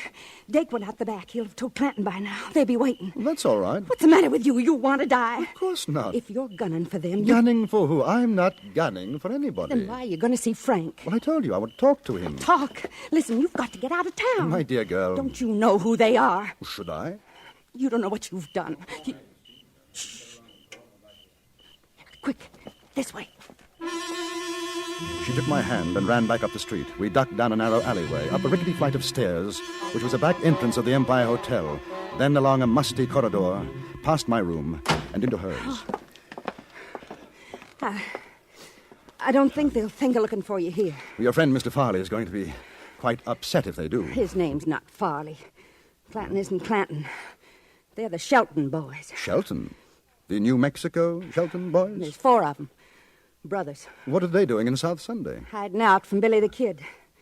Dake killed one of Billy's men. Billy swore to get them all for it. That's why Frank won't let anybody carry a gun. How do you know all this? It was my husband Dake killed. Harry joined up with Billy for excitement, I guess. One time he was gone out of town 3 months. I was lonesome. I met Dake. When Harry came back, they had a fight over me. Dake outdrew him. We ran away together. And you thought I'd come after them, that Billy had sent me? They'll think it, too, now. Lila, who made Frank sheriff here? Nobody. There wasn't one when we came. He just took over. Funny thing is, I guess he's a pretty good sheriff. He's quit the old ways and likes it here. Why have you told me all this? I don't know. You talked with me like I was a lady. The Indian treats his squaw better than Dake treats me. Maybe I wanted to see you finish him. And it's not going to be very pleasant for you anymore. Pleasant? Oh, mister, you got a funny way of saying things. Lila, is there anywhere you could go? Friends? In South Sunday? No, what about home? I mean Ohio. Home. Know what it'd cost to get there? I got no money. But if you could. If I could. I had nice folks. I don't even know if they're alive or dead. But I'd sure like to take a chance and find out. Well, Lila, we'll see what we can do. Where are you going now? I had that talk with Frank. Do you know how to use a gun? Yes. Well, take this one. Lock yourself in after I've gone. You keep it. Huh? I've got a Derringer. Oh, all right. Here. In case I have any trouble, it's only $50. I don't want your money. Well, at least you'll be able to get out of town. Now, take it. Watch yourself, will you? Dake's got a mean draw. I'll watch myself.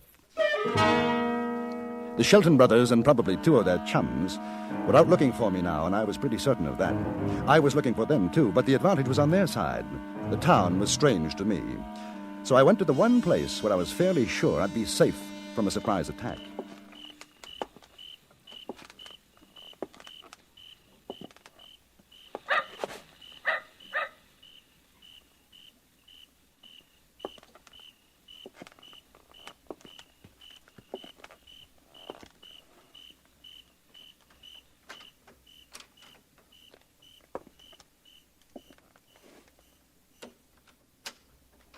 Sheriff ain't here. What are you...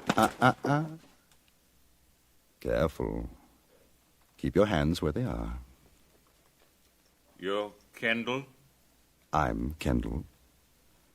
Billy the Kid sent you. Now listen, You may very slowly, carefully unbuckle your gun belt and let it drop to the floor. If you try to be foolish and brave, I shall be delighted to shoot you in the stomach. Not me, Mr. Kendall. You see, just like you say. Which Shelton are you? Monroe. Very well, Monroe. I wish you to walk to that cell in the far corner, go in, and close the door behind you. You will then stand with your back to the door. You wouldn't kill me. Oh, yes, I would.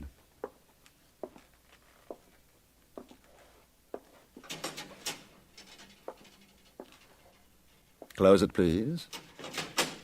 Good. Turn around, please. Now, I'm going to gag you. In order to do so, I must put my guns away and use 2 hands. If by any chance your friends come in and you make an outcry while I'm doing this, I shall teach you a trick I learned in India. It feels something like this. Effective, don't you think? Yeah. Right. Now, head close to the bars, please. Oh, by the way, how many are there looking for me?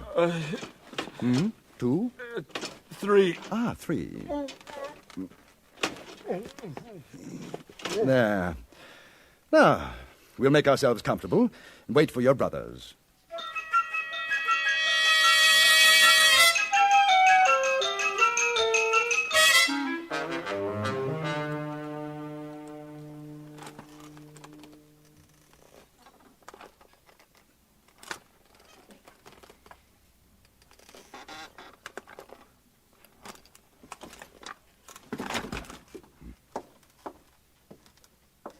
They're coming.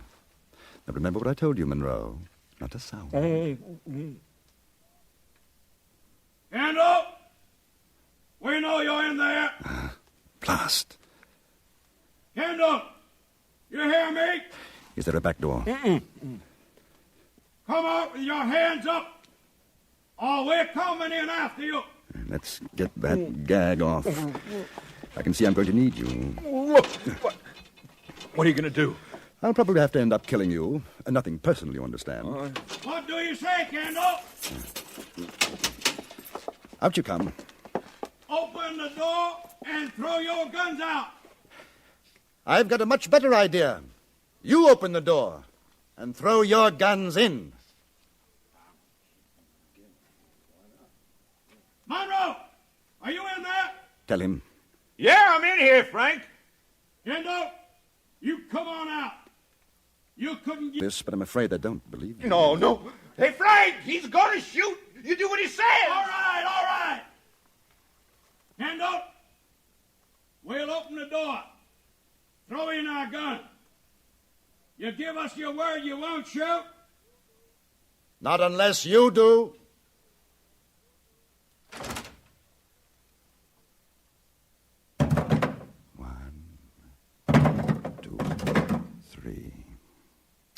Any more? No. We're coming in now.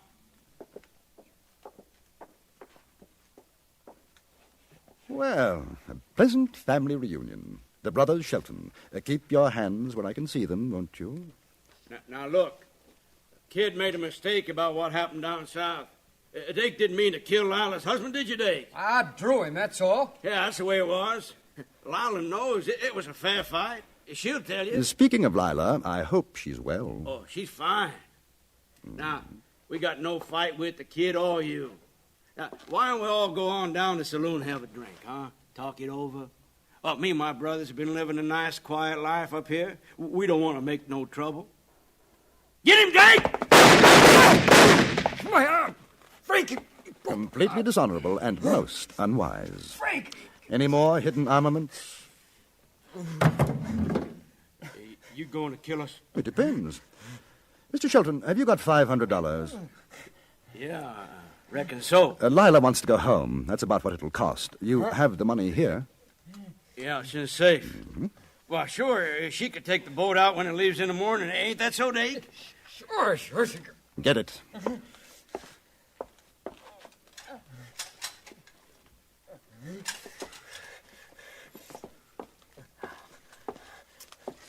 Good.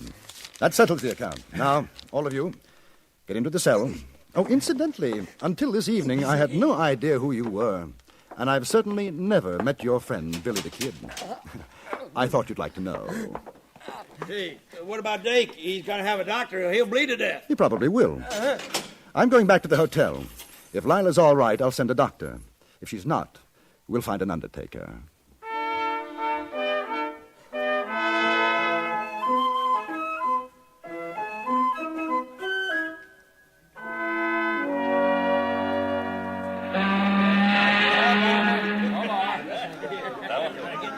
I want to thank you, Mr. Kendall. It's nothing, Lila. Good luck.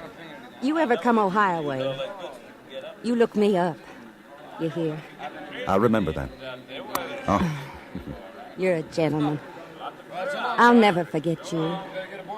Goodbye.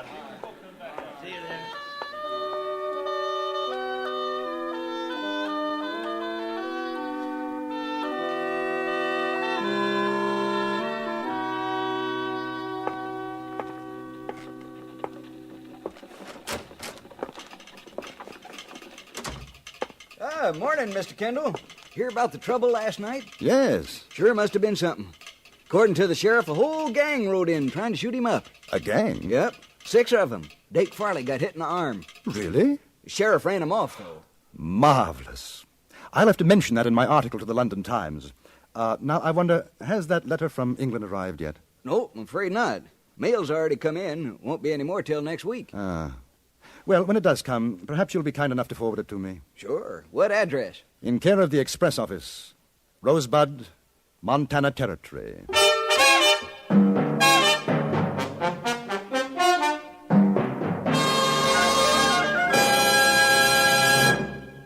Frontier Gentleman was written, produced, and directed by Anthony Ellis and stars John Daner as J.B. Kendall.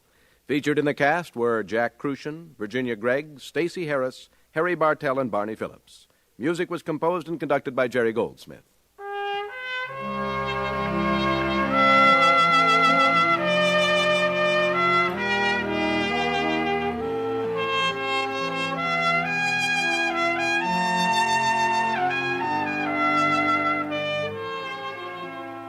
Join us again next week for another report from the Frontier Gentleman.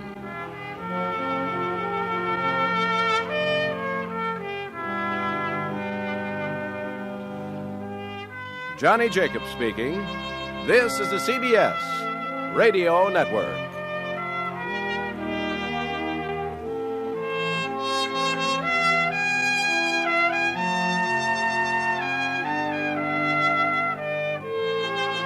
Buy wisely. Buy for flavor. Buy Del Monte. Del Monte, the brand you trust for flavor in so many good foods. HOJO Radio, we're your old-time radio headquarters. Stay tuned. James Stewart as the six-shooter.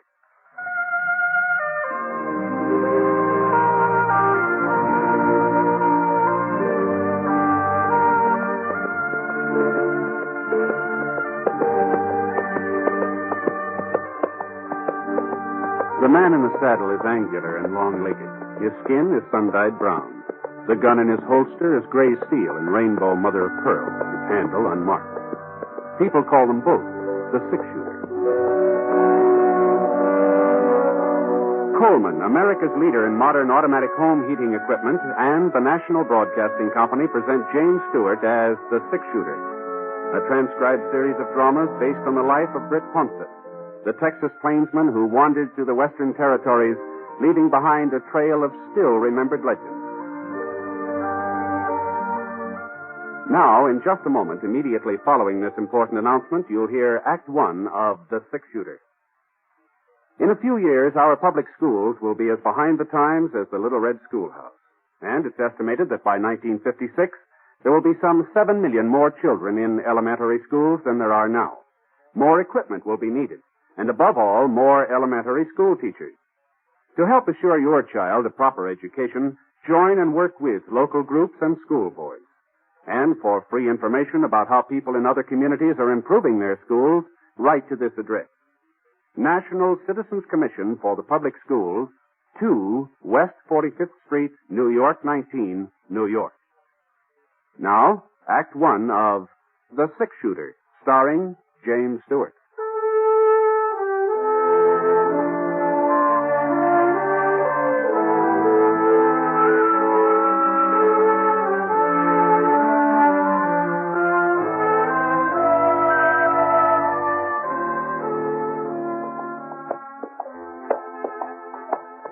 It was hot that afternoon. A low, crawling kind of heat that seemed to be following us as we rode along.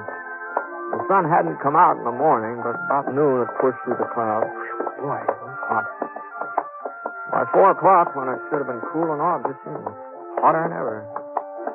We still had about 15 miles to go before we'd hit Lead Creek.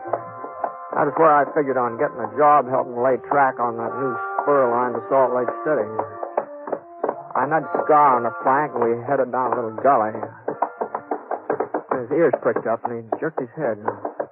I wasn't sure whether he'd heard something or just sensed it. You know, with a horse, it's pretty hard to tell where hearing leads off and sensing begins. Yeah, what's the matter, boy? Hey. And then I heard it, too. I wheeled Scar off the trail. Went about 20 yards before I saw him. He was lying in the shade of a yellow boulder in a clump of mesquite. A young fella, just lying there. He looked comfortable and relaxed like he was taking a siesta. But he couldn't have been enjoying himself too much, not with a big red stain like that across the front of his shirt.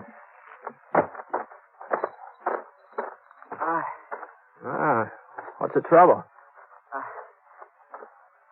I had a little accident. Yeah, it looks that way. What happened? My horse threw me a couple hours ago. Must have landed on my gun. It went off. See, you haven't got any water, have you? Sure.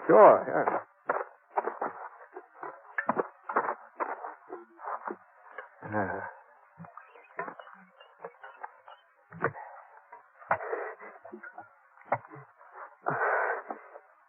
Thanks. Lucky you came by, mister. You're a stranger, ain't you? I'm just passing through.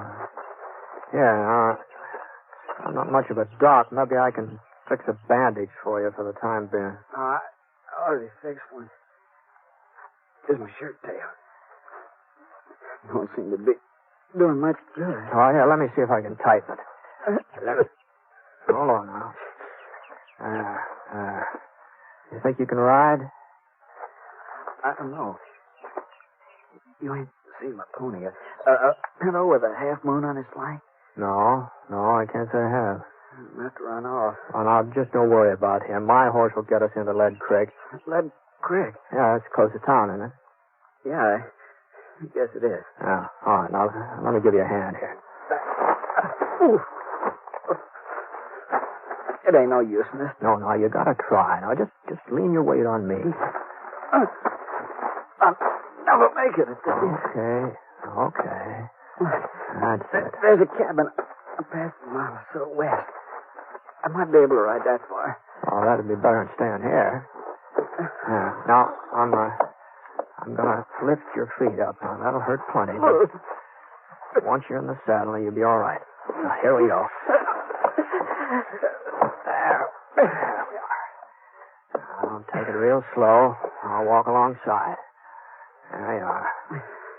Was it west, you said, huh? Yeah. I sure do appreciate this, mister. I sure... He keeled over in the saddle. I managed to keep from sliding out when we started off. About 15 minutes later, I saw the cabin he'd been talking about, and it wasn't much more than a shack, only 2-3 rooms, and a couple of acres of fenced-in pasture and a barn. I led Scar up to the front stoop and lifted the young fellow off. He was still unconscious, which was all of it good, of course. I carried him up to the front door and gave it a couple of kicks. Kicked again, and he sprung open. Anybody home? Hello?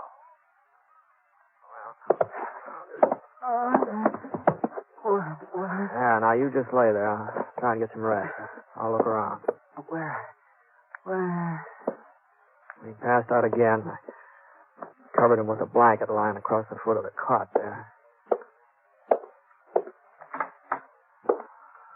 Supper was on the kitchen stove. Beef stew. Smelled pretty good. I opened the back door. I saw somebody cutting up a pile of kindling over near the barn. Whoever it was sure knew how to handle an axe. Where'd you come from? No, I'm sorry if I frightened you, ma'am. I knocked on the front door, but I guess you couldn't hear me, huh? I ain't got no handout for tramp. Go on, get out. Well, I'm not exactly a tramp, ma'am. Although I'm not blaming you for thinking it. I've been riding for quite a spell. Well, what do you want? I ran across a fellow a little while ago in a gully just east of here. He'd been shot up. Shot? Yeah, he said his gun went off accidental. He's hurt pretty bad, and since this place of yours was the closest... Where is he? I took the liberty of putting him in the cot inside there, so I hope you don't mind. Oh. Well, she didn't wait even for me to finish. She just marched past me like I wasn't even there. I watched her for a second, and then I followed her into the house.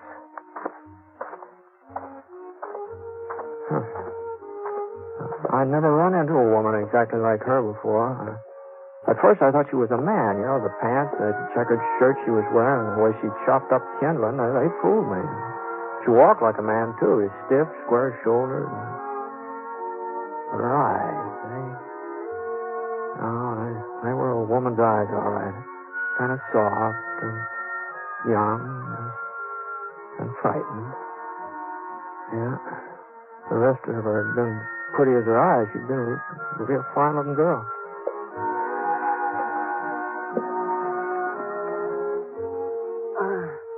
Take that rag off him while I fix a new bandage. Yes, ma'am. It's a shame to tear up a fancy petticoat like that. I got no need for petticoats, mister. Can you turn him on his side? That's better.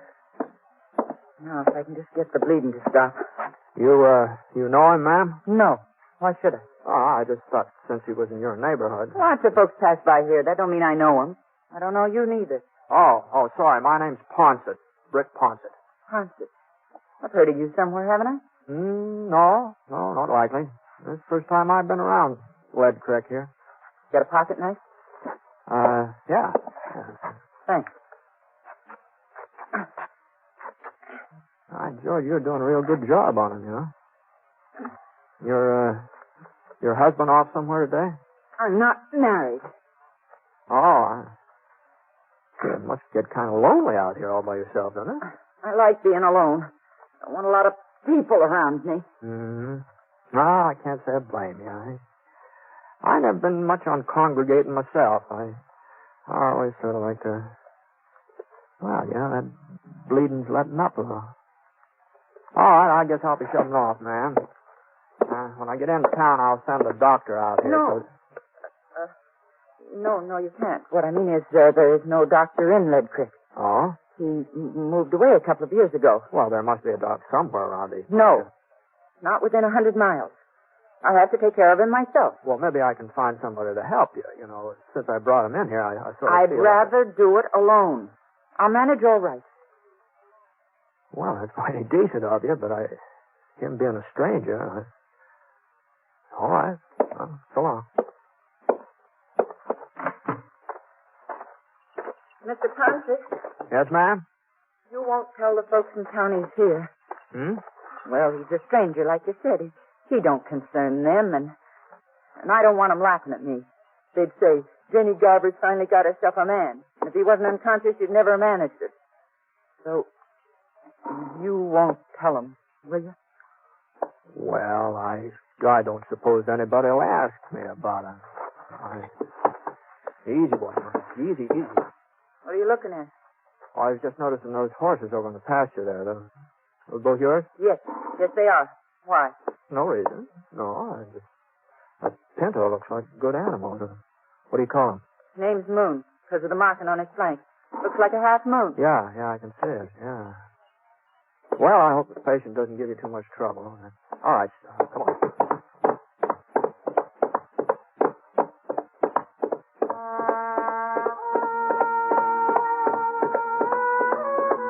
The sun went down, but it didn't cool off much.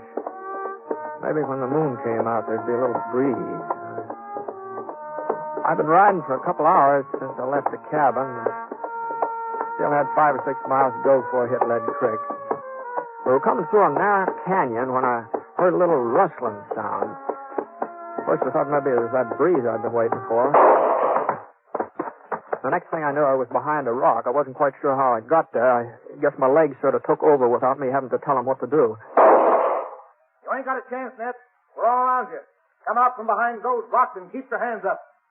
Well, I'd be glad to oblige, but I ain't Ned. Whoever he is. Hold it a minute, Sheriff. Oh. Well, looks like they made a little mistake, boys. You all right, mister? No serious damage, I guess. Well, sorry to bother you, but what are you doing out here anyway? Well, I was heading for town. I heard there might be some work on the new railroad, thought I might sign up for a spell. Oh, I guess they can always use another man. My name's York. Sheriff Jim York. I'm pleased to meet you, Sheriff. I'm Britt Ponsett. Ponsett? The fellow they call six-shooter? I didn't know you were in these parts. Boys, meet Britt Ponsett. Britt, this is Sam Norval, Tom Jackson, Harry Potter. Howdy. Britt's the man who brought in the Phoenix Kid. Kid had the drop on him, too, but he never got a chance to pull a trigger. At least, that's the way folks tell it. Yeah, well, between the doing and the telling, there's apt to be some exaggeration. Well, anyway, I'm sure glad we run into you tonight. That 6-gun of yours may come in handy. Oh? Yeah, we're looking for Ned Landy. That's who we thought you was at first. I figured something like that. Now, what's this Landy been up to? Trouble for the last 3 months. hold-ups, a couple of shooting sprees. Broke into Harry's bank last night and killed Harry's brother. I see. I've taken a posse after him before, but we always seem to lose him in these hills. We'll get him tonight, though. Picked up his trail this morning. Even spotted him for a minute or two on the far side of Devil's Canyon over in the trees. I got off a shot. Thought I'd hit him for sure. Well, I guess my aim was off. Anyway, he gave us the slip again. Oh, what's he look like? Oh, he's young, about 23, I'd say. Short, wiry, black hair, rides a Pinto. Pinto, huh? Mm-hmm. You ain't seen him. Yeah. Yeah, I guess I have. Yeah? Where was he? I left him at a cabin about 9 miles back. And, your aim was all right this morning, Sheriff. He's carrying a bullet in his stomach. Of course, he said he'd shot himself by accident. The only cabin out this way is Jenny Garber's. That's the woman. That's the woman that lived there. You know? Well, come on, boys. Let's go. Ain't you coming too, Britt? Oh, no, you won't need any help, Sheriff. That landing's not likely to last long enough for you to get him into town, I don't think. Well, we'll get him in all right. Doc will see to that. The doc? But I understood there wasn't any... Sam here's the doctor. See, that's what he's been claiming for the past 20 years. Yes, huh? Just wait a minute, Sheriff. Just hold on. You know, I've changed my mind. I think maybe I will ride up there with you.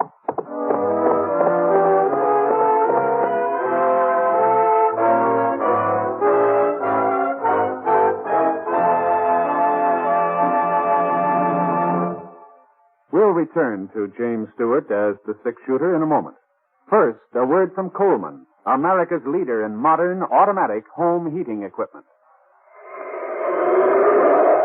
You'll be glad this winter you bought a Coleman heater this fall. Yes, as you sit back in your easy chair, snug and comfortable, you'll be glad you bought a Coleman heater. You'll enjoy floor-to-ceiling warmth in those rooms you could never heat before. Get your Coleman oil or gas heater now during Coleman's big bonus sale. Here's what you get. First bonus, a new low price. Yes, now you can get a dependable Coleman automatic heater at a new low price. Second bonus, a new low operating cost. Coleman saves you up to 25% on heating bills because Coleman gives you maximum heat from your fuel. Third bonus, a 32-piece set of Libby's Safe Edge glassware worth $14. It's free with your new Coleman heater. Get 3 big bonuses. Get your Coleman oil or gas heater now during Coleman's big bonus sale. This sale is for limited time only. So see your Coleman dealer tomorrow. You'll find his name and address in your telephone directory.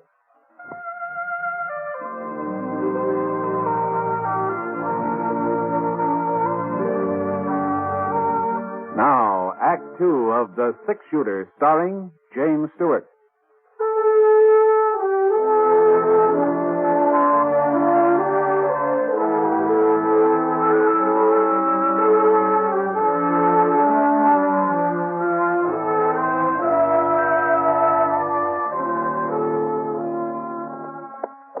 About an hour and a half after I met up with the sheriff, we came to a little stream trickling down the hill just off the trail. I'd missed it when I passed by before. I hadn't known there was any water around, and Scar hadn't smelled it either. The air being so quiet and everything. Well, we pulled up and gave the horses a chance to get a drink. Well, I guess there ain't no rush. And that's as bad off as you say. Yeah. Yeah. Was something funny, Sheriff? Well, I was just thinking about Jenny Garber. Oh? Yep, she's finally got herself a man. He's going to be real temporary, though. I can tell you that. Yeah, and if he didn't have a bullet in him, I'll bet he'd take off the first time he got a look at her. Well, it'd take more than a bullet to keep me there. Me too, Sheriff. What, is there something wrong with Jenny? Well, you've seen her, ain't you? Yeah, yeah. Well, I guess she's no beauty. Oh. Now, that's giving her the benefit of the doubt, Poncho. Now, if you ask me, my horse is better looking. No, you know, Sheriff, now there are a lot of plain women seem to get along all right. Better than some of the pretty ones, you know. Well, it ain't just that Jenny's ugly, but she's so darn awkward and big. Yes. Why, even when she was a little girl living in town, she was always a head taller than any boy her age. And stronger, too. Well, I guess they've had enough to drink. Yeah, the thing was, her folks were peculiar about Jenny. Wouldn't admit she was any different from the other girls. Hey, you remember how they used to dress her? All those fancy clothes with frills and ribbons. What made her look twice as foolish as she would have otherwise. No. Her father used to take her to parties, too, in the square dances, but he was the only one who ever danced with her. No, sir, I don't think a single boy in town courted her. Not one. You're forgetting Willie Franklin. Oh, sure, sure. Who is Will Franklin? Yeah. He's quite a cut-up. Made a bet one night with some of the fellas. He said he'd get Jenny to agree to marry him. He took her out in his wagon and proposed. Of course, she said yes. But he didn't know that Willie's friends was all hidden in the back of the wagon. Leastwise, he didn't know it until they all busted out laughing. Was right after that her folks died, wasn't it, Sheriff? Yeah. That's when she bought this cabin. About 5 years ago, come to think of it. Well, Jenny can't be more than 25 or 6. Looks a whole lot older, though. Wouldn't you say so, Britt? Oh, I don't know. I'm not much good at judging ages, especially a woman. There's her place, up ahead. Lamp's still on. She must be up. Sure, she's up all right. First time she ever had a man within touching distance, ain't it? Ooh, boy. What's the matter? Yeah, we better leave the horses here and go the rest of the way on foot. Oh, no. Landy's not apt to give you any trouble. Oh, you never can tell. You may be feeling better by now. Yeah, but not that much. Hey, he's seen us. Didn't waste no time about it, neither. Guess he wasn't as sick as you thought, Britt. Or else he made a mighty fast recovery. We'll never hit him from down here. What do you suppose happened to Jenny? I don't know. I've forgotten about her. He's probably got her half scared to death. Well, we'll have to rush him. It ain't going to be easy, Sheriff. With this moon, he's sure to spot us. Well, that's all we can do. Sam, you and Harry see if you can make it up to the fence over there. Right. You okay? Okay. Now, I'll fire twice. That'll be the signal to close in. Now, hold on a minute, Sheriff. Just hold up here a minute. Now, if we go plowing up in front of that cabin, somebody's going to get hurt. Well, what's the matter, Posset? You've been shot at before. Well, that doesn't mean exactly I like the idea. And besides, there's another way of getting in that door around back. And there are a couple of trees back there, too. Oh, no, he'll be watching the back door. That's no fool. I know, but it's worth a try, eh? All right, I'll go with you. Now, wait a minute. Now, you just let me go alone. One man ain't as apt to be seen. Now, you just keep firing. And if I ain't back in 5 minutes, well, we'll take him your way, huh? 5 minutes. We won't wait no longer.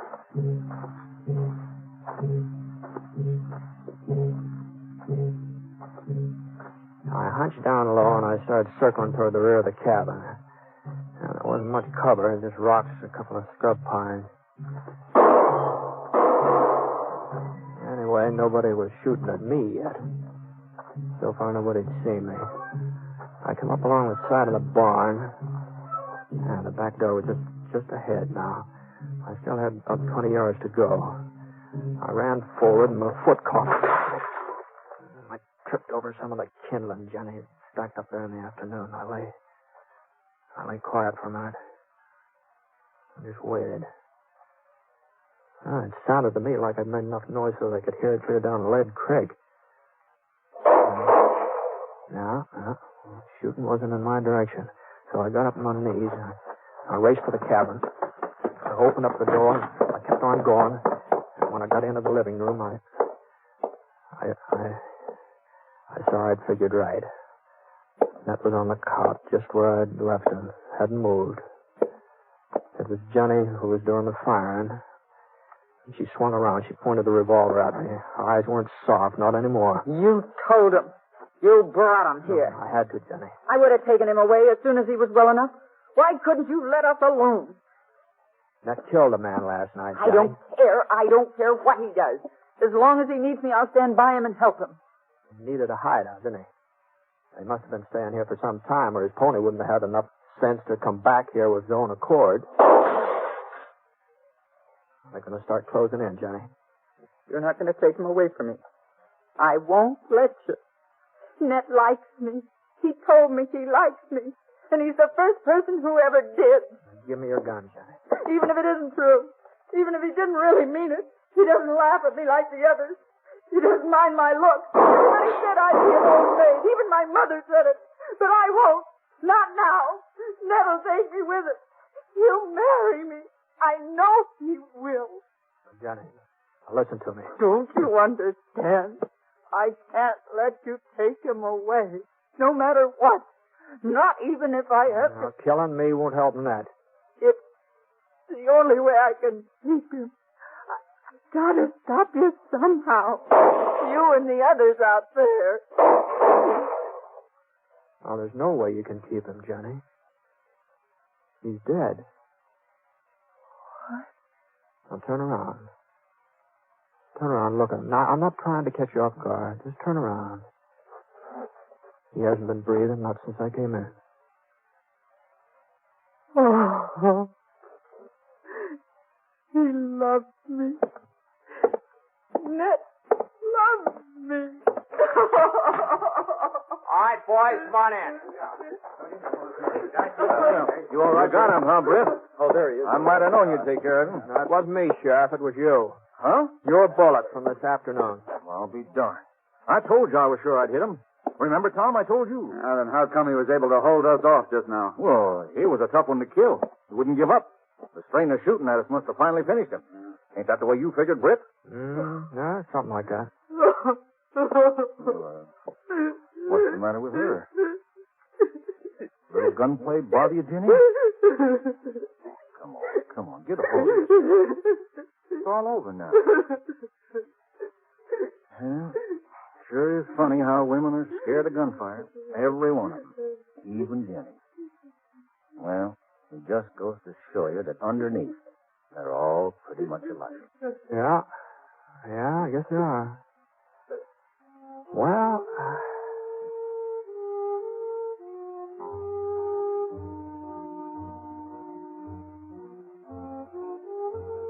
Nat was buried the next day, and there was one bunch of flowers at the funeral, wild daisies. Folks just couldn't figure out who sent them.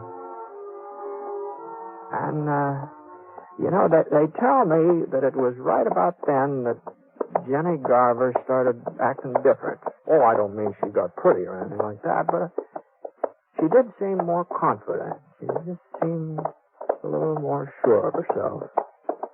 Well, people said if they didn't know better, they'd swear that a man had something to do with the way she changed, but of course they all knew better.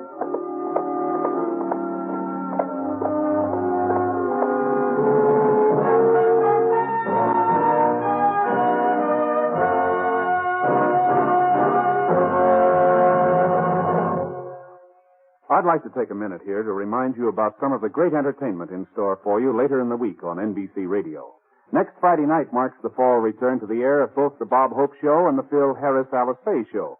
Both these great comedy programs, formerly heard on different days, now join forces to make Friday night a top listening night on NBC Radio. The new Bob Hope Friday night show will feature well-known guest artists, the music of Les Brown and his band of renown, and the vocal talents of lovely Margaret Whiting. And, of course, Bob will be in there delivering his rapid-fire topical humor. You'll find that the Bob Hope Show is most enjoyable listening each Friday night on NBC Radio.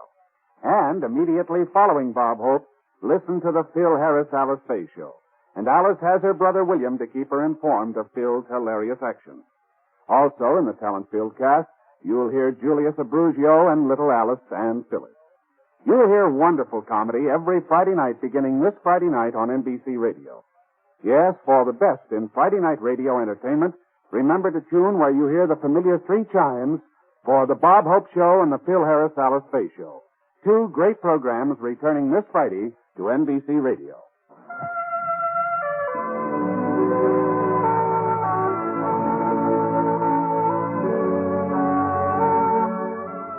Coleman, America's leader in modern automatic home heating equipment, and the National Broadcasting Company have presented James Stewart as the six-shooter.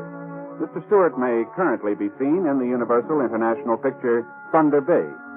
The Six-Shooter is an NBC Radio Network production in association with Review Productions. It is based on a character created by Frank Burt, and today's transcribed story was written by him. Special music was by Basil Adlam, and heard in the cast were D.J. Thompson, Jeff Kirkpatrick, George Neath, and Harry Bartell. The entire production is under the direction of Jack Johnstone. All characters and incidents were fictitious, and any resemblance to actual characters or incidents is purely coincidental. Hal Gibney speaking. Oh, this miserable cold. And my sinuses. Haven't you heard about Dristan? Dristan decongestant tablets for real relief from cold's misery and sinus congestion. Dristan is the revolutionary 3-layer tablet which for the first time makes it possible to unite certain medically proven ingredients into one fast-acting uncoated tablet. Dristan not only helps drain all 8 sinus cavities, critical areas of cold's infection, but circulating through the blood, Dristan's decongestant reaches all congested areas, shrinks all swollen membranes, relieves pressure and pain. An exclusive anti-allergent helps keep breathing passages dry and clear. Pain relievers reduce body aches, fever. Vitamin C helps build body resistance. This is Dristan. Today, Dristan is widely imitated. But the exclusive Dristan formula cannot be duplicated. There's nothing like Dristan decongestant tablets. Stay tuned to HOJO Radio.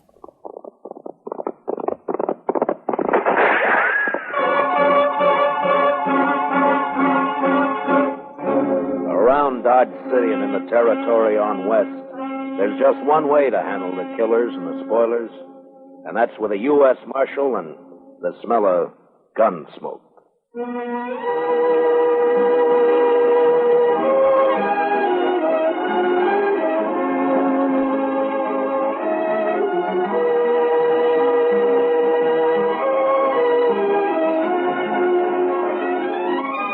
Gunsmoke, starring William Conrad. The story of the violence that moved west with young America. The story of a man who moved with it. Matt Dillon, United States Marshal.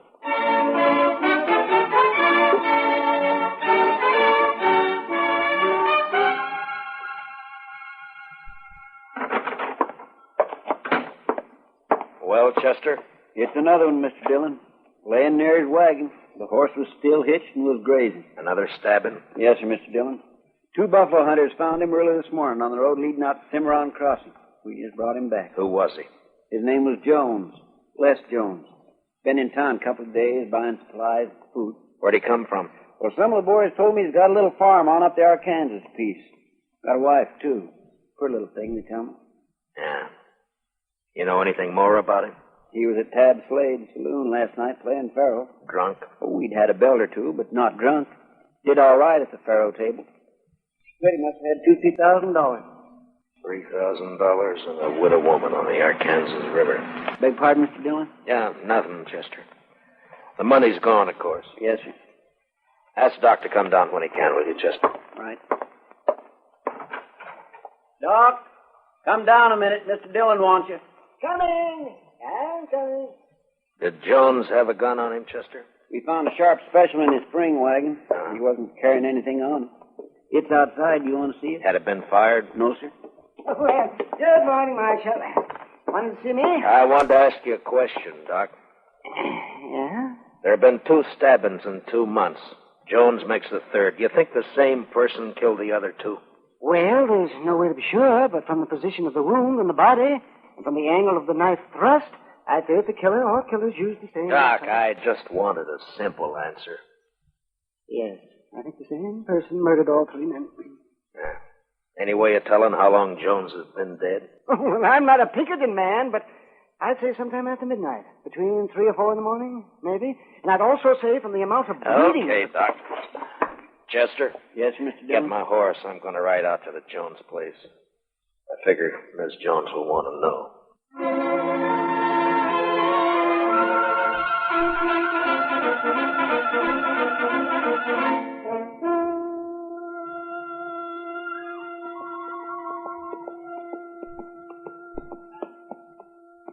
Oh, mister. Howdy, Bub. I live here. Where are you from? I'm from Dodge. Dodge. Sneak you right all the way from Dodge? Sure. Get down and I'll water your horse. All right. Yeah, here you are. What's your name, son? Alvin Jones. My dad is Les Jones. I guess you know him, huh? Yeah, sure. I guess most everybody knows him. Your mother in the house? Are you going to stay for dinner? Well, I don't think so. Is she in the house? Yeah, she's there. Just go on up. Don't worry about your horse. Thank you.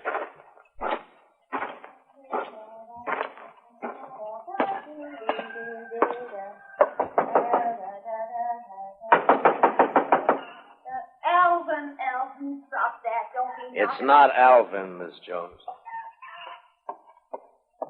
Oh, I am sorry. I thought it was my son. My name is Dillon, Miss Jones. Marshall Dillon at Dodge. Come in, Marshall.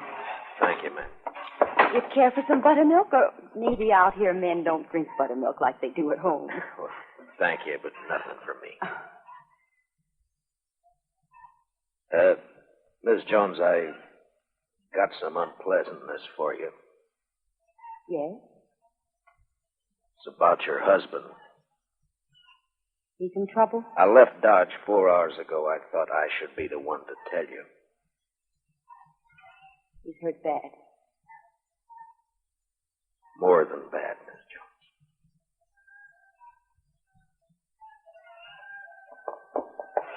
I pulled the saddle off your horse, mister. Makes me a good one. Well, thank you, son. Alvin, this is Marshall Dillon from Dodge. The Marshal? Alvin, your pa won't be home for a while, the Marshal said. Well, not for how long? Well, not for how long, Ma? Not for quite a time, son, so you'll have to run things a while longer. Makes I can take care of 'em all, right? Sure you can, Alvin. Would you stay to eat? No, thank you, ma'am. I gotta get back to Dodge. Miss Jones, could I Yes, Mr. Dillon. talk to the boy, Miss Jones? Explain it so he won't be bitter. Too many gunfighters got their start from a killing like it. I'll try, Mr. Dillon. I'll try. Good afternoon, ma'am.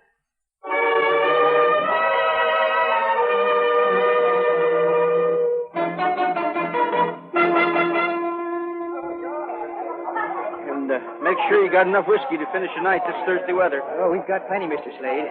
If no fight starts that... Oh, Mr. Slade. There's company coming. Marshal Dillon just walked in. Oh, set that bottle of rye up on the bar. Yes, sir. Howdy, Matt. Join me in a drink? Thank you, I will. What kind of drive? Been traveling? Yeah, I've been up the river a bit to the Jones place. Jones? Tell his wife she's a widow. Oh, yeah, I heard about that. It's too bad. He was in here last night, wasn't he? Oh, yes. Matter of fact, he was. You wouldn't know anything about his being killed, would you? What are you asking me, Dillon? Straight question. Are you saying I killed him? Just asked a question, Slade. I don't know anything. Someone knifed that man after he left here. He was taking a lot of money out of your place.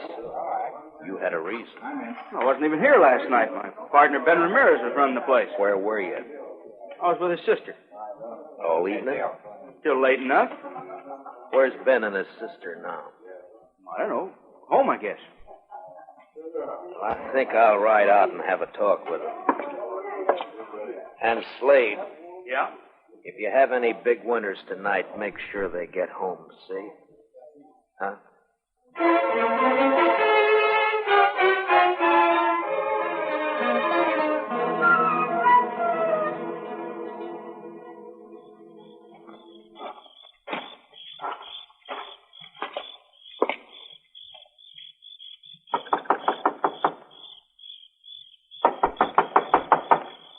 There's no one there. Huh? You look very foolish. You cannot see me? No, I can't see you. Well, don't be mad at me. I'll come to where you are. You see, one side of the shadow, and here I am. What do you want? I'm looking for Ben Ramirez. He is not at home. Or his sister. I am his sister. What's the matter? You don't believe me? Well, yes, Mom, but I thought... You thought I would be in the house? Why, when the night is so beautiful? You want to talk with me? I want to talk with your brother. But he's not here. So why not talk with me? My name's Matt Dillon. I'm Marshal of Dodge. I know. I've been wanting to meet you. Yeah, I've come on business. I like business. Talk with me. Last night, maybe after midnight, a man was killed on the river road. Killed. By a knife, stabbed in the chest. Why do you tell me this? He was carrying $3,000 he won at Slade's. And so? Tab Slade told me he spent last evening with you. He came for dinner. He often does. He thinks he loves me. Your brother, was he here? Tab Slade and Ben own the saloon together. They're partners. They think at least one should be there all the time. Ben went down after we ate. Did Slade, was he here long? Yes. He's my fiancé. So it's all right. Isn't it, Marshal? Well, that's your business, Miss Ramirez. My name is Evelita. You could call me Eve. When do you expect your brother? I don't know what my brother does. He may be home soon. He may be late. I don't know. I've seen you when I've been in town, Matt Dillon. Yeah? I don't ride in often. Slade's such a fool. He and my brother don't like me to come to town. Well, Dodge is rough, Miss Ramirez. Always he has to protect me. Men are such fools. But Matt Dillon is not so. Why?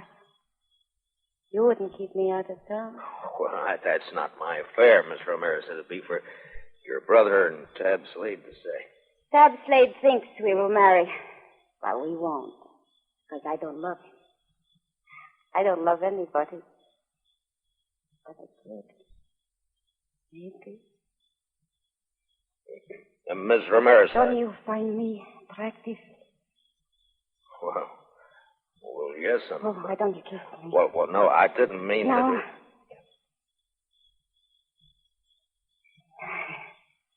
Dillon, I've got a gun pointed at the back of your head. Ben, I want to. Fooling with another man's fiancée isn't smart, Dillon. Ben, please. You go inside.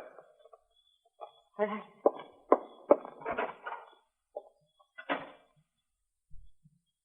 Aren't you going to say anything, Dillon?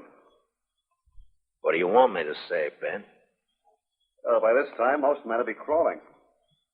You're a hard one, Dillon. I can't fight a man who's behind me in the dark with his gun drawn.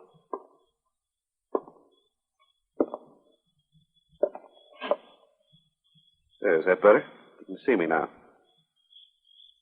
Takes a small man to make love to another man's woman. You can't haze me into a draw. I'm not trying to. I don't want a gunfight. I just want to talk, Dillon. Well, you're calling it. I saw Slade just a few minutes after you left this place. Told me you were trying to tie us with a murder. I said he was wrong and came up here to get the straight of things.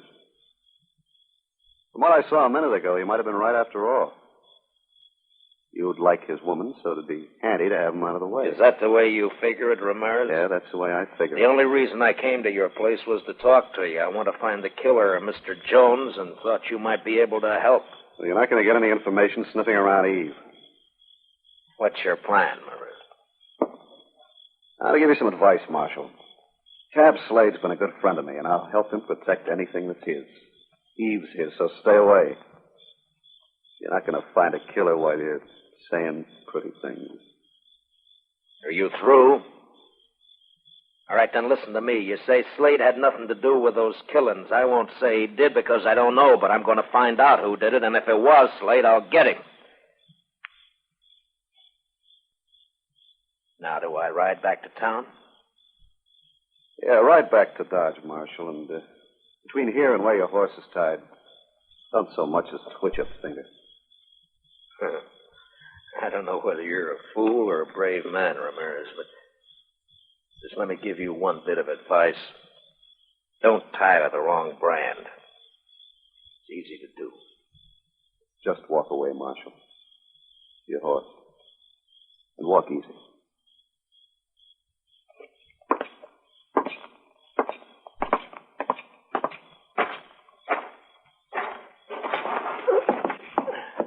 Marshal. Yeah? If you find out who killed Jones, let me know. I'll do that, Ben. I sure will.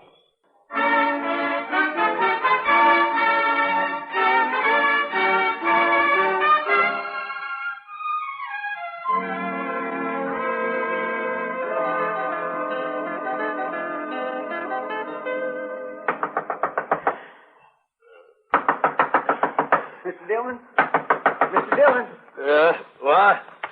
Who is it? It's Chester, Mr. Dillon. Oh, Chester. Wait a minute. What time is it? Almost 4 in the morning, Mr. Dillon. 4? Yes, sir. I'm sorry to have to wake you, but you better get dressed and come right away. They've got Tab Slade. Slade? Who's got Slade? Some of the ranchers, they're going to lynch him right in front of his saloon. Well, go and try and hold him for a minute. I'll be right along. Yes, sir.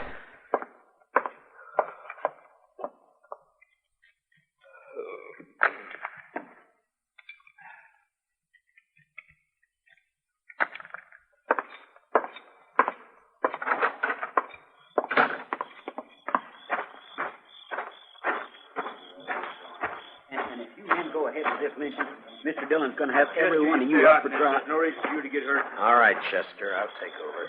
Marshal, we don't want to have trouble with you, but we're going to hang Tab Slade. Right now. Harrison, you're too smart a man to be the head of a mob like this. Now tell your men to break it up and go home. I'm sorry, Marshal. I can't do that. Slade killed another man tonight, and he's going to pay for it. All right, now listen to me. All of you. If Tab Slade killed a man tonight, I'm going to... He did. If you can prove Tab Slade killed a man tonight, I'll take him to jail and hold him there for trial. Marshal, Tab ain't going to be alive to stand trial. Do you know Slade killed anybody? If one of these men lays a hand on Tab Slade, I'll start shooting. There'll be a lot of men dead. How about you, Marshal? Might be you get hurt, too. That's right, John. You could kill me, all right. But which of you is going to shoot first? And die first? Huh? Well, which one? Chester? Yes, sir. Go pull Slade off that horse, cut the ropes, and take a gag out of his mouth. Yes, sir, Mr. Dillon. And you men, don't anybody make a mistake. Don't you move a shadow. All right, Slade, get down off there. All right, Chester. Now you and Slade walk back to the far side of the street, slow. Yes. The rest of you just stand where you are, looking right here at me. First man so much as moves his eyes will be in real trouble. We're across the street, Mr. Dillon. Good, Chester. Now walk Slade down to the jail and put him in a cell for safekeeping. Now, Harrison, you and your boys head for home, and if you got any sense at all, forget to tell your families what you were almost a party to. Now, good night, gentlemen.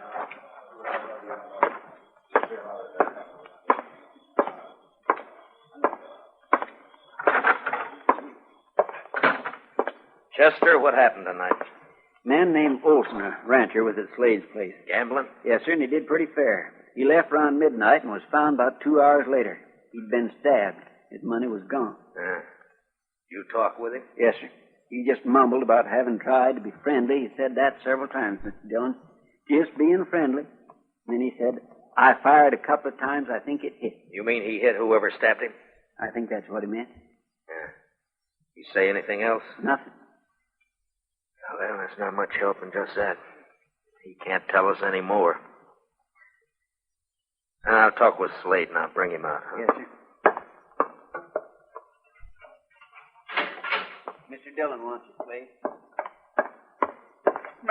Matt, you gotta believe me. I don't know anything about the killing. This one or any of the others. I don't have to believe anything, Slade. I'll find out for But I myself. didn't do it, Matt. Why is everybody sure you did? Why are they so sure that they're trying to lynch you? Look, does a lynch mob have to be sure of anything? Slade, before you came here to Dodge, you were a gunfighter. You had a bad reputation.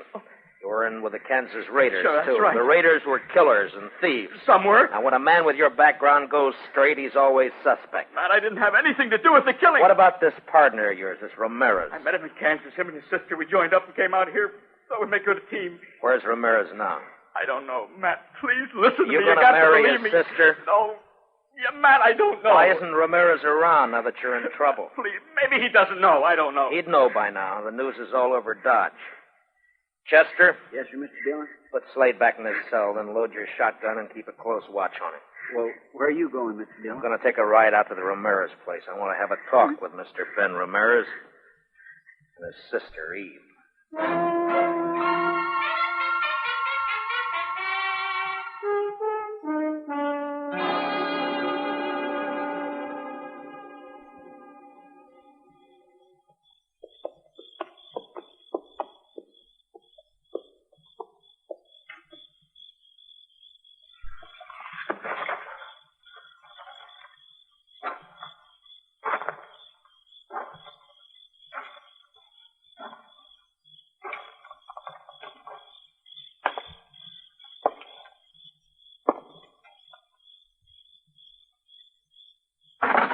Don't move. Just stay where you are, Ramirez. It's late for a social call, Dillon.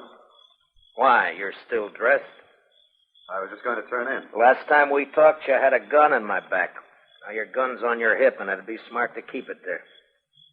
I'm not going to try a shootout with you, Dillon. I wouldn't chance it, especially in this lamplight. There'll be no reason for anyone to draw. I just want the answer to some questions. What questions? Where's Eve? What do you want her for? I ask you a question, Ramirez. I want an answer. Where's Eve? She's in bed. Where was she around 3 this morning? Here, I suppose, asleep. I think you better get her out here, Ramirez. What's so important about Eve? A man was killed this morning, and I think she might have done it. You know what you're saying? Yeah, I know. You're calling my sister a murderer. That's right. And if you're going for your gun, Ramirez, make sure you're ready to die. I told you before, I'm not a fool. But if I can trick you, I'll kill you. Don't try, Ramirez. Why do you say my sister killed a man? No hand around these parts would stop for anyone on the road at night. Not unless it was someone they knew or someone they didn't have to fear, like a woman. Like your sister. You don't know anything, Dillon. You're guessing wrong. I didn't know when I got here, but now I'm sure. What do you mean? The man who died tonight shot at and hit the person who stabbed him. There's no blood on you, but there's blood on the floor over there by the door. Blood that could have come from a gunshot wound. That doesn't prove anything. And there's blood on the table by you there. It's not blood, it's just a shadow from the lamp.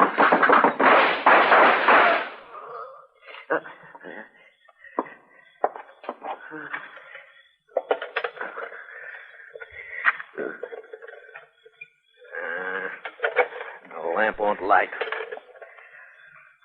Does it hurt, Ramirez? I hurt inside. Bad? I won't be around for the trial. Did she do it, Ramirez? Did your sister kill those men? She's not my sister. She's my wife. Wife? Yeah, that's why she didn't marry Slade. She's in the other room. Hurt bad. Get a doctor for her. Ramirez? She's no good. But I loved her. She's got a horse.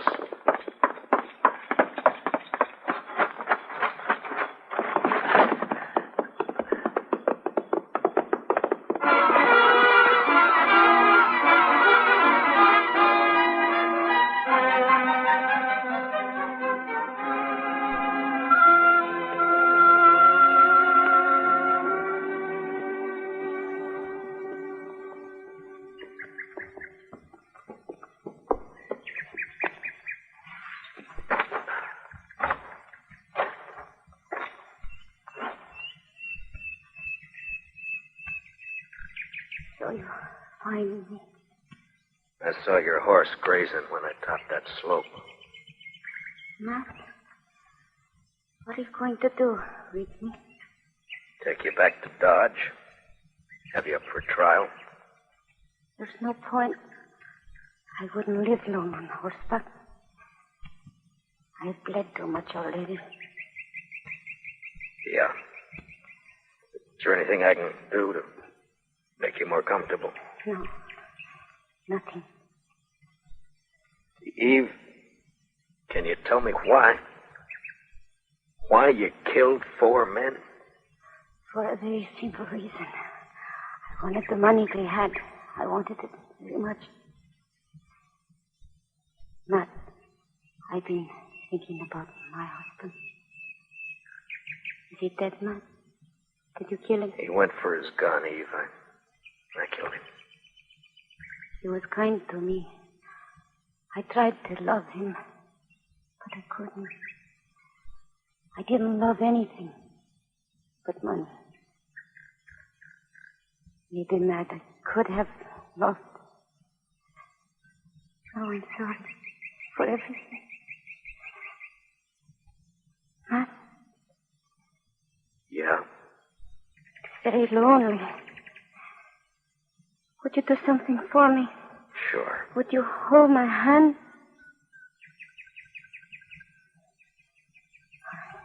good. That's good. Very good.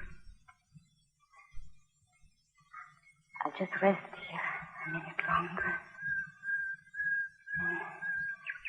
Perhaps I can...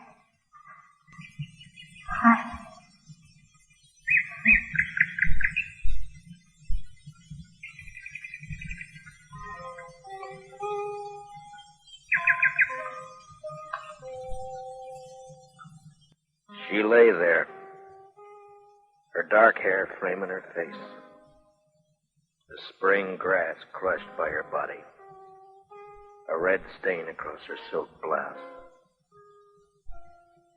The morning sun warmed the soft wind that moved across the land. Later that day, Eve Ramirez and her husband were buried on the outskirts of Dodge City, not far from the banks of the Arkansas River. And later that night, Dodge City was alive with saddle bums, ranchers, cattlemen, searching the dark of the Kansas night for excitement and life.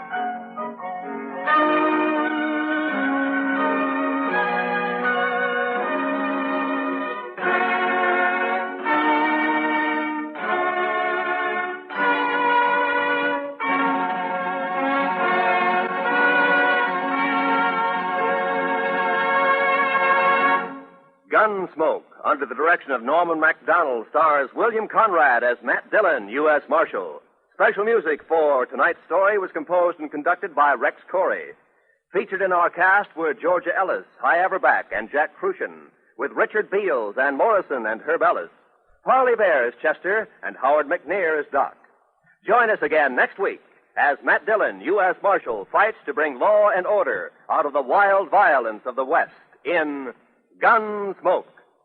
You'll be pleasantly surprised when you discover how Spam baked for dinner is a real taste tempter that satisfies the family completely. That's because Spam, S-P-A-M, is a perfect blend of sweet, juicy pork shoulder meat and tender ham, seasoned in a better way, cooked to a delicious extra goodness. Plan a meal around baked Spam. It's so easy. Just open a can of Spam, place the meat in a shallow baking dish, and bake according to the recipe on the label. In a jiffy, you'll take to the table a main course so distinctive in meaty flavor, so filled with lip-smacking satisfaction that the family will say, Spam is really elegant eating. Give the folks baked Spam tomorrow. The easiest to get, best to eat dinner you've had in a long, long time. But start right and get the real thing. Be sure to ask your food dealer for S-P-A-M, Spam. And then you'll be happy like Susie in the story, who found... Susie winked her eye, and Sam passed her by, but baked Spam for dinner was the way she got her guy. Keep it tuned right here to HOJO Radio for more classic old-time radio. Had a walk. Ho! Had a trap. Ho!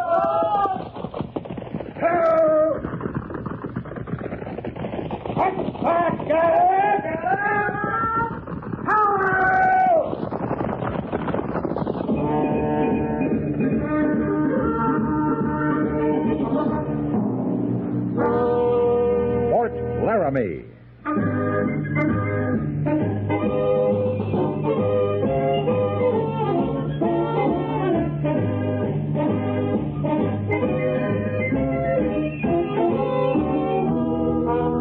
Fort Laramie, starring John Daner as Captain Lee Quince.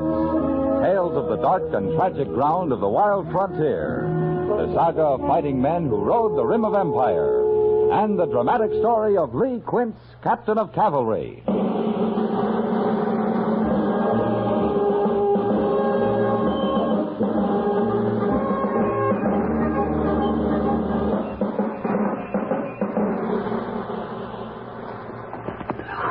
Sergeant Gorse. Yes, sir? Pass the word to dismount and unsaddle. Right, Captain. I'm going up on that little knoll. Maybe I can see Mr. Seibert's party from there. I'll be right back. Yes, sir. Dismount and unsaddle, pin graze the wire. Dismount unsaddled, been grazed water. Boat right. You unfit that mount before you graze him this time. Sure, Sergeant. I was just going. Well, you do it then. This mount unsaddled, been grazed water. We could make camp here, Boat right. There's water. Yeah. We could go hunting and fishing, too. Maybe bake some bread. If you don't like the Army, why didn't you stay in Louisville? I was starving there, too. But at least in Louisville, I never had no Indians after my scalp. You afraid of Indians, Boat right? Sure.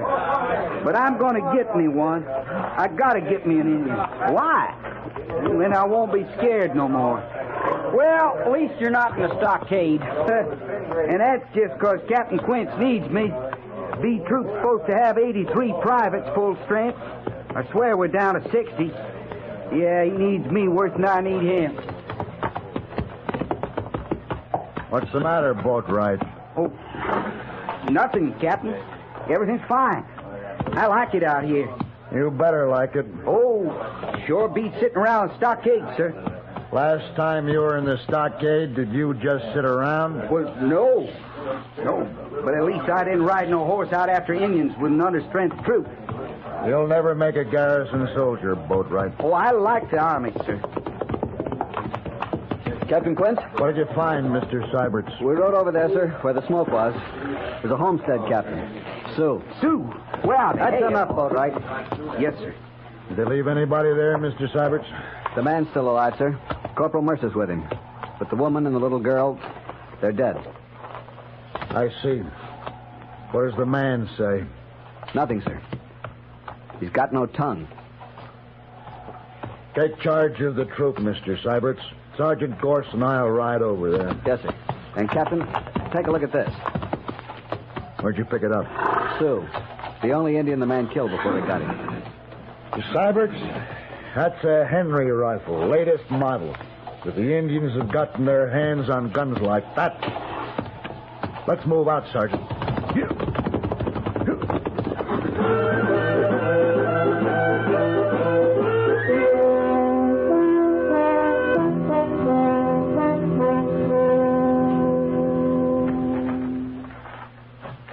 How is he, Corporal?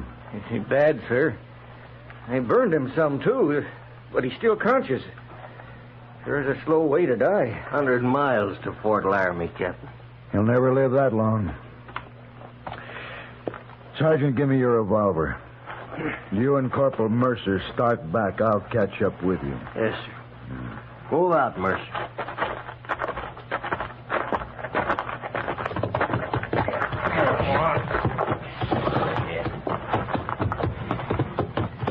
You think we'll go after them Sioux, Gorse? I'm a first sergeant, not a captain. Well, I know, but you and Quince run this troop. He's Captain Quince to you.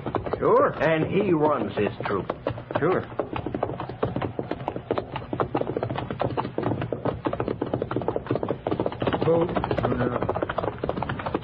Everything all right, Captain? Everything's all right, Sergeant. Hey, what's that? Shut up and keep riding, Corporal. Well, what do you say? Horse? Shut up, I said. Sure. Sergeant. Sir? When we get back, fall in a burial party. Yes, sir. See that those graves are cairned. Yes, sir. One other thing, Sergeant. Don't forget your revolver. That homesteader doesn't need it anymore.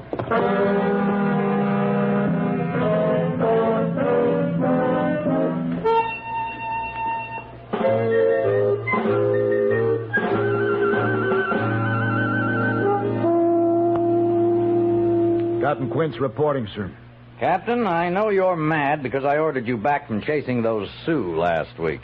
You didn't see what they did to that Homestead family, Major. I've seen their work before, Quince. There'll be more of it if we don't stop them. 10 miles from this post, there's a reservation of 4,000 Sioux. An uprising there'd be far more serious than your little band that's marauding under Yellowknife. You have enough troops to patrol the reservation, Major, and still secure Fort Laramie here. Give me just half of B Troop, and I'll run down Yellowknife and his renegades. My orders are to keep a constant watch on the reservation and to secure Fort Laramie with all remaining troops. Yellowknife is being supplied with rifles. Henry 44s. I know. Those are repeating rifles, Major. I've reported this to Washington, Captain. Whoever's smuggling those rifles has got to be stopped, or every brave on the reservation will join Yellowknife, in spite of your patrols. I've received no change of orders, Captain. We can't afford to wait, sir. Give me Sergeant Gorse and 3 men, and I'll at least find that gun runner. I'll leave tonight, Major. You will not leave. Is that a direct order? It is. Am I interrupting, Uncle Ned? Oh, come in, my dear, come in. My niece, Captain, Miss Terry Lawson. This is Captain Quince, Terry. How do you do, Captain? Ma'am? Miss Lawson arrived while you were away, Captain. She's going to keep house for me if she doesn't change her mind about Army life. Are you coming to the dance tonight, Captain Quince? Dance? Haven't you heard? I decided to hold a dance tonight, Captain, for such officers as are available and for a few civilians from Laramie. It'll show the Sioux we aren't as frightened as they might think we are. I see. You're coming, Captain? Do you think Washington can spare me for a dance, Major? Washington? Inactivity is a hard burden for the captain, Terry. Oh. But, I'd suggest the captain be at the dance tonight. Good day, miss. Major.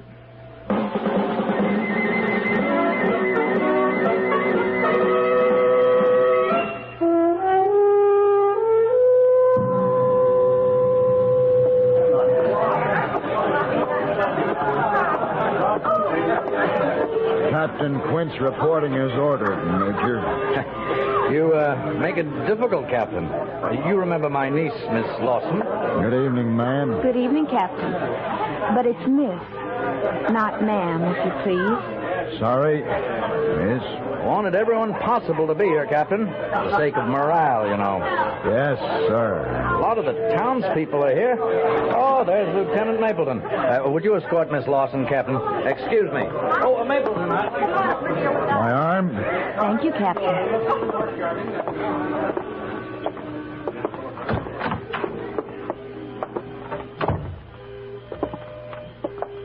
You weren't in the war with Uncle Ned, were you?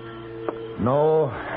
I started out as a scout for General McClellan just before Lee ran him away from Richmond. And you became an officer afterwards?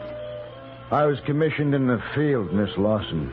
President Lincoln was mighty short of officers by 65. They needed officers, and I made a good one. Captain, Uncle Ned says you know more about the Sioux than anyone at Fort Laramie. Do you think the rest of the reservation will make trouble? I don't know, miss. I haven't been out there. You mean you could tell just by going out there? Wild Dog's an old friend of mine. Who's Wild Dog? He's a chief. He's about 80, but he's pretty smart. Captain Quince, if those Sioux did rise, would they attack the fort here? Hard to say. There's 4,000 of them, and only 400 of us. Shall we go back?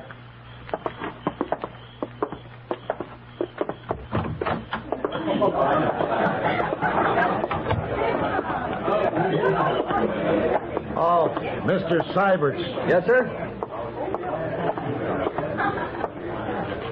Until I return in the morning, you'll act in command of B Troop. I'm taking Sergeant Gorse with me.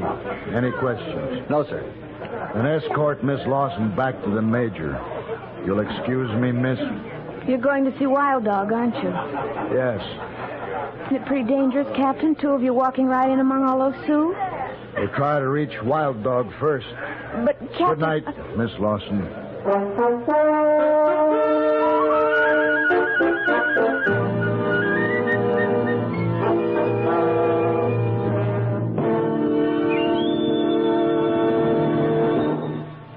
You are listening to Fort Laramie, starring John Daner as Captain Lee Quince.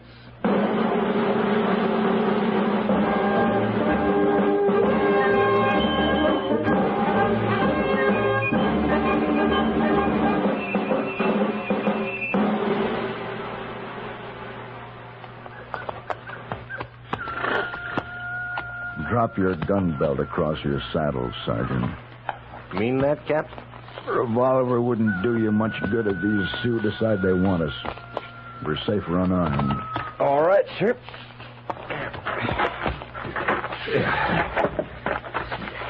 Let's move out.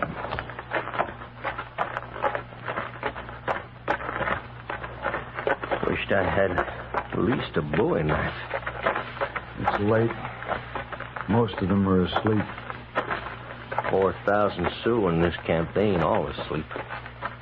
No. We're being watched, all right. Yeah. Some young buck could get himself his first coup feather by spearing us. You wouldn't want to stand in the way of a man becoming a brave, would you, Sergeant? Captain, we're being stopped. I see him. Keep walking. Only one brave. We can handle him. Leave him to me, Sergeant. Yes, sir.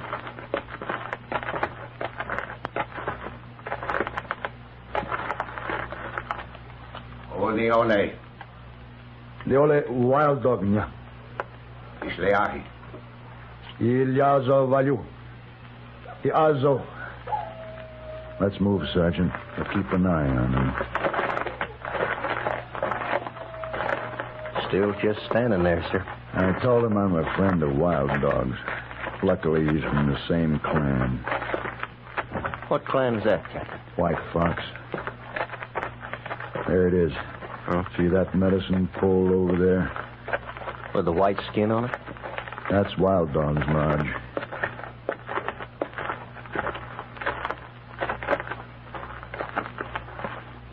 Wait out here, Sergeant.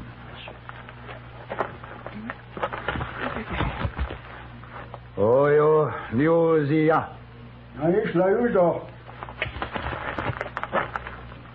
Come in, my son. Sit down. It's been a long time since we've talked, Wild Dog. A long time. And you come now because of Yellowknife. Yellowknife is leading your young men into war with my people. Sioux always been warriors. It is good to die in battle. Sioux now have white man's rifles that shoot many times. And you know about the rifles? I know. Soon every brave on reservation will know, and they will leave. Guard of soldiers make no difference. It'll lead to war, Wild Dog. Big war. There are many clans among the Sioux. I am chief only of White Fox. What clan is Yellowknife? Yellowknife is of Two Moon Clan. But there are White Fox braves with him? Yeah. I cannot stop them. I remember what it was like when I was young. It was different when you were young, Wild Dog. You had a chance then, but now they have no chance. They have many rifles. They have a few, Wild Dog, but the white man, the cavalry, has thousands of rifles. In the end, the Sioux cannot win. He must live in peace or he will be wiped out. You're a wise man. You know this is true. Yes, you are right. Yellowknife and his braves will be caught and punished. Some of them will die. But if I don't stop his supply of rifles, many more of your people will die. You want to know where rifles come from? Tell me where Yellowknife meets the white man who's supplying them. I'll do the rest. You'll be saving lives, Wild Dog. Sioux lives. For the sake of my people, I tell you. Place north of here. Place you call Bright Canyon. Bright Canyon. When it's over, I'll come back and we'll smoke the pipe. If you come back. If I come back.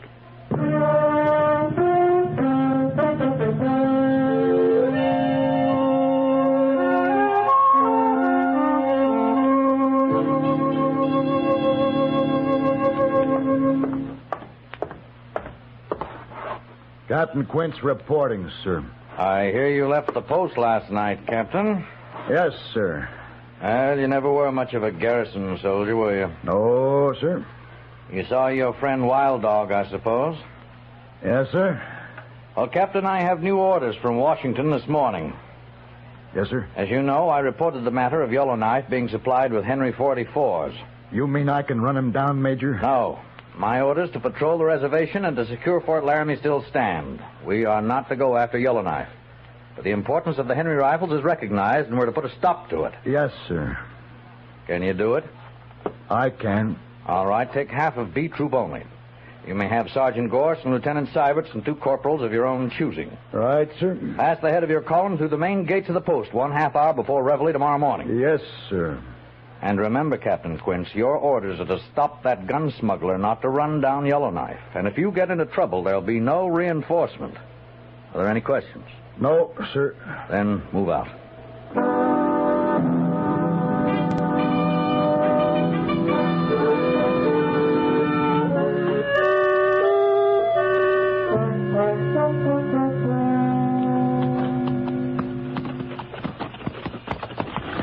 Sergeant Gorse. Yes, sir?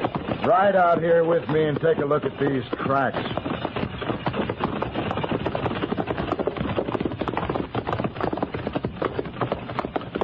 Well, one-shod pony. Rest of them's mules, Captain. And they're not Indians, are they? No, sir. And they're headed straight for the rim of that canyon ahead. Bright Canyon, Captain. Wild Dog wasn't lying. Take 5 men and ride out ahead of Corporal Mercer's point.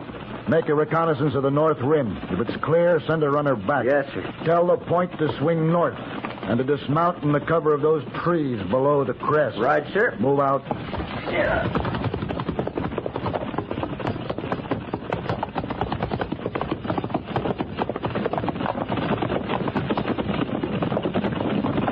Mr. Seiberts! Yes, Captain. I think we've found our man, Mr. Seiberts.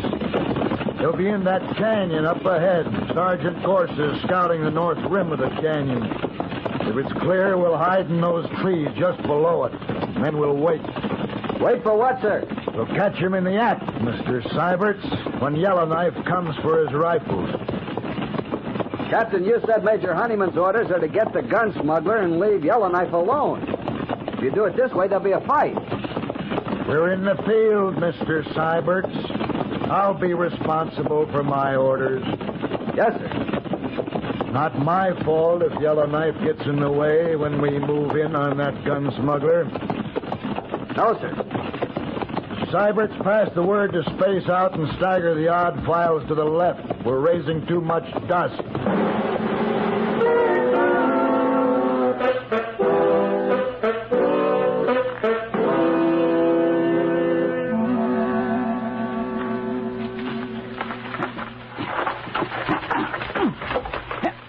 Hey, boat right. What are you doing over here, Vickers? Go on back to your post. Oh, there's nothing happening down there in the valley. He's some gun smuggler. Just sits around in his cabin. What's the matter with Captain Quince, anyway? Half a troop against one man, and we hide around watching him for 2 days. You can't figure nothing, Vickers. We're waiting for Yellowknife. Them Sioux? You mean we're going to fight them? As soon as they show up. You scared, Boatwright? All I need's to kill me an Indian. Then I won't be scared no more. Yeah, me too. I think. Who's throwing that rock? It's Gorse and the captain. Well, get on down there. He's signaling to you. Oh, I'll catch it now.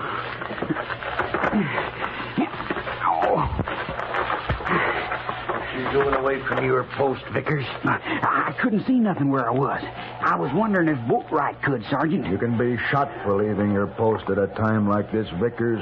Yes, sir, Captain. You're risking the life of every man in this troop. Get back to where you belong. Yes, sir. Captain, Boatwright wants us. Come on.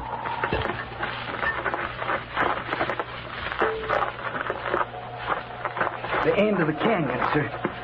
Look, there they come. Yellowknife.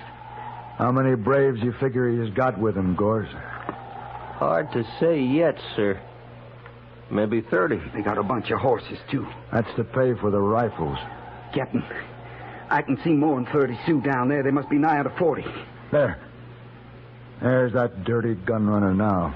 Out talking with Yellowknife. I wish we had the whole of B troop here, sir. Sergeant, yes, sir? Take boat right and move about 300 yards west of here. When you're ready, I want you to ride straight down into the canyon. What? Shut up, boat right. Your orders are to find out if they're really trading for guns down there. But, Captain... If you run into any trouble, I'll have to help you out of it, that's all. I understand, sir. Come on, boat right, let's move out. Well, if all the Please shut up like I told you. Tell Mr. Seibert's there I want to see him. Right, sir.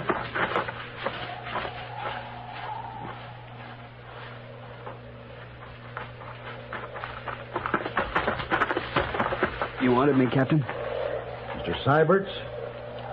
I think those Sioux down there are trading for Henry rifles. Sergeant Gorse and Boatwright are going to ride down and find out. You mean they're going alone, sir? They are. There'd sure be a fight if we appeared in force. Might even look like I was trying to run Yellowknife down. But they'll be killed, sir.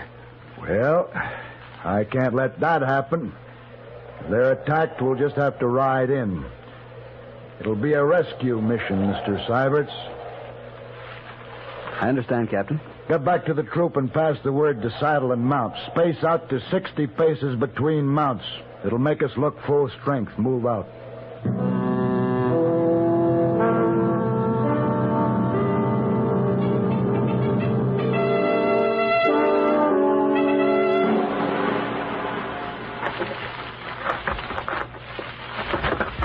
Troops ready, Captain. Just in time. There go Gorse and Boatwright.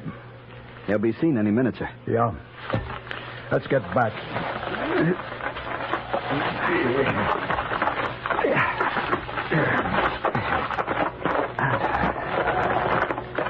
Get mounted, Mr. Seibert's. Yes, sir.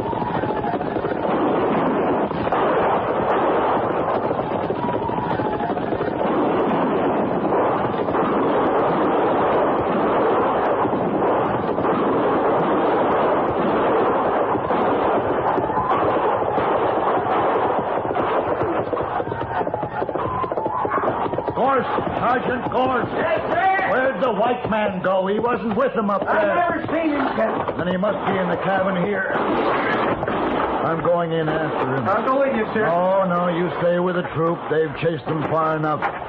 Get those stolen horses rounded up. Right, sir. Here.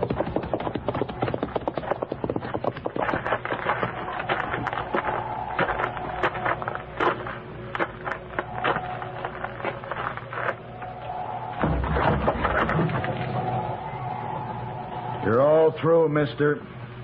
Come out of there. No. He ain't gonna hang me. Come out with your hands up and you'll get a trial. Hanging's bad. I ain't gonna hang. It's your choice, mister. Come out or I'll kill you right there. I'll take my chances. Suits me.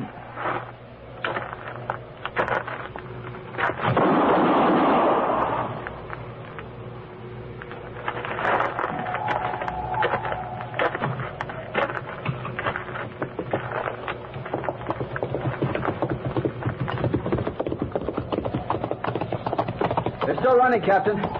But we killed some of them. What about Yellowknife? He's dead. Right over there, sir. Private Boatwright killed him. Is that Boatwright flying over there, too, Mr. Seibert's? I'm afraid so, sir. He took a bullet after he got Yellowknife. Sergeant Gorse has some men rounding up the horses, Mr. Seibert's. Reform the rest of the troop and take care of the wounded. Pick out 6 men for a burial party. Yes, sir. Corporal Mercer! Over here!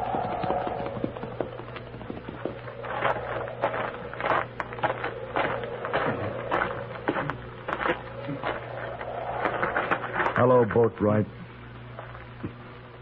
Captain, sir. What can I do for you? Nothing, Captain.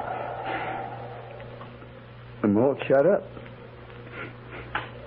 There's nothing anybody can do. That was Yellowknife you killed, Boatwright. I always wanted to get me in you, Captain. But I sure never figured it'd be Yellowknife. You did fine, Boatwright. Here. Here's something I took off Yellowknife. You keep it for me. You know what it is. Yeah, sure do. I feel all wet inside, yeah. I'm sorry, Boatwright. It's all right. I ain't scared. Of course not. Tell them all goodbye for me, Captain. All of it.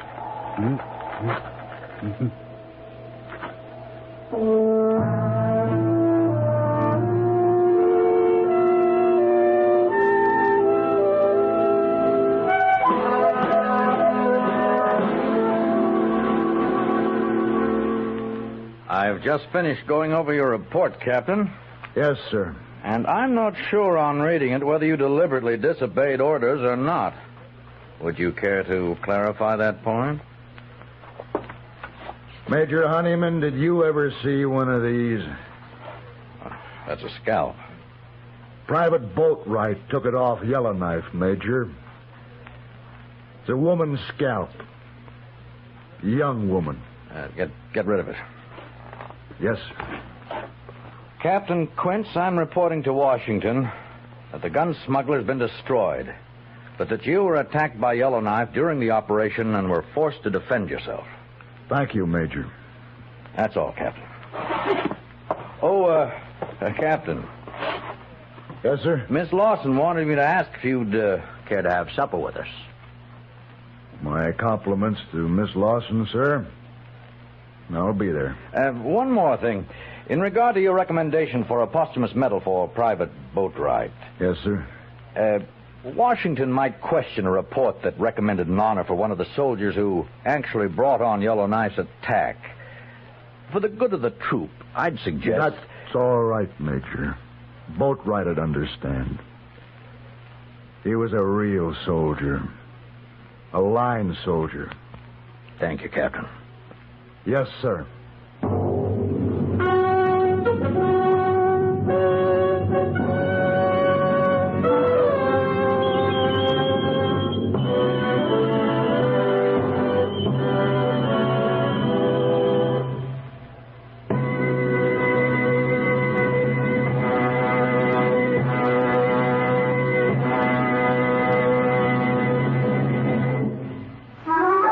Never borrow money needlessly, just when you must. Borrow them where loans are a specialty from folks you trust. Borrow confidently from HFC. Household Finance Corporation offices are listed in your telephone book. Stay tuned to HOJO Radio. Here's adventure. Here's romance. Here's the famous Robin Hood of the Old West.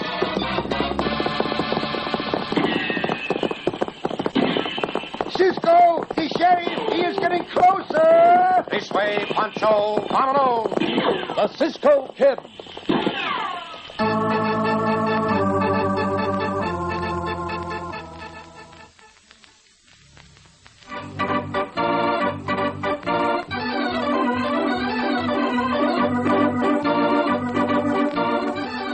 And now to tonight's exciting story of the Cisco Kid. The town of Rawhide, Arizona was typical of many that flourished in the 1870s. Rough, tough, and wide open. And the center of activities was the Longhorn Saloon, owned by J.B. Trask. That's where our story opens, in one of the private rooms behind the bar where a poker game is in progress. Young Bob Hilton looks across the table at Silk Larson, the gambler, and at Lynch Rogan, right-hand man for J.B. Trask. Then he pushes another stack of chips into the pot. Call and raise. I'll see you. That's too steep for me. I'm running. How about you, Silk? I'll string along. Cards, gentlemen? 1. 2. And I'll play these. Won't do you no good, Silk. This time I got you. You deserve a pot, Mr. Hilton, but I don't think this is the one. 300 says it is. Well, I'm convinced. You two go ahead and lock horns. I'll see you 300 and raise your 500. 500? That just about cleans me. Well, will you take IOU? You said yourself you're broke. How can you pay off if you lose? Well, I still got my ranch. That's worth, anyways, 5,000. There's a house rule against IOUs, Bob. J.B. won't stand for them. Well, how much you got in front of you, Sil? About 5,000. All right. Here's a deed to my ranch. I'll put it up against your pile of chips. How's that? How about it, Lynch? You must be pretty sure of yourself, Bob. You betcha I'm sure. That's the last thing I got in the world. It's all or nothing now. If that's the way he wants it, Silk, go ahead. I'll answer for J.B. All right. Hey, Mr. Hilton, I'm calling. What have you got? 4 jacks. You lose. Why? I'm sorry, but I have a straight flush. That's tough luck. Well, that cleans me, I guess. Better luck next time, Mr. Hilton. Won't be no more next time. Guess it's back to punching cows for somebody else now. Everything I worked for 6 years. Gone. Well, fortune's a war, I guess. I always admire to see a good loser, Bob. You know, I'm a good loser, all right. That's the best thing I do. 5 little cards. 5 little pieces of cardboard and Wait a minute. There's something wrong? You bet you there's something wrong. These cards is marked. What are you doing? I wouldn't go saying things like that if I was you, Bob. Well, I am saying it, and I'm saying it loud. This deck is crooked. You're a liar? Hold it, Silk. You better take your loss like a man and get out of here, Hilton. You know what's good for you. Oh, that's how J.B. Trask gets his money, huh? Hiring a crooked gambler and a gunman to take care of him. Well, this time it won't work. Give me back a deed to that ranch. You lost that ranch legitimate, Hilton. Now get out of here. I'm taking that deed with me. I'm taking it out of your hide. And Trask, too. Hand over that deed around. Well, what do you know? He fainted, and all I did was pat him on the head. All right, boys, throw this tin horn out.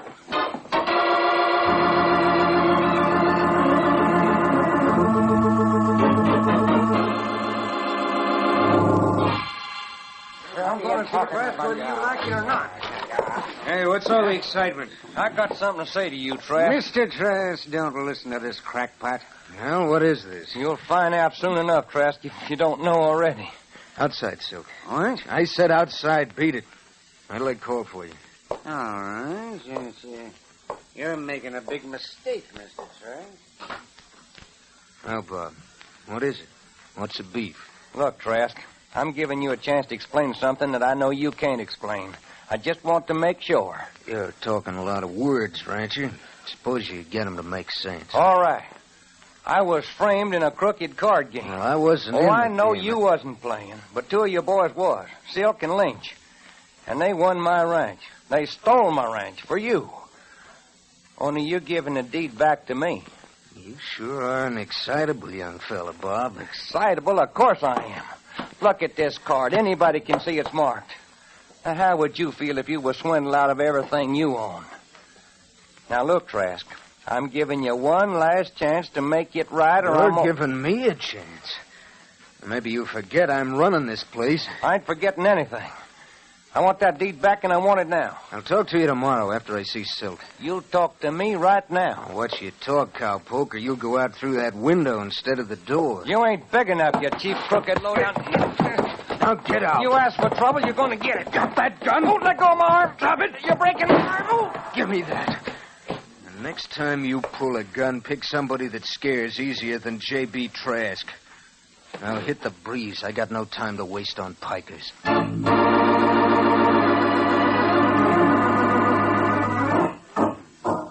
Now, Mr. Trask, you're not going to take that cowwaddy's word against mine, are you? Well, I never heard of Bob Hilton's telling a lie. What do you got to say about this marked card? Well, maybe he put that deck in the game himself. And maybe he didn't. I run an honest game here, Silk. There's no room in my place for crooks. Oh, now, look, Mr. Trask, you can ask Lynch. He'll tell you. I've already sent for him. Hilton says the two of you were in on it together. Oh, sure, he'd say that. Sure, he would. Don't pay to lie to me, Silk. You wanted to see me, boss? Yes, come in, Lynch. Couldn't it wait until morning? Nope. Bob Hilton was just here. He was pretty hot about losing his ranch in the game with you and Silk tonight. He even pulled a gun on me, and I had to take it away from him. Well, one shot fired, huh? Yeah. He claimed you and Silk ran in a crooked deck on him. Well, what about it? Lynched. I said, what about it? Suckers are made to be trimmed, ain't they? Now, you done it, huh? Sure. You think it's the first time? You dirty double-crossing rat. I took you off a $30 a month job punching cattle and made you manager of this place. I gave you a chance to be somebody. I'm mighty grateful, too, boss. But I figure you've done about all you can for me. From here on out, it's up to me, personal. What do you mean? It's been nice knowing you, Trask. But now it's time to say so long. You think you're going to get away with it? Thank you. So long, boss.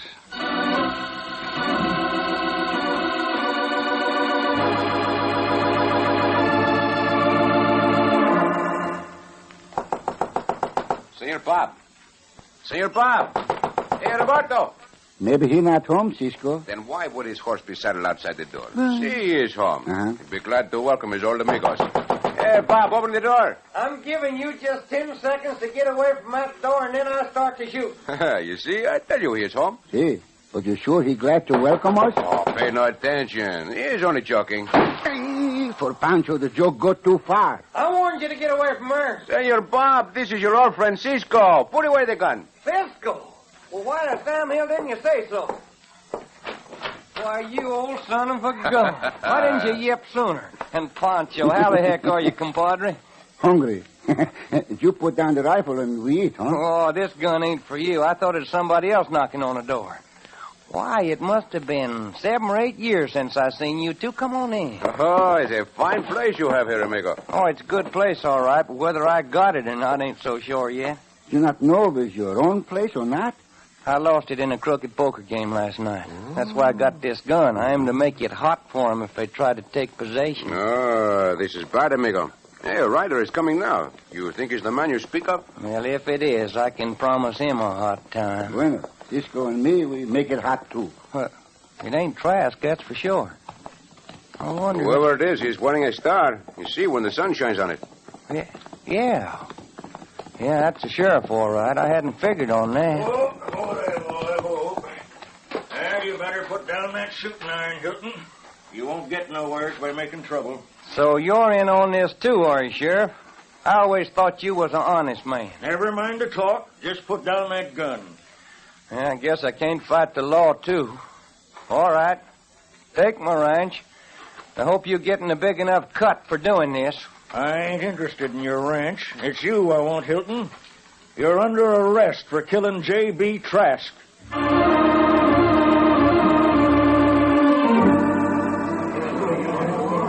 Santo, it's a big fiesta they make for Bob, no? A judge, a jury, the whole courtroom. Why they never do all this for us, Cisco? Shh. The trial is about to begin.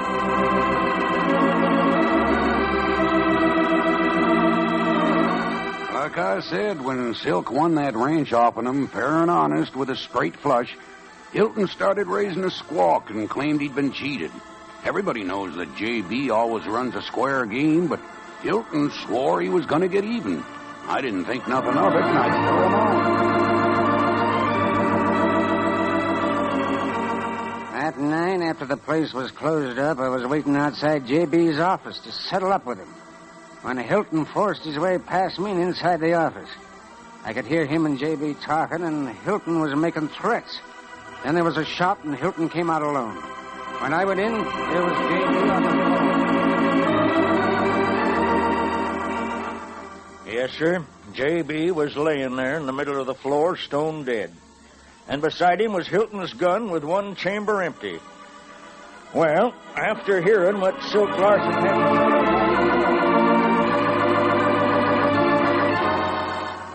say... But I'm telling you, J.B. was trying to take the gun away from me, and it went off. Bullet didn't hit nobody. When I left, he was alive, and he was well. Well, if it wasn't your bullet that killed him, Mr. Hilton, then where is the bullet from your six-shooter? I don't know. Must have hit the wall somewhere. That room has been gone over inch by inch, and there's no bullet hole. You fired that gun all right, Hilton, but you fired it into the body of J.B. Trask. If the bullet had been found, there might be some reason to believe your story. But it wasn't found, and it won't be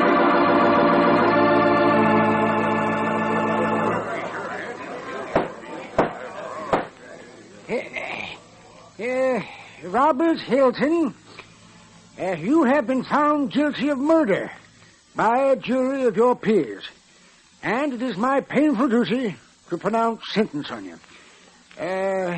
No use wasting time. The jail's crowded anyways. We'll hold the hanging the first thing tomorrow morning.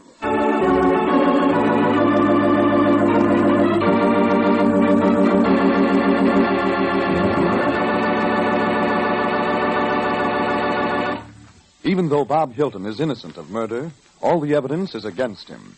And with the hanging set for tomorrow morning, there's no time for Cisco and Pancho to find new evidence to save their friend. We'll find out what happens in just a moment when we bring you the thrilling climax of tonight's exciting story of the Cisco Kid.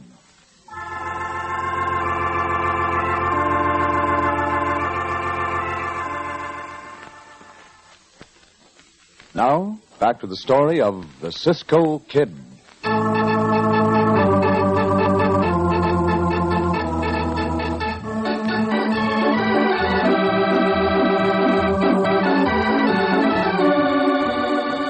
When Cisco and Pancho stopped off to visit their old friend Bob Hilton, they found him in a peck of trouble. Bob had quarreled with J.B. Trask, proprietor of the Longhorn Saloon, and during a struggle for possession of Bob's gun, a shot had been fired. Nobody was hurt, but Trask kept the gun. Then, Trask was shot by his right-hand man, Lynch Rogan, and all the evidence, including the gun with one chamber empty, pointed to Bob as the murderer. His story of the gun being fired harmlessly might have been believed, except for the fact that no bullet hole could be found anywhere inside the room. So Bob was found guilty, and the judge has just said... Well, there's no use wasting time. The jail's crowded anyways. We'll hold the hanging the first thing tomorrow morning. Tomorrow morning? Madre mia, they not waste the time in this town. Bob is innocent. Some way, Pancho, we must find a way to prove it. But there's no time, amigo. Yeah, we make time. Come, Pancho. The sheriff is getting ready to take Bob back to the jail. We must hurry. Where we hurry to? Over by the door. And when we get there, you call me a name. Eh? A name. Then I will hit you in the nose. Must we do it this way? There is no time to think of another. Now. Cisco, you a big-headed burro with the heart of a coyote. You have the brains of a pack rat and the face of a roadrunner. You are a... Why, come out and fight, you big fat you. But Cisco, Pancho not mad with you. So, you call me more names. Take that. Come on, hit me, Pancho. Si, amigo, but you say so. Oh. Hey, you cut out that brawling, you two. Let the prisoner through. I pulled your nose off and throw it in your face. Cut it out now before I... Cisco, you hit the sheriff. Bob, quick, out the side door. Hey, come back here. Stop. They're getting away with the prisoner. Hey, clear out of the way. How can I shoot at him with all you folks in the way?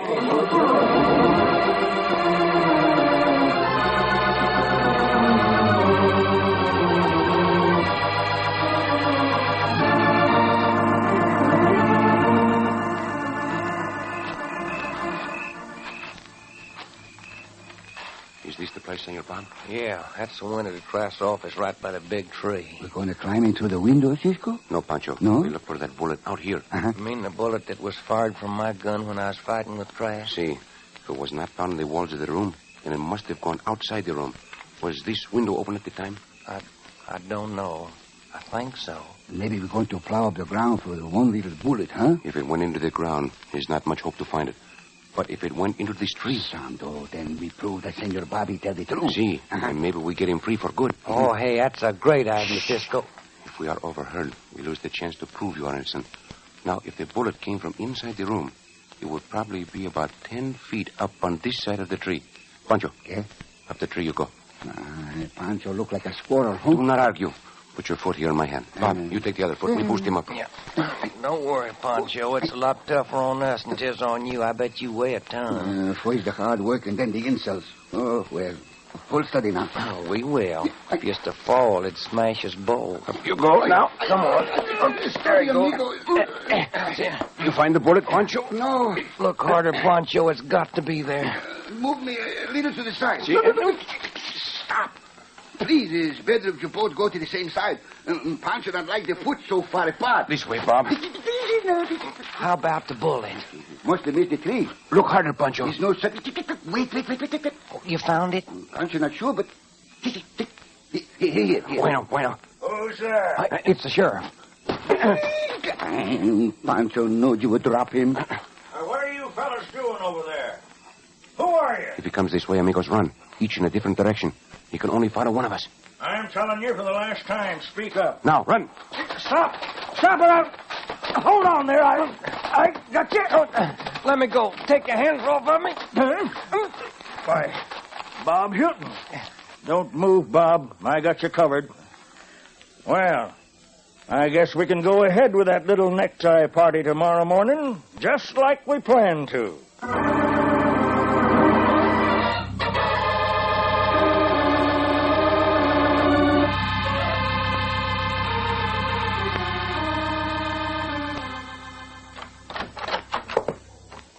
I've been waiting for you, Silk.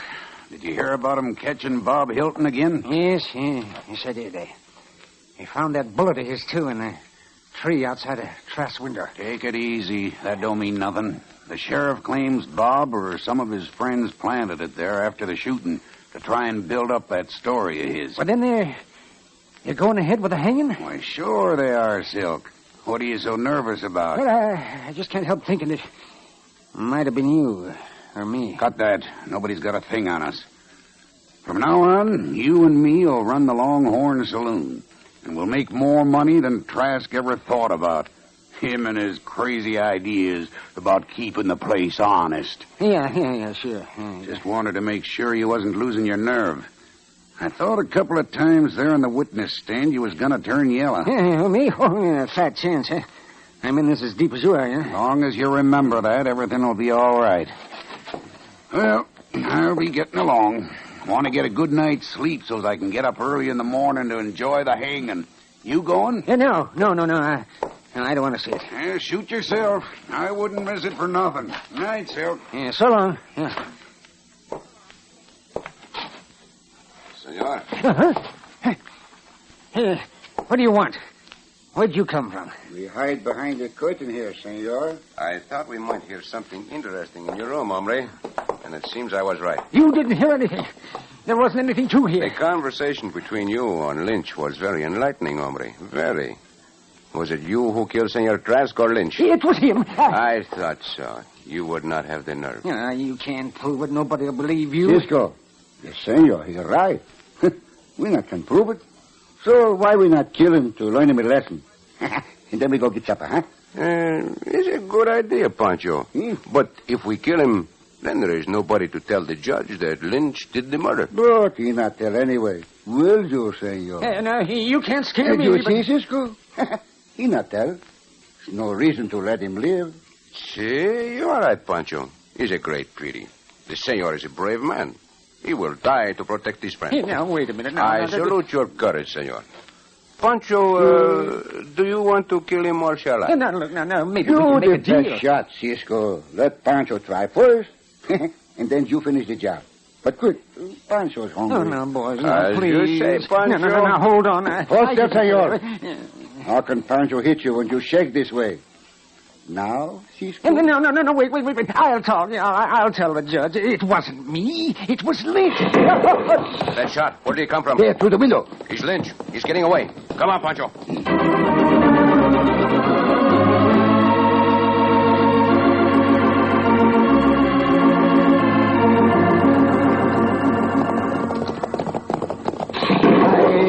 He come close with that shot. Faster, Pancho.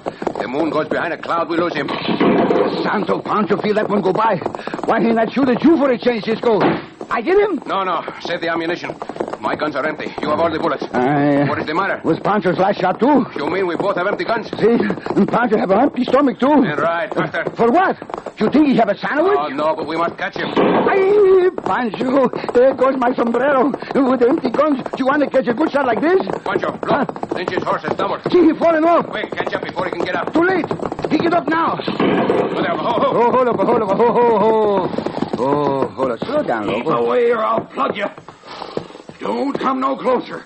I got a bead on you. But you forget, senor. We have our guns on you. Cisco, you forget. Shh, quieto, Pancho. We got no bullets. Only you and I know that. He thinks our guns are loaded. If you want to keep on living, you'll throw them guns down. Oh, no, senor. We give you the chance. Throw your guns down and surrender, and we do not shoot you.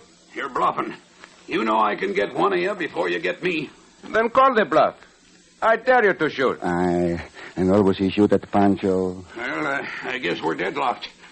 But I can wait it out just as long as you can. But sooner or later you get tired, senor.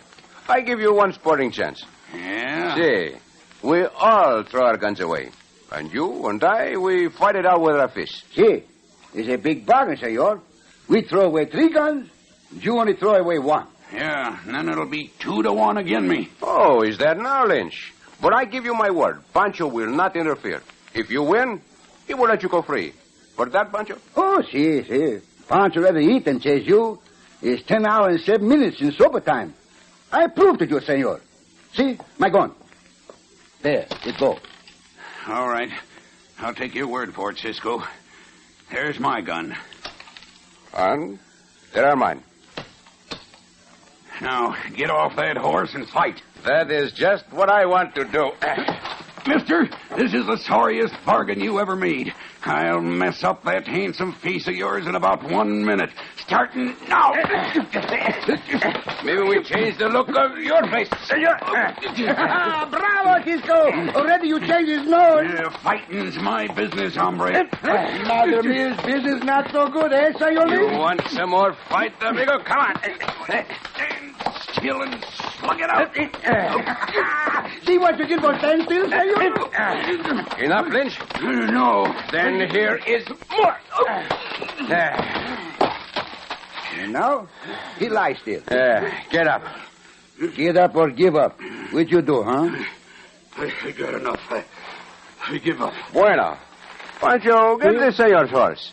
We must treat him with respect. From now on, he is a guest. A guest? Si, a guest of the sheriff.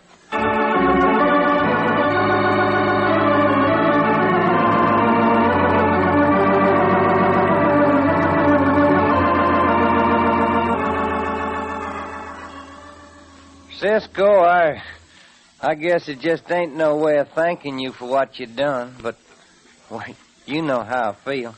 Hungry? Quieto, Pancho. Si, Bob, I know. We do not talk of it anymore, huh? Well, I just can't forget that if it hadn't have been for you two, why, I'd have been the one they hung for killing Trask instead of Lynch. Lynch? Was an unlucky name for that hombre, huh? Yeah. If there's ever anything I can do for either one of you... For us, there is nothing. But there is something I wish you to do for yourself, Bob. Oh? What you mean? The next time you feel like gambling, just change your mind, eh? Oh, don't you worry. Close as I come to losing this ranch, well, that learned me better than to get mixed up in that stuff again. Bueno. Now you got the ranch back again. Everything is fine for everybody. For you, Roberto. And for Cisco, maybe things is fine. But for Pancho, Oh, what is the matter with you, Pancho? You two talk so much you forgot the most important thing. What you mean? When we eat. Oh, Pancho. Oh, Cisco.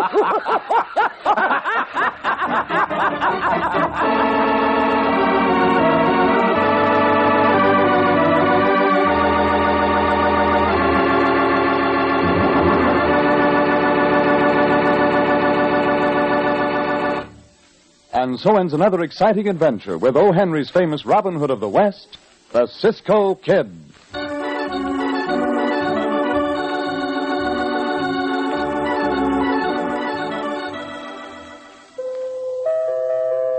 The Spry Treat of the Week. Spry croquettes, tempting golden brown croquettes so crisp and tender crusted they break at the touch of a fork. Delicious? For crispy, full-flavored fried foods, get pure, bland, all-vegetable shortening at its creamy best. That's Spry. S-P-R-Y. Thanks for listening to HOJO Radio. We'll be back again very soon.